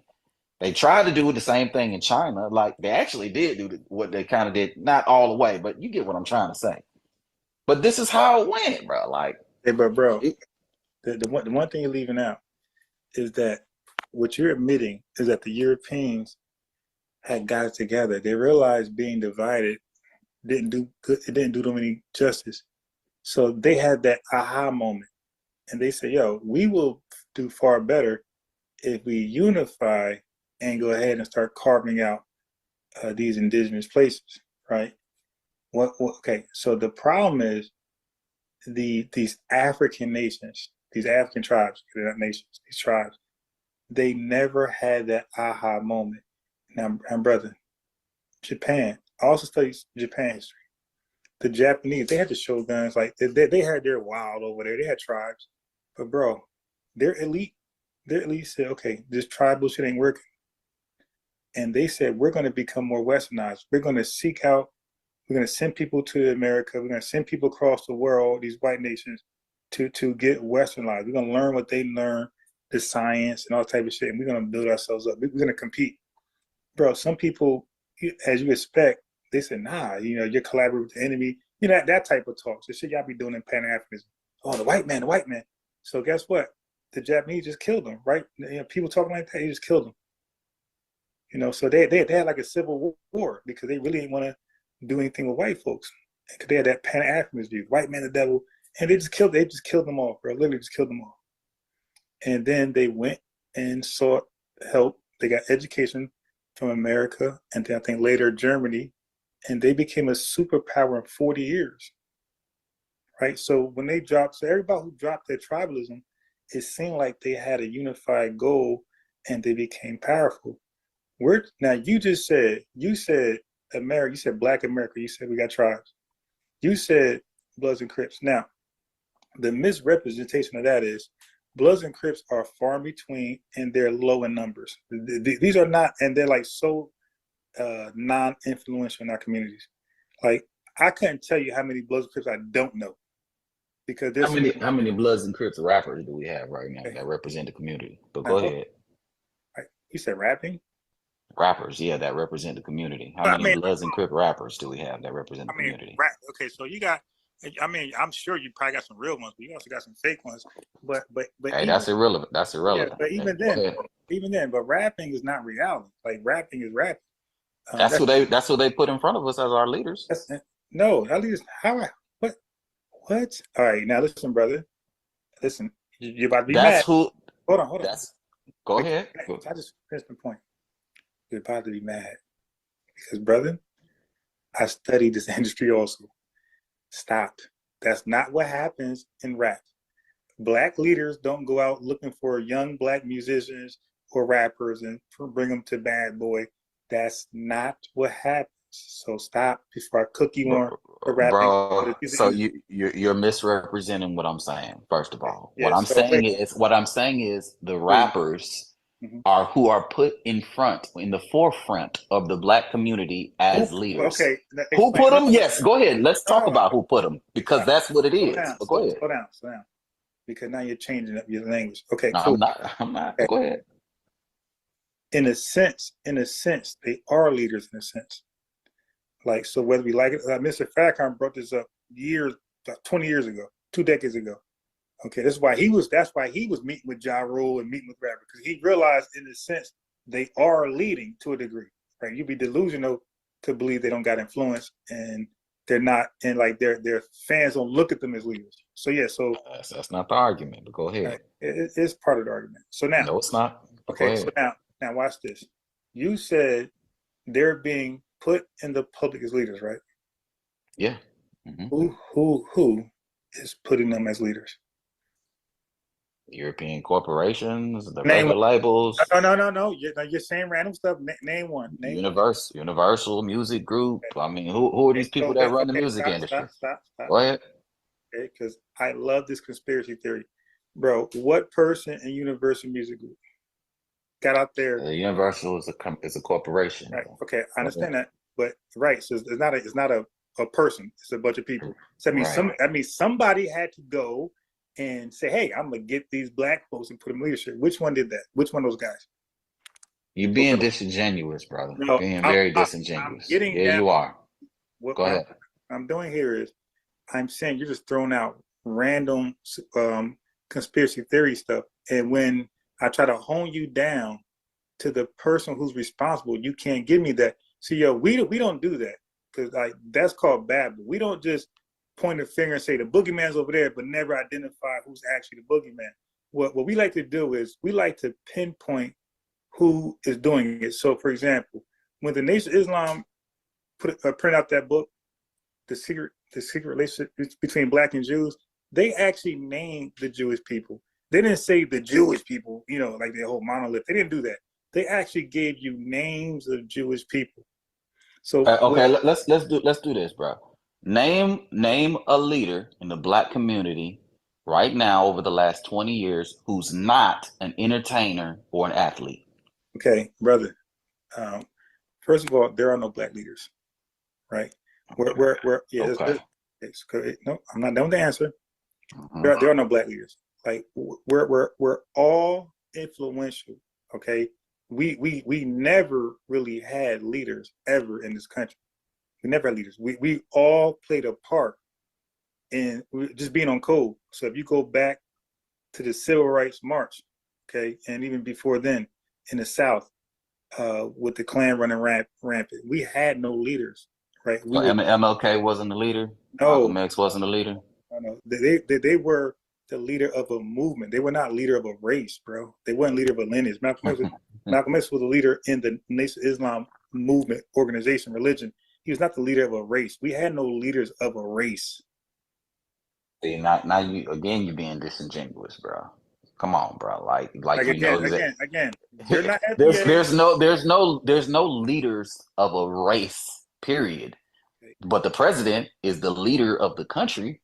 So how does somebody but Tariq would be the leader? Okay, go ahead. So wait. So now you're kind of like going to what I was going to say next.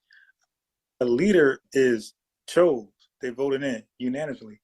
Bro, give me the Black man who was voted in or chose unanimously as a leader? Tell me. First of all, that's not the definition of a leader. A leader doesn't have to be voted in. What are you talking Wait, about? okay. That's not how that goes. Wait. Now, I said voted or chose, bro.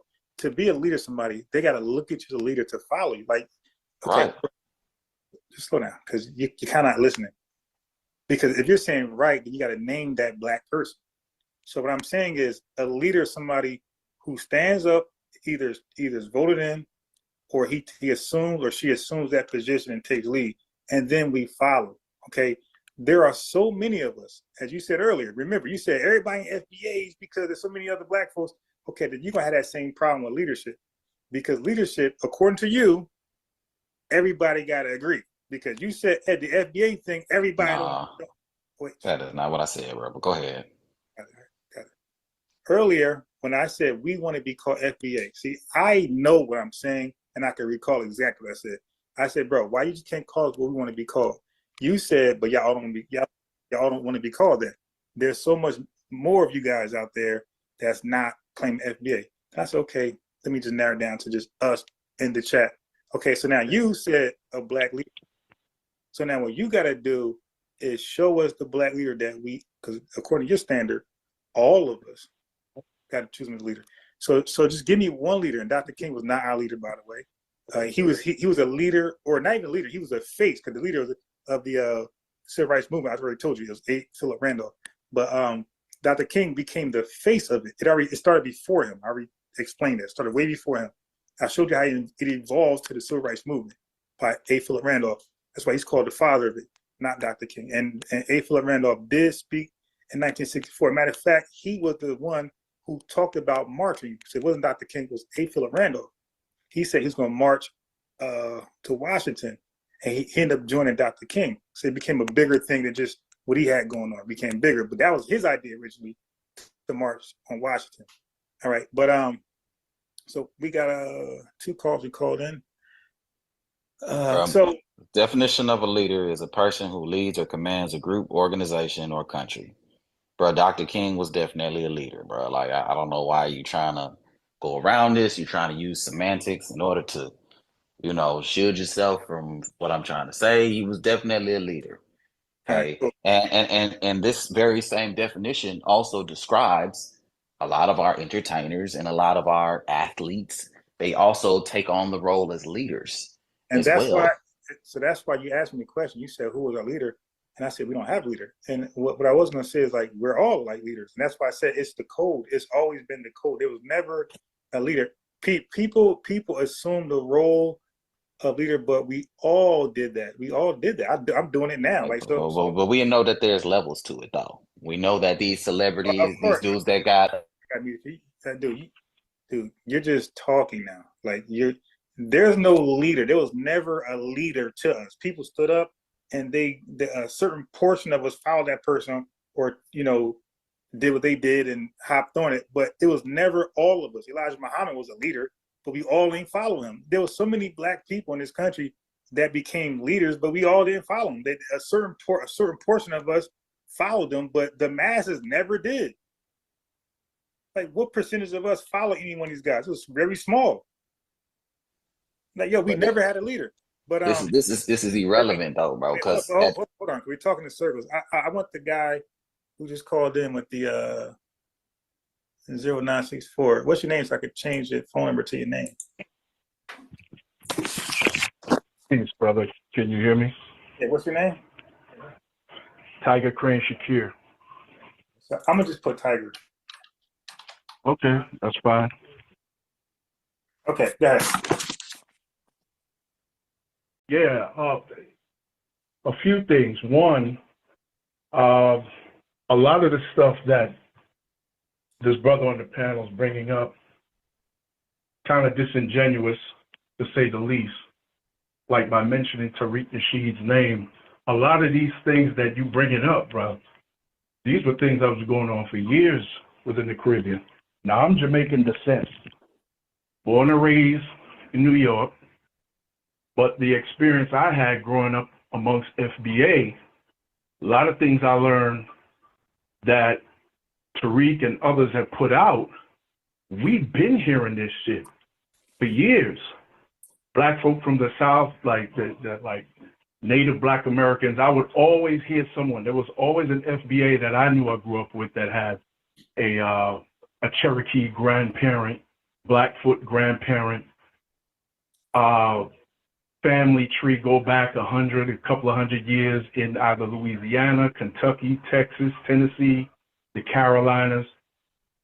So this thing of Black folk coming here, all masses of us as slaves, many of us were already here. Many were in Caribbean and elsewhere.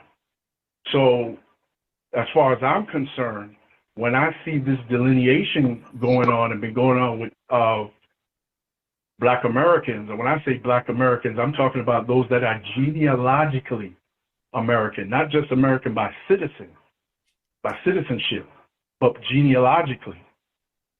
And the haterism from a lot of the Caribbeans, Africans, many of y'all in denial of it. Y'all don't want to talk about it. Y'all deflect and get around it. I remember a quarter of a century ago, debates I had with boomer Jamaicans. And let me say something real quick. A lot of the Caribbeans, and I just want to add this, I'm not trying to dominate the panel, but I just got to put this out here. A lot of Caribbean people, and Jamaicans especially, y'all got to stop being in denial of this shit, man. This thing didn't start with no Tariq Nasheed. It's been going on for decades. And all you have to do, you talk to any first generation born Caribbean person that's here. And if they're honest with you, like I am, they'll tell you, we've seen it. We've seen it. And I know Caribbean people who came here, they told me they got their citizenship here.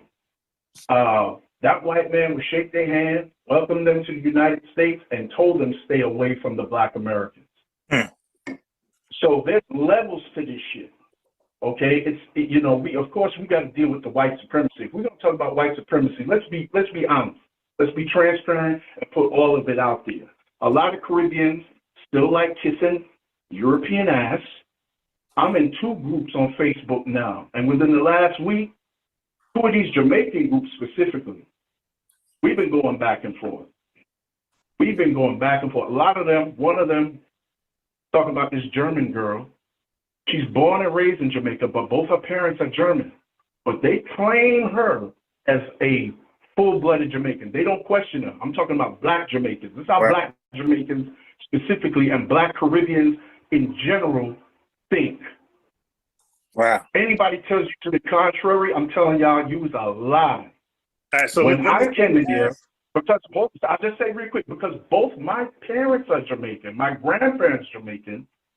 No, you're not Jamaican because you're born a foreign. This is the attitude they have. And there's a lot of other Caribbean people in my shoes, they can testify to that. But go ahead, you was going to say. Yeah, I was going to say, I wanted KD to respond to that. Yeah, man. I mean, there's a lot I could say in response to that. The thing is that a lot of people, they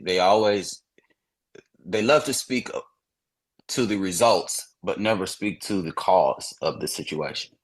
Are there a lot of Jamaicans who be shuffling, jiving, shucking? Yeah, of course. But you're gonna find that kind of behavior anywhere, at any time, any place. Black people as a whole, we suffer from self-hate and identity crisis all the way across the board. And my only thing with this whole FBA thing is that it's trying to isolate one group of Black people from other groups of Black people, when in all actuality, we've all really gone through the same things from the same people. Sure, there are different governments. Can you explain that real quick? Because I thought I already explained what FBA was about. But can you explain? And I got a response for that too. I'm sorry. Okay. Go ahead. I just want, when y'all finish, I want to respond to that. Okay. So you want me to explain that? So you mentioned slavery, you mentioned Jim Crow, these types of things. Slavery went on in Jamaica. Some of the worst slavery. No. Go ahead. What? No. I made it very clear. I said that everybody in this world, again, Rwanda, the Hutu, the Tutsis, the Ogoni people in Nigeria, Everybody in this world has an exclusive ethnic identifier where nobody can usurp and say I'm that too, because they can't go. They don't have a lineage. They don't have a history behind the people who actually claim it. I said, except for us, we were the only people who had terminologies that were very exclusive. We were called Negroes, and so were you. You were called Negroes too. Marcus Garvey called you Negroes, and so did us. Like we called you guys Negroes. I'm talking about Jamaicans. So Negroes wasn't an exclusive term for us. Okay, then we were called colored, right? And these are terms that are being called to us that don't really mean nothing. Like what the hell is color? Like the NAACP is a national advancement for something for color associates for colored people. So like that's not really an ethnic identifier. Everybody's colored. We got colored folks now, colored Hispanics, Indians, Chinese. Everybody's colored but white folks. Okay, so none of these terms are exclusive. So I told you that then we're called African American. But if the South Africans come over here, like you said earlier, and get citizenship, they're African American. And then Black American, you yourself as a Jamaican man checks that box as Black African American. So again, that's not an exclusive term for us. So we're the only people on this earth, literally, that don't have an exclusive term, like exclusive ethnic identifier. So we came up with ADOS, free people, free men, and FBA. So that's how it's used. It's used as an exclusive ethnic identifier, which when you say it, you're only talking about us in this country who experienced slavery from our experience in this landmass. That's what it's used for. So when you say it, there's no confusion. Is it Black American Jamaicans, Black American Nigerian, or is it just, so now there's no confusion. FBAs is FBAs and ADOS is ADOS. That's why it was named. So now we have our own exclusive identifier. That's all it is. And the reason why they came over, and the reason why they used it, it was for reparations. It was to show, it was for, so now all Black folks around the world can't latch on to something owed to us from our government, because you have Nigeria, which is the scam country of the world. There's no debate there. They're definitely going to try to latch on to some reparation case for us. So we said, let's use language. Let's use language that other Black people just can't hop on and get a free bag, taking the money from our pockets. That's why these terminologies were even thought of to begin with. And then they stretched, like FBAs had evolved to become an ethnic identifier. So it far stretched past the claim for reparations. Let me say this, and then I'm gonna ask a question.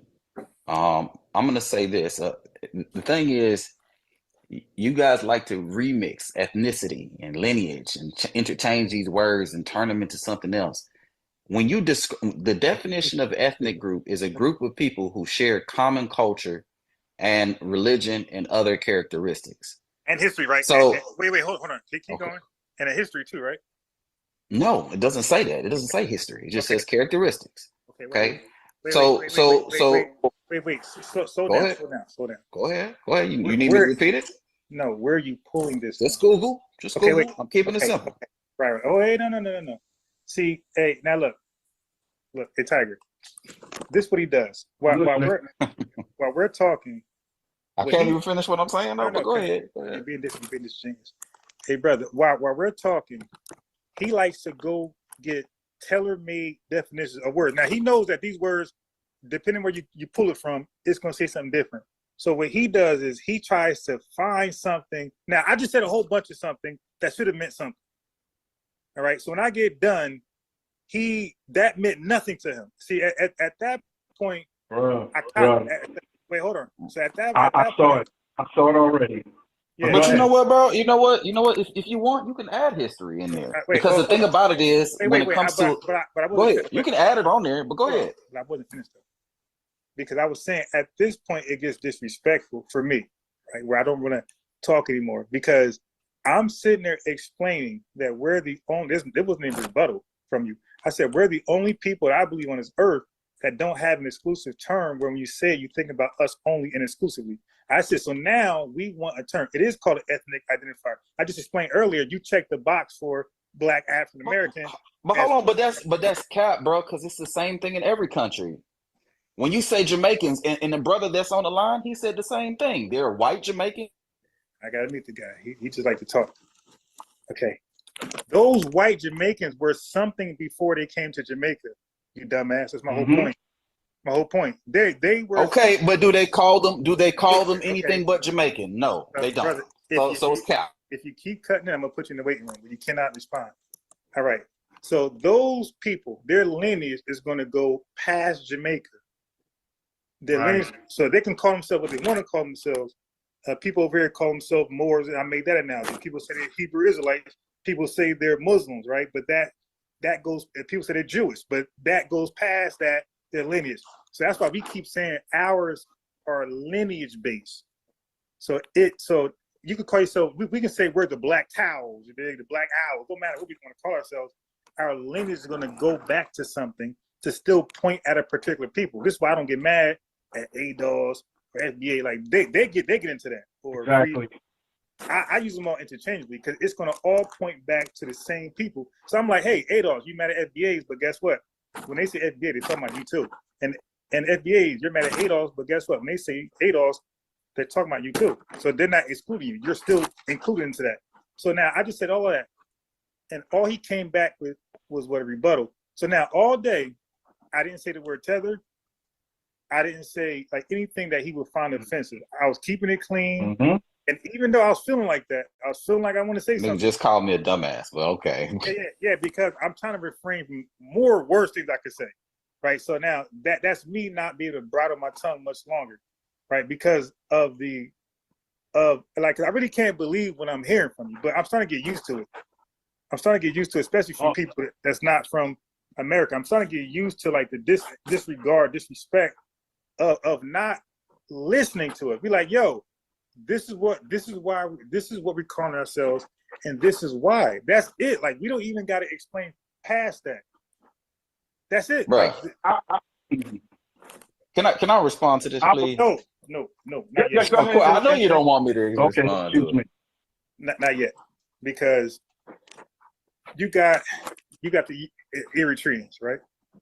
It's disrespectful to call them Ethiopians, even though they technically are, right? They got independence, they're separate, and they call themselves Eritreans. Now, it's a fairly new term. It's not as old as Ethiopian, but they're saying, I'm not that, I'm this. And they'll tell you why, right? And now the honorable thing to do is, the human thing to do is respect what they fought for to be called, okay? So we're doing something similar here, right? We're saying, yo, I understand what these terms mean. They're not all exclusive. They're very inclusive. I just explained earlier. But as I'm talking, this guy just keeps trying to find a Google way to respond and rebut without actually trying to listen to us being communicated. But then he claims that he's a Pan-Africanist. Like we're all in this boat together, but his actions are showing otherwise. I'm sincerely trying to just say, hey, bro, this is why we're doing it. Whether you like it or not, this is the reason. I'm just trying to give him the reason. This is why we're doing it. Now you might not agree with it, but this is what we're doing, and we're not moving off of it because we understand this is important. Excuse me, brother. FBA Defensive Unit. Yeah. See, when you hear a lot of these cats say, "Oh, you know, we Pan-Africanism, we all together," what they mean to say, you know, you mentioned your boat analogy. What they mean to say is we all in the same boat, but you, FBA, y'all are rowing and we just kick back, and right. Y'all should, and for y'all to even suggest that we help y'all row because we in the same boat. Oh, the temerity, they're appalled that you would to even have the gall to come out your base and ask them. And there is an arrogance amongst Caribbeans that, again, I've been addressing this for years, way before this social media stuff. That's why when I hear people throw Tariq's name in, that chafes my, excuse me, I don't want to be ribald and you get a strike on your channel. It irritates the heaven and hell out of me because y'all act, a lot of Caribbeans, y'all act like this is something new. This ain't something new for the last half century plus. You know, and I can talk not only from my anecdotal experiences, I'm sure that the brother on here, he knows of some. He's not going to mention it, but he's already said quite a bit over the last hour. I won't be on the show. I just happened to be scrolling by and your thing popped up on my feed. I said, okay, check this out. They live right now too? And I couldn't call in earlier because I was underground in the subway. So, you know, all the noise and stuff, I didn't want that in, you know, that background. So I had to wait till I got somewhere where there's no midtown noise and all that other stuff. But no, you know, a lot of them, a lot of Caribbeans and the Africans and the Nigerians, I don't want to get on them, but this envy, what in Jamaica, what we call bad mind. And the brother on here, he know what that means. If he's Jamaican, like he, you know, what I saw in the chat, somebody put up in the chat, he's Jamaican or Jamaican descent. I don't know if he was born here or born and raised in Jamaica, but there's a bad mind. When somebody's bad mind, they have a hateful, spiteful, envious spirit towards you. And I don't see no problem with that. FBA, claim your history, claim your culture. All of that, you're supposed to. FBAs were friends to Caribbeans and Africans when we ain't had no goddamn friends. And I've experienced this not only myself, but you can go back into history. I'm not going to go into all that because a lot of y'all already know, so I don't have to, you know, go into that. We're going on to other things here. But bottom line is we can't be disingenuous. And then when we say Pan-African and let's all come together and we don't deal with certain things, we don't address the elephant in the room. And a lot of Caribbeans don't want to do that. You can't say as a Jamaican person or Black Jamaican, oh, Pan-African, and we all Black people, but then you look down or you don't consider Jamaicans in the diaspora not one of your own. But these same Scots and Irish and Germans or whoever that brother FBA Defensive Unit mentioned, you know, they know their lineage, their genealogy, even though their nationality might be Jamaican. But their whiteness, trust me, they stay connected to that. They make sure they know that. Same thing with the Asians. Jamaica's going under a colonization again. This time with the Chinese, though. One of the posts that I've been going back and forth with some people on there, it's like the Black Jamaicans, many of them are so oblivious to this.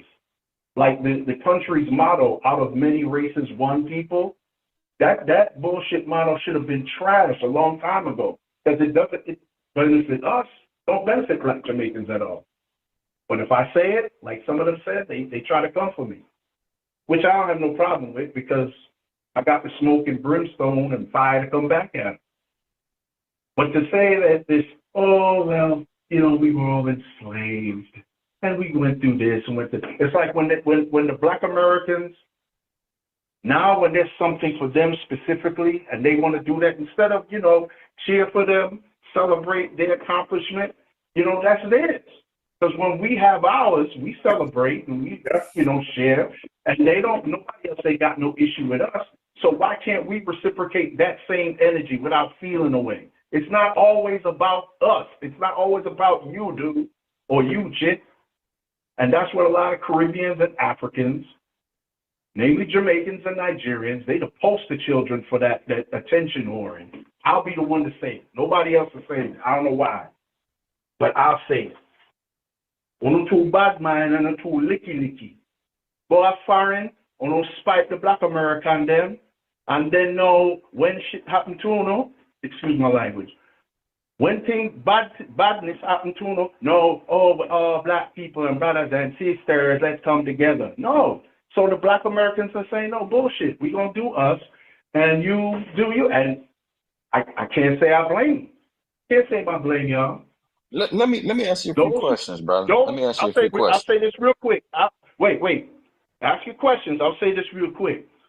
When we straighten our shit out, that's when we look more palatable to people. They take it, they say, yeah, because I want to do business with our brothers and sisters. Thing is, I want to be able to, when I go back to Jamaica, it's been some years since I've been back there. I used to go there quite often as a kid. But, you know, do I have to watch my back more there than I watch my back over the white supremacists here? Go ahead and ask your questions, please, bro. All right, bro, let me ask you this.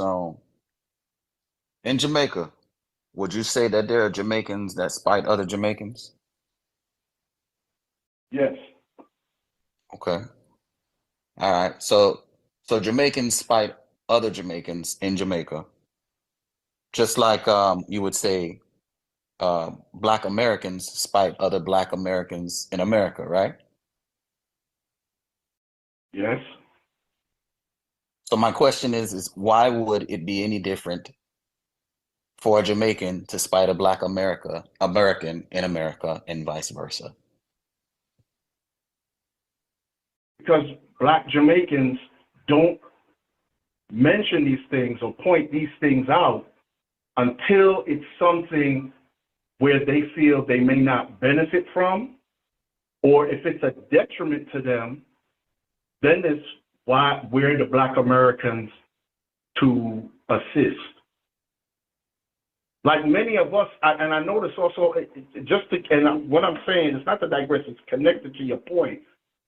Many Black Jamaicans, we've been so Christianized.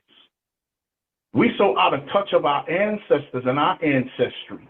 We can't talk about Black Americans with things. I had to shut some Jamaican boomers from the boomer generation. I had to shut them down. Years ago, I could tell you debates I had back in 2002, 2003, when they would say certain things they teach of Black America and them, they're rapping. Then Jamaica, the rapping come from. I said, how so? Hey, bro, but the thing about what you're saying though, bro, is you can make that same argument for any Black person in the world. And when you say can make that same argument for any Black person in the world, all right, go a little further, because I'm trying to see where you're going with this.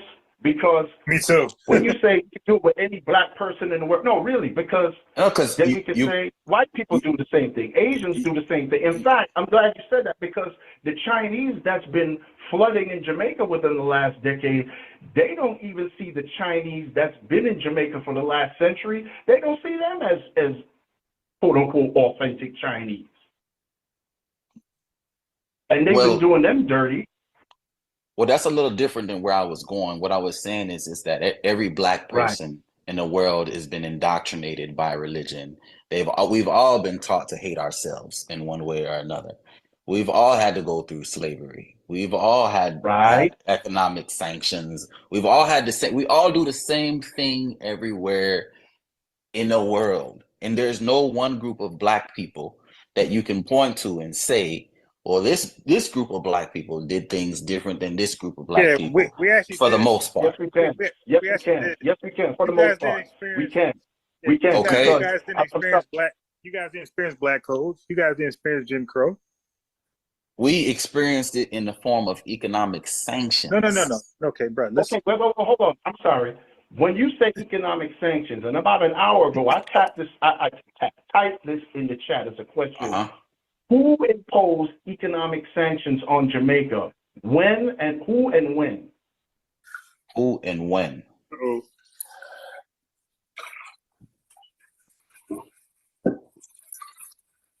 Hello? Economic sanctions. So I don't know the exact dates. Googling. Come on, man. This is what I'm talking about, brother. And I'm not coming at you with a spirit of not trust me. This is nothing like what I've encountered with some of the debates I have with some other people. But when you put that out there like that, people are gonna ask questions, because at that point they're gonna look at you as an extension of a representation of something. Now, I'm not saying I'm the best representation of Jamaica or Jamaicans outside the diaspora, but I make sure if I'm gonna say certain things, I'm going to put it out there, because, like, the brother who mentioned Garvey, the FBA defensive unit, he mentioned something about Garvey earlier. Apparently, he's done his research. And he has to, because if he's talking about someone or something from another culture, he's got to be on point. He can't just do the Negro thing. Because Negroes, they'll just put stuff out there, and if it looks like, oh, look, he didn't even research it. Well, as a Negro, what do you expect? So he, as a representation, as an extension of a representation of FBA, he has to come with it. He can't just put shit out on this. Well, let me put it to you like this. Let me put it to you like this. Are you familiar with the organization called BRICS? Yes, I've heard of BRICS: Brazil, Russia, India, China, another one, South Africa, I believe. Okay. Now, were you aware that right now Jamaica is considering joining BRICS? Have you heard any information like that? I've heard something vaguely. I haven't researched it further, to be honest, but I did hear something about that vaguely about a month ago. Okay. Did you hear that? Did you hear Trump's response to Jamaica potentially joining BRICS? No, I didn't hear. Enlighten me, please. So his remarks were something to the effect of Jamaica better not join BRICS or it'll be a problem. Something to that effect. Don't quote me word for word verbatim. But this is what I'm saying. This is what I'm saying. When you have a superpower that is literally walking distance to where your country is located, you're at the mercy of that superpower, and you have to do pretty much what they say to do, or you're in danger of facing these sorts of things, issues, especially when a lot of your economy is based on the fact, especially with an island like Jamaica, who thrives on tourism, you know, from people who are from European countries. KD, this was your response to. Hello. Can you hear me? Can anybody hear me? Yeah, we hear you, Chuck. Hold on a second. All right. So, KD, this was your response to you saying, "Hey, all black folks pretty much experience the same thing." I said, "No, you guys didn't experience Jim Crow and black codes." And this is your response to telling me that this is something similar? Okay, so what is Jim Crow? Okay, break it down for me. Cool. Excuse me. Just real quickly, I appreciate KD, if I'm pronouncing it right. If I pronounce the name wrong, please correct me. I appreciate your response. However, you didn't quite answer my question. Donald Trump, as a president, a head of state threatening a country, and from what the answer you gave me, the response, he didn't threaten with sanctions. He just said they better not. And yet he didn't do anything. So Jamaica don't have any sanctions. The only thing Jamaica has is there's a Russian corporation, a U.S. corporation, a Chinese corporation, all stripping the hell out of the land of their bauxite for the aluminum foil companies that they have. That so Katie, you just saying stuff. So I don't know why. So here's the thing: when it comes to the U.S., I don't know why we're pretending like when you don't do what the U.S. tells you to do, they don't slap you in the head. They don't hit you with sanctions. They don't economically punish you. And in some cases, they even send people, like in the case of Haiti. And I know y'all gonna say, "Oh, it's speculation," but they send people. Let me finish my thought. Let me finish what I'm saying. Let me finish what I'm saying, though, bro. Let me finish what I'm saying. Let me just finish what I'm saying. I don't want to turn the show into that. The hypothetical. What if? Like, let's just deal with. And let Chuck go ahead. Hey, Chuck, what you got? Salute. I was just listening for the past few minutes. Interesting conversation. I think there's points on both sides. Okay, my mom is a Black American, descendant of chattel slavery. My father is a Nigerian. I was born in Nigeria. So I'm half Igbo, half Black American. I'm not really down with this whole FBA thing. But I think there's one thing that you have to understand. The main difference between Nigerians and on the continent and Black Americans is Black consciousness. So Black consciousness is like an adaptation, a cultural adaptation to the specific conditions that only existed here in the United States. This is Jim Crow, Willie Lynch, slavery, segregation, the one-drop rule, Scientific racism. racism. Yeah. Oh, no, not scientific racism, where they try to act like science was back and look at it. Right, but this unique cultural environment in the United States produced the adaptation of Black consciousness in the United States. So Black people in the United States live in a condition where they are the racial minority group surrounded by a hostile majority group for most of the time that, since they came off the slave ships. So this produces a very distinct sense of Black consciousness and how you see yourself in relation to your environment. These conditions did not exist in Nigeria. So in Nigeria, people live in a condition of being the racial majority group.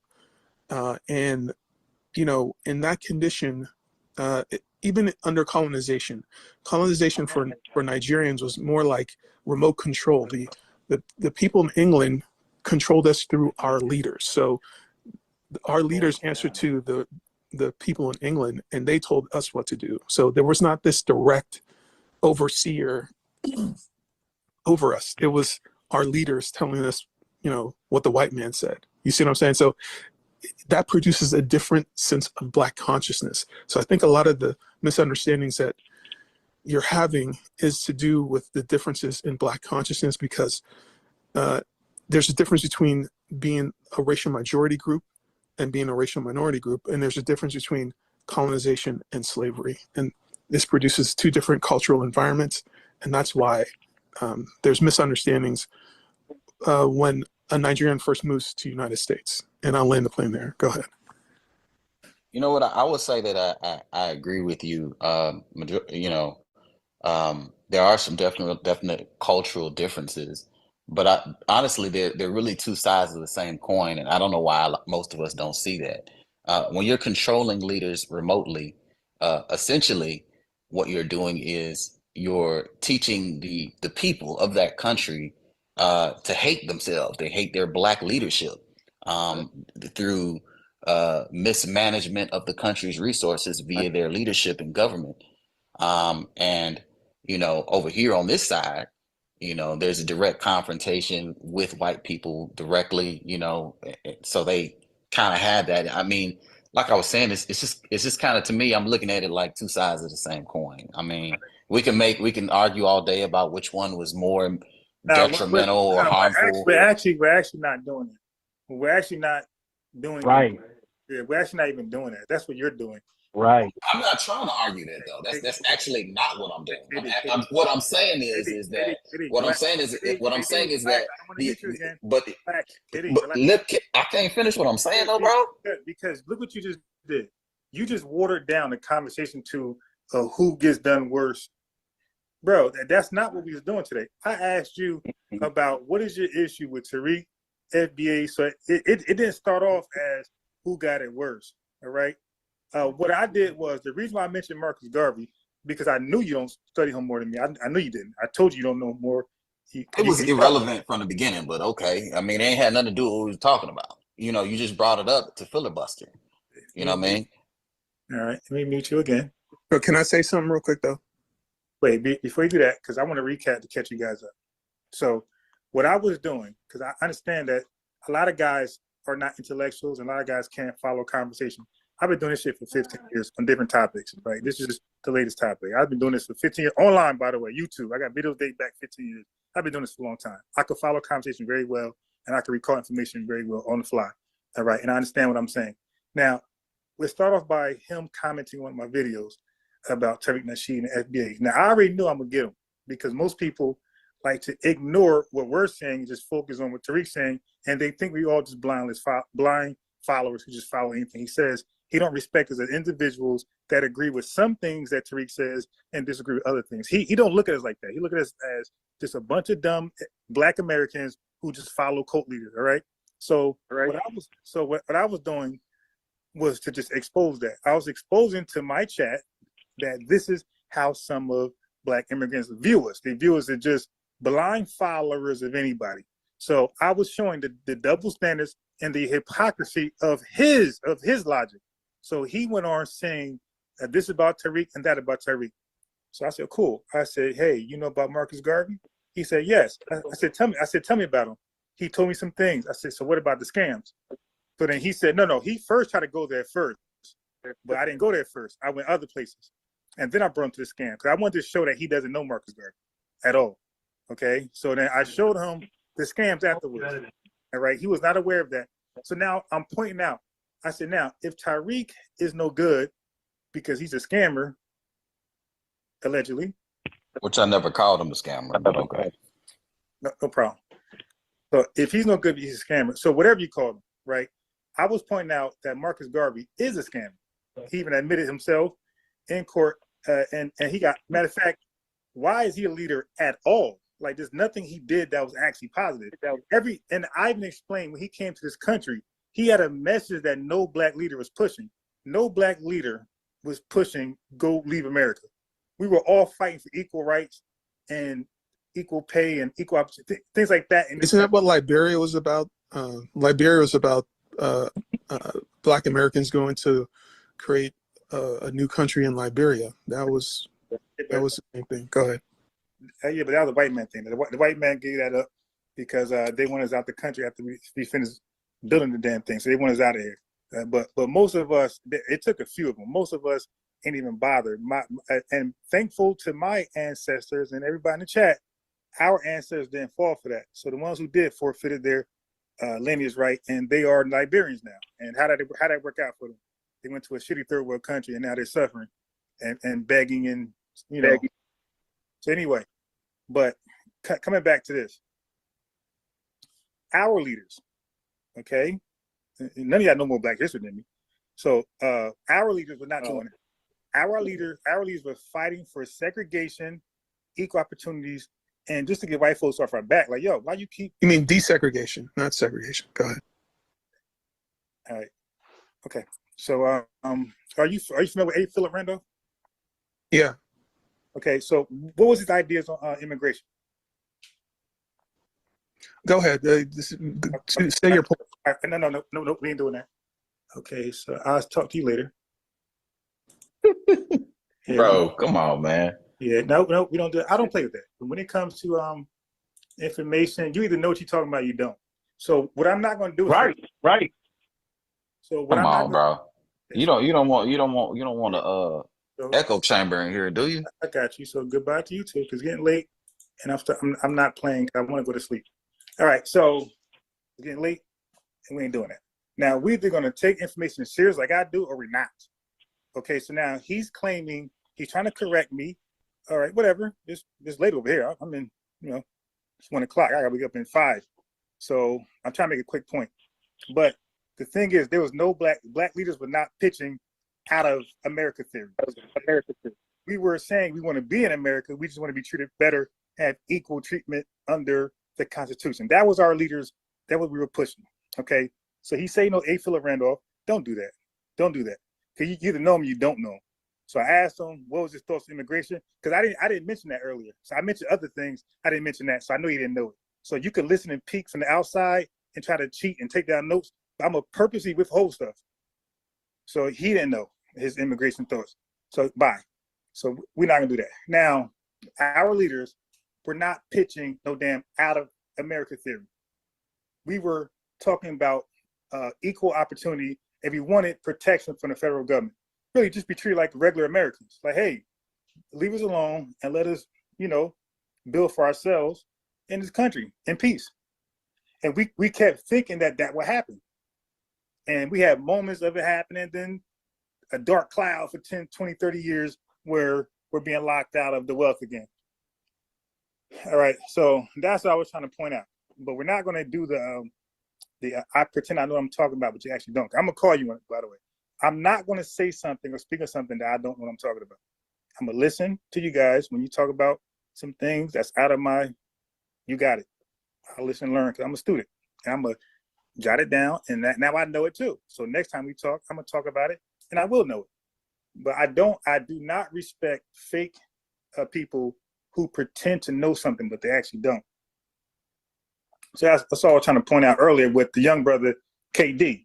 So that's why I brought up Garvey. It was to show the double standards in his logic, how he'll give Garvey a pass for all of his shortcomings, but he has this infatuation with Tariq Nasheed, which I don't mind. He's a grown man, he can handle it, right? Tariq is Tariq. I'm me. I'm me, he's him, right? So my thing was, your beef with Tariq, I just want to know what it is and cool. Now, my second question was, what was your beef with FBAs or people who say the FBA? What's your beef with us? And he could not separate us from Tariq, which most of these crazy guys can do. So I actually just showed that. Like, yo, these guys are so obsessed with Tariq, they really can't separate us. Oh, it was his idea, he trademarked. Okay, why not trademark it? If it can be trademarked, why would we let some white guy trademark it, some Chinese man trademark it? Why not we trademark it? Why not we get on it first? And he had his word, he could trademark it. But again, you can't just, you trademark a name doesn't mean you trademark the lineage. Nah, you got the names, cool. Jesse Jackson made popular African American. So is he our leader? Nobody looked at him as our leader. So again, but these are talking points that come from people mainly not from our lineage, because they don't know how we think. Jay-Z started the whole New York fitteds for us and the Blazers. But he wasn't our leader. We did it after him, but that was not our leader. Like, we'll do something in mass, but you're not our leader.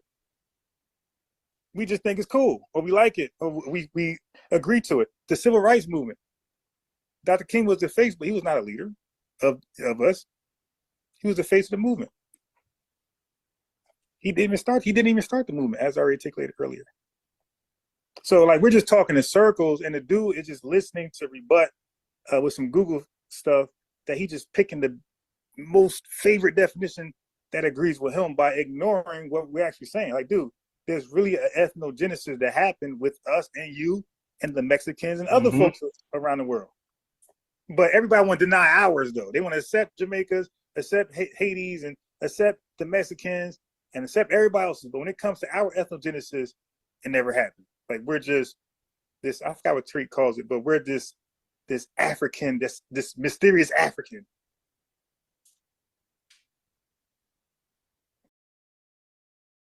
Bad-mindedness is real.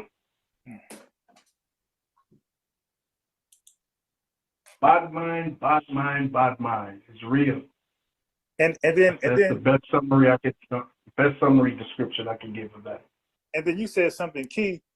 Okay, so now he's saying sanctions, right? Now I don't know, right? So I was quiet, right? Now, did I say ain't no sanctions? I didn't do that. I was quiet because I don't know. I didn't look that up. So I'm quiet to things I'm not sure of. It's okay. You know, I'm human. I don't research everything, but I was quiet, so I didn't say anything. Not like him. But you came in and said, what sanctions? And then he didn't even address that. He left that alone, went somewhere else. And I didn't even get on him, by the way. I didn't, say hi. I left it alone because it wasn't that big of a deal. Wasn't that big of a deal. But it all comes back to the conversation. That's why I asked him earlier. Like, yo, do you have a problem with us seeking reparations? Oh, the world is old reparations. So he went there with it. So talking points like that just lets us know, like, you really have a problem with us.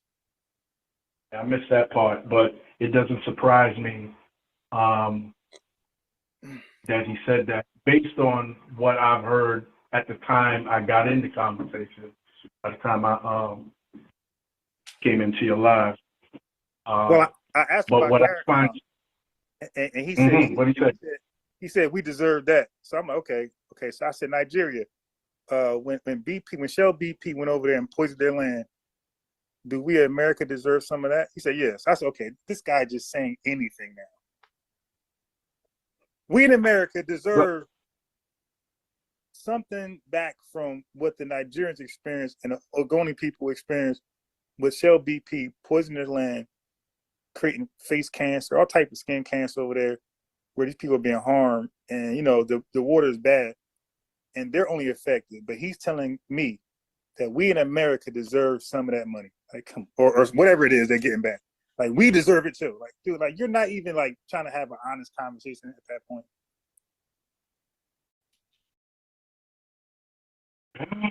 Yeah, it's problematic amongst us, Caribbean and Caribbean descent, and you know, like I said, the bad mindedness is real. The divisiveness. I was debating with this Haitian cat, or this cat claimed to be Haitian, who's in Canada. We was going back and forth for a little while, and at one point he threw Tariq's name in there. Oh, you one of the Tariq people. I was like, why are you throwing people's name in here? I said, dude, if you want to debate, Tariq, go and debate, but you talking to me now. Yeah, you could call him. You talking to me now. He does that all day long. And a lot of these dudes do that, man. It's like, yo, you know, I mean, you want to make it seem like it's somebody, and then the Haitian dude would make it so bad. I know I really, you know, burned him because, see, you know, I started to drop some things in my responses to him to suggest, like, dude, you know, I know stuff about your culture. I've grown up around Haitians, you know. So growing up in New York, born and raised here, not only I had the experience of blessing to experience FBA, but also other Caribbean people. And I had to, you know, even remind my mom that, and my dad, rest in peace for him, before he passed years ago, we talked. I said, remember when y'all was kids, Jamaica was still a colony of England. That's one. Two, the boomers, you just had each other. When you went to school, you was around other Jamaican kids. You may have come across some Indian kids or some Chinese, but the majority of y'all are black. With us here, yeah, the majority are black, but we had some Black American, we had some Trini, we had Guyanese, we had Haitian, and learning, you know, we learn about them. So, and their culture, their cuisine, little idioms and stuff like that. So when this dude was coming at me, at one point I noticed during our debate, he kind of modified his tone somewhat. Okay. He came off like he wanted to turn up and do his name calling, did a little bit of that. But the bottom line is, and I say to a lot of Caribbeans, I've been saying it for years, I say it again, we have to have our own house in order.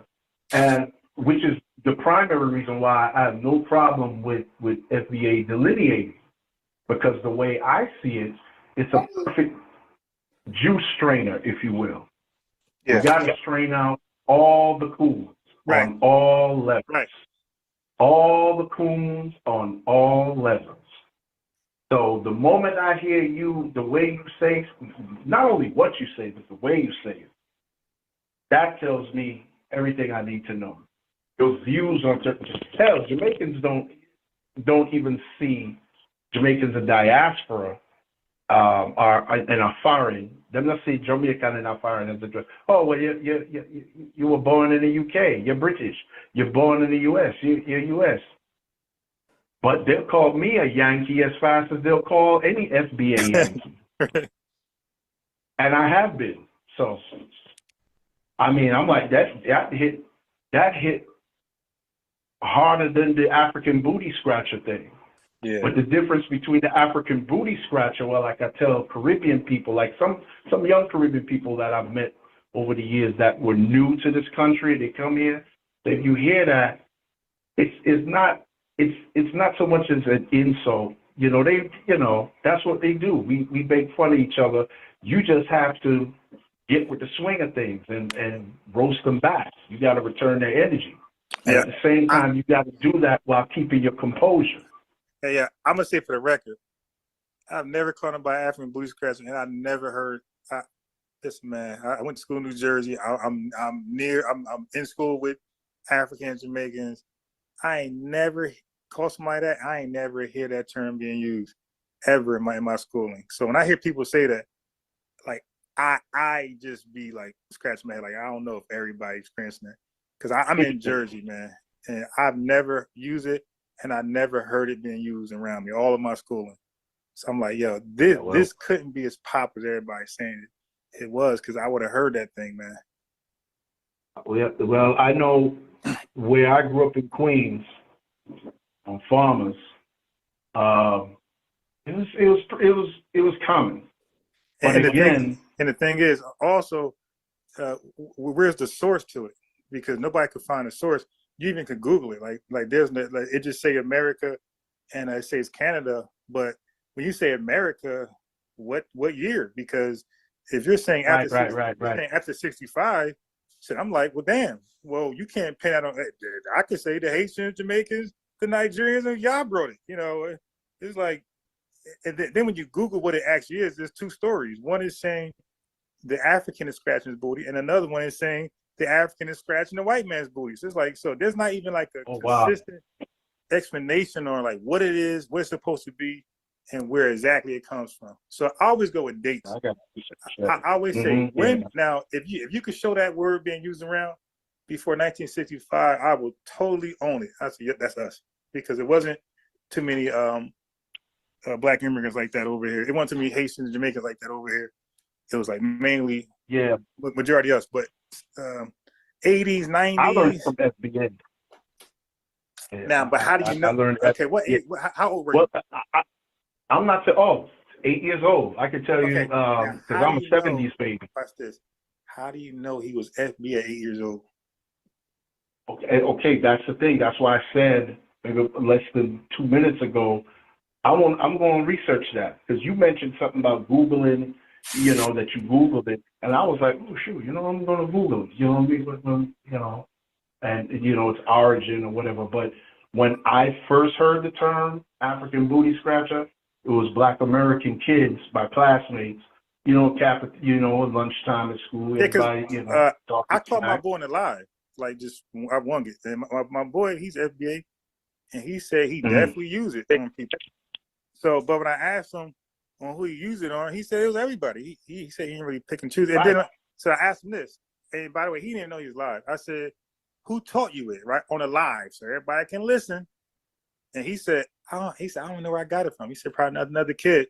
So like the source for it is a whole nother rabbit hole. It's like, yo, where did this come from? Because if that's a grown-up thing, bro, you will hear it with grown-ups.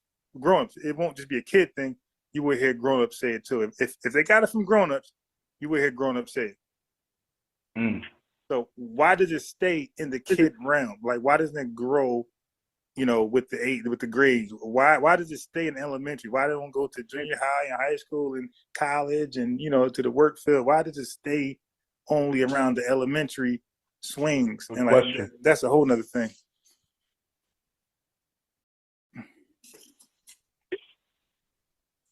Yeah, but but everybody's saying it was called, like, because even black folks came and lied and said they would call it N-word by every white person. Like, so the to me, it's like, dude, like, so all y'all was called African booty? All of y'all? See, I don't know about that, man. No, there's levels to this. There's levels, because the first African that I met that was offended by it, I remember a dude from Ivory Coast was a college student. This was back in like 99, 2000. And he's born and raised in Cote d'Ivoire, Ivory Coast. So he came here like when he was in his teens. So he told me how how offended he was, you know, the Americans, the Black Americans, you know, they call me an African booty scratcher, and you know what's going on, and I see, you know, I get it, because he don't get the culture. He was raised here, so of course he's going to take offense to it. It's not like, I say, a Jamaican kid that will call me a Yankee Doodle, because they don't refer to each other. The school kids in Jamaica don't refer to each other as Yankee Doodle when roasting each other, as the Black American kids would call themselves African booty scratcher while roasted. That's the difference. I try, and I even point out to them. But with them, it's just a matter of them, you know, you get used to it. If you don't let it offend you to the point where you can clap back, you got a quick comeback and say something to them. Okay. So here's the other thing. Here's the thing. So when you hear a lot of Black immigrants, right? That come over here. So now let's go with African booty scratcher is our term that we placed on Black immigrants. Okay, so now watch this. Black immigrants say, especially the kids, they say that they're taught from their parents these negative things about us before they come over here. Okay, so now watch this. If that's true, then you're already coming off as standoffish, right? You're already looking at us a certain way. We're trying to talk to you, we're trying to embrace you, and you're standoffish. So you're becoming weird to us. Okay, so if we're saying it, it's possible we're saying it as a reaction. Because they said out of themselves, out of their own mouths, a bunch of them, they said our relatives told us to stay away, but they're criminals, they're on drugs, all these negative. Now, listen to this. A grown adult, like which one is weird? You got a little kid saying African booty scratcher, we don't know where he got it from. But we got people who are saying their parents taught them this when they were little elementary kids. So they're being taught, like that's what white supremacists do to their kids. Don't go over there. Don't. So you got Black immigrants being trained and taught by their parents to stay away from Black Americans because we're this cancerous person and we're just evil. To me, that's more shell shocking than a 7-year-old saying, "Hey, African booty scratcher," you have an adult, a grown ass, mature woman and man training a young boy, girl to have hatred that early.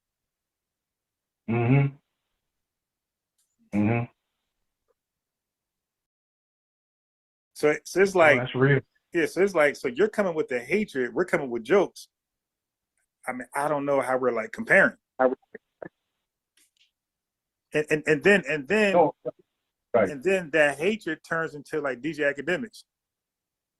Where they all he can do is just spread negative propaganda about Black Americans and never anything positive. So there's so much so that he go ahead and he resurrect a bloodbath in Chicago.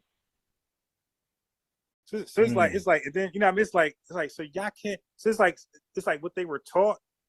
They somehow gotta prove it like to the world, like they because they come over here, they don't really experience it. So, okay, let me just cherry pick moments where they do fit the stereotype and let me broadcast it before the world and become a millionaire. So if anybody should be up in arms, this should be us. Like, yo, you're in our country, painting a picture of us fitting all of the scientific racist stereotypes. The stuff we try to run away from. That no white person can do and be successful in this country. Like white folks wish they could do a Chirac video. They can't because all the outrage they would get. So they wait and have a colored person do it, or maybe they're behind it, maybe they're not. Don't know. But that's something that they will love to see, like us to fit the stereotypes where they could tweet it back, and then as a result, laws get passed. So like there's a whole lot involved in that we don't find entertaining. And as a matter of fact, you got a lot of Chicago residents calling him out on that. Like, yo, man, like, you started something like a wound that was healed. You done open it back up. Now we back remembering. And now the guy who I let slide, I seen him yesterday. Now I don't want to let him slide because he was involved. Yeah, academics should be definitely held accountable for that. And my opinion, they should stay on his bumper. They meaning the residents of Chicago that are outraged and offended by his remarks. Yeah, well, he brags about not going outside. So I guess he's embraced his role of just dodging, hiding and ducking. But Big Act knows not to ever be seen in public. Yes. In public. He knows it's gonna be on site for him. Yeah. But anyway, just to like those type of things I don't like. And I was trying to explain to KD, it hurt if it's us doing it, it's still bad, it's still wrong, but it hurts worse when it's somebody else doing it. And that's why you have black folks in America killing each other, and we don't outrage for some strange reason. But let it be a white person, we'll go crazy. But that just showing you that it hurts more when an outsider does it. I can't explain it. It's just the reality.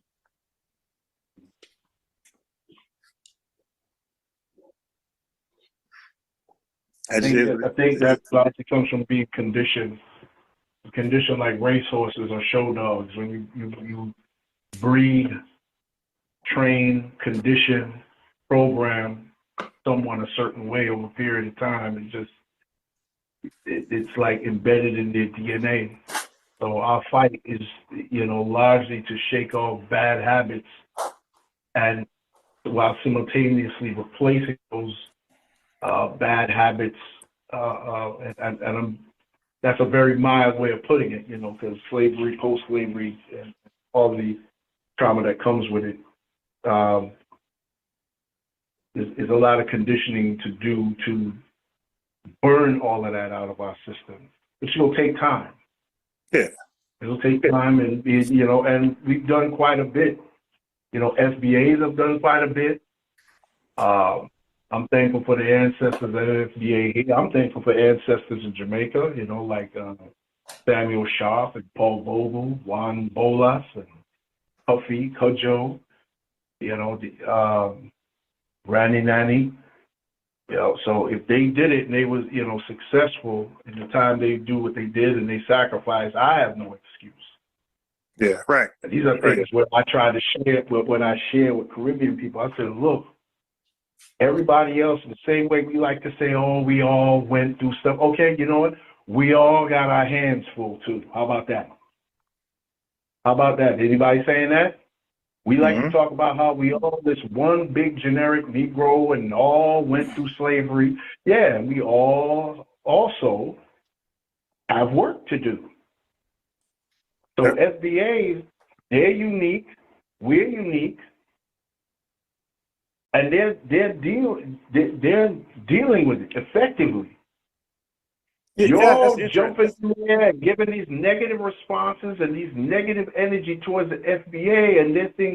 They supposed to, y'all owed that. Y'all owed y'all reparations. Yeah, that's the thing. If Jamaicans came out and said, I don't care if it was the same number, like the same number of us saying FBA us. If enough of y'all came out and said, hey, man, don't call it Jamaican because the etymology of that word goes back to this, man.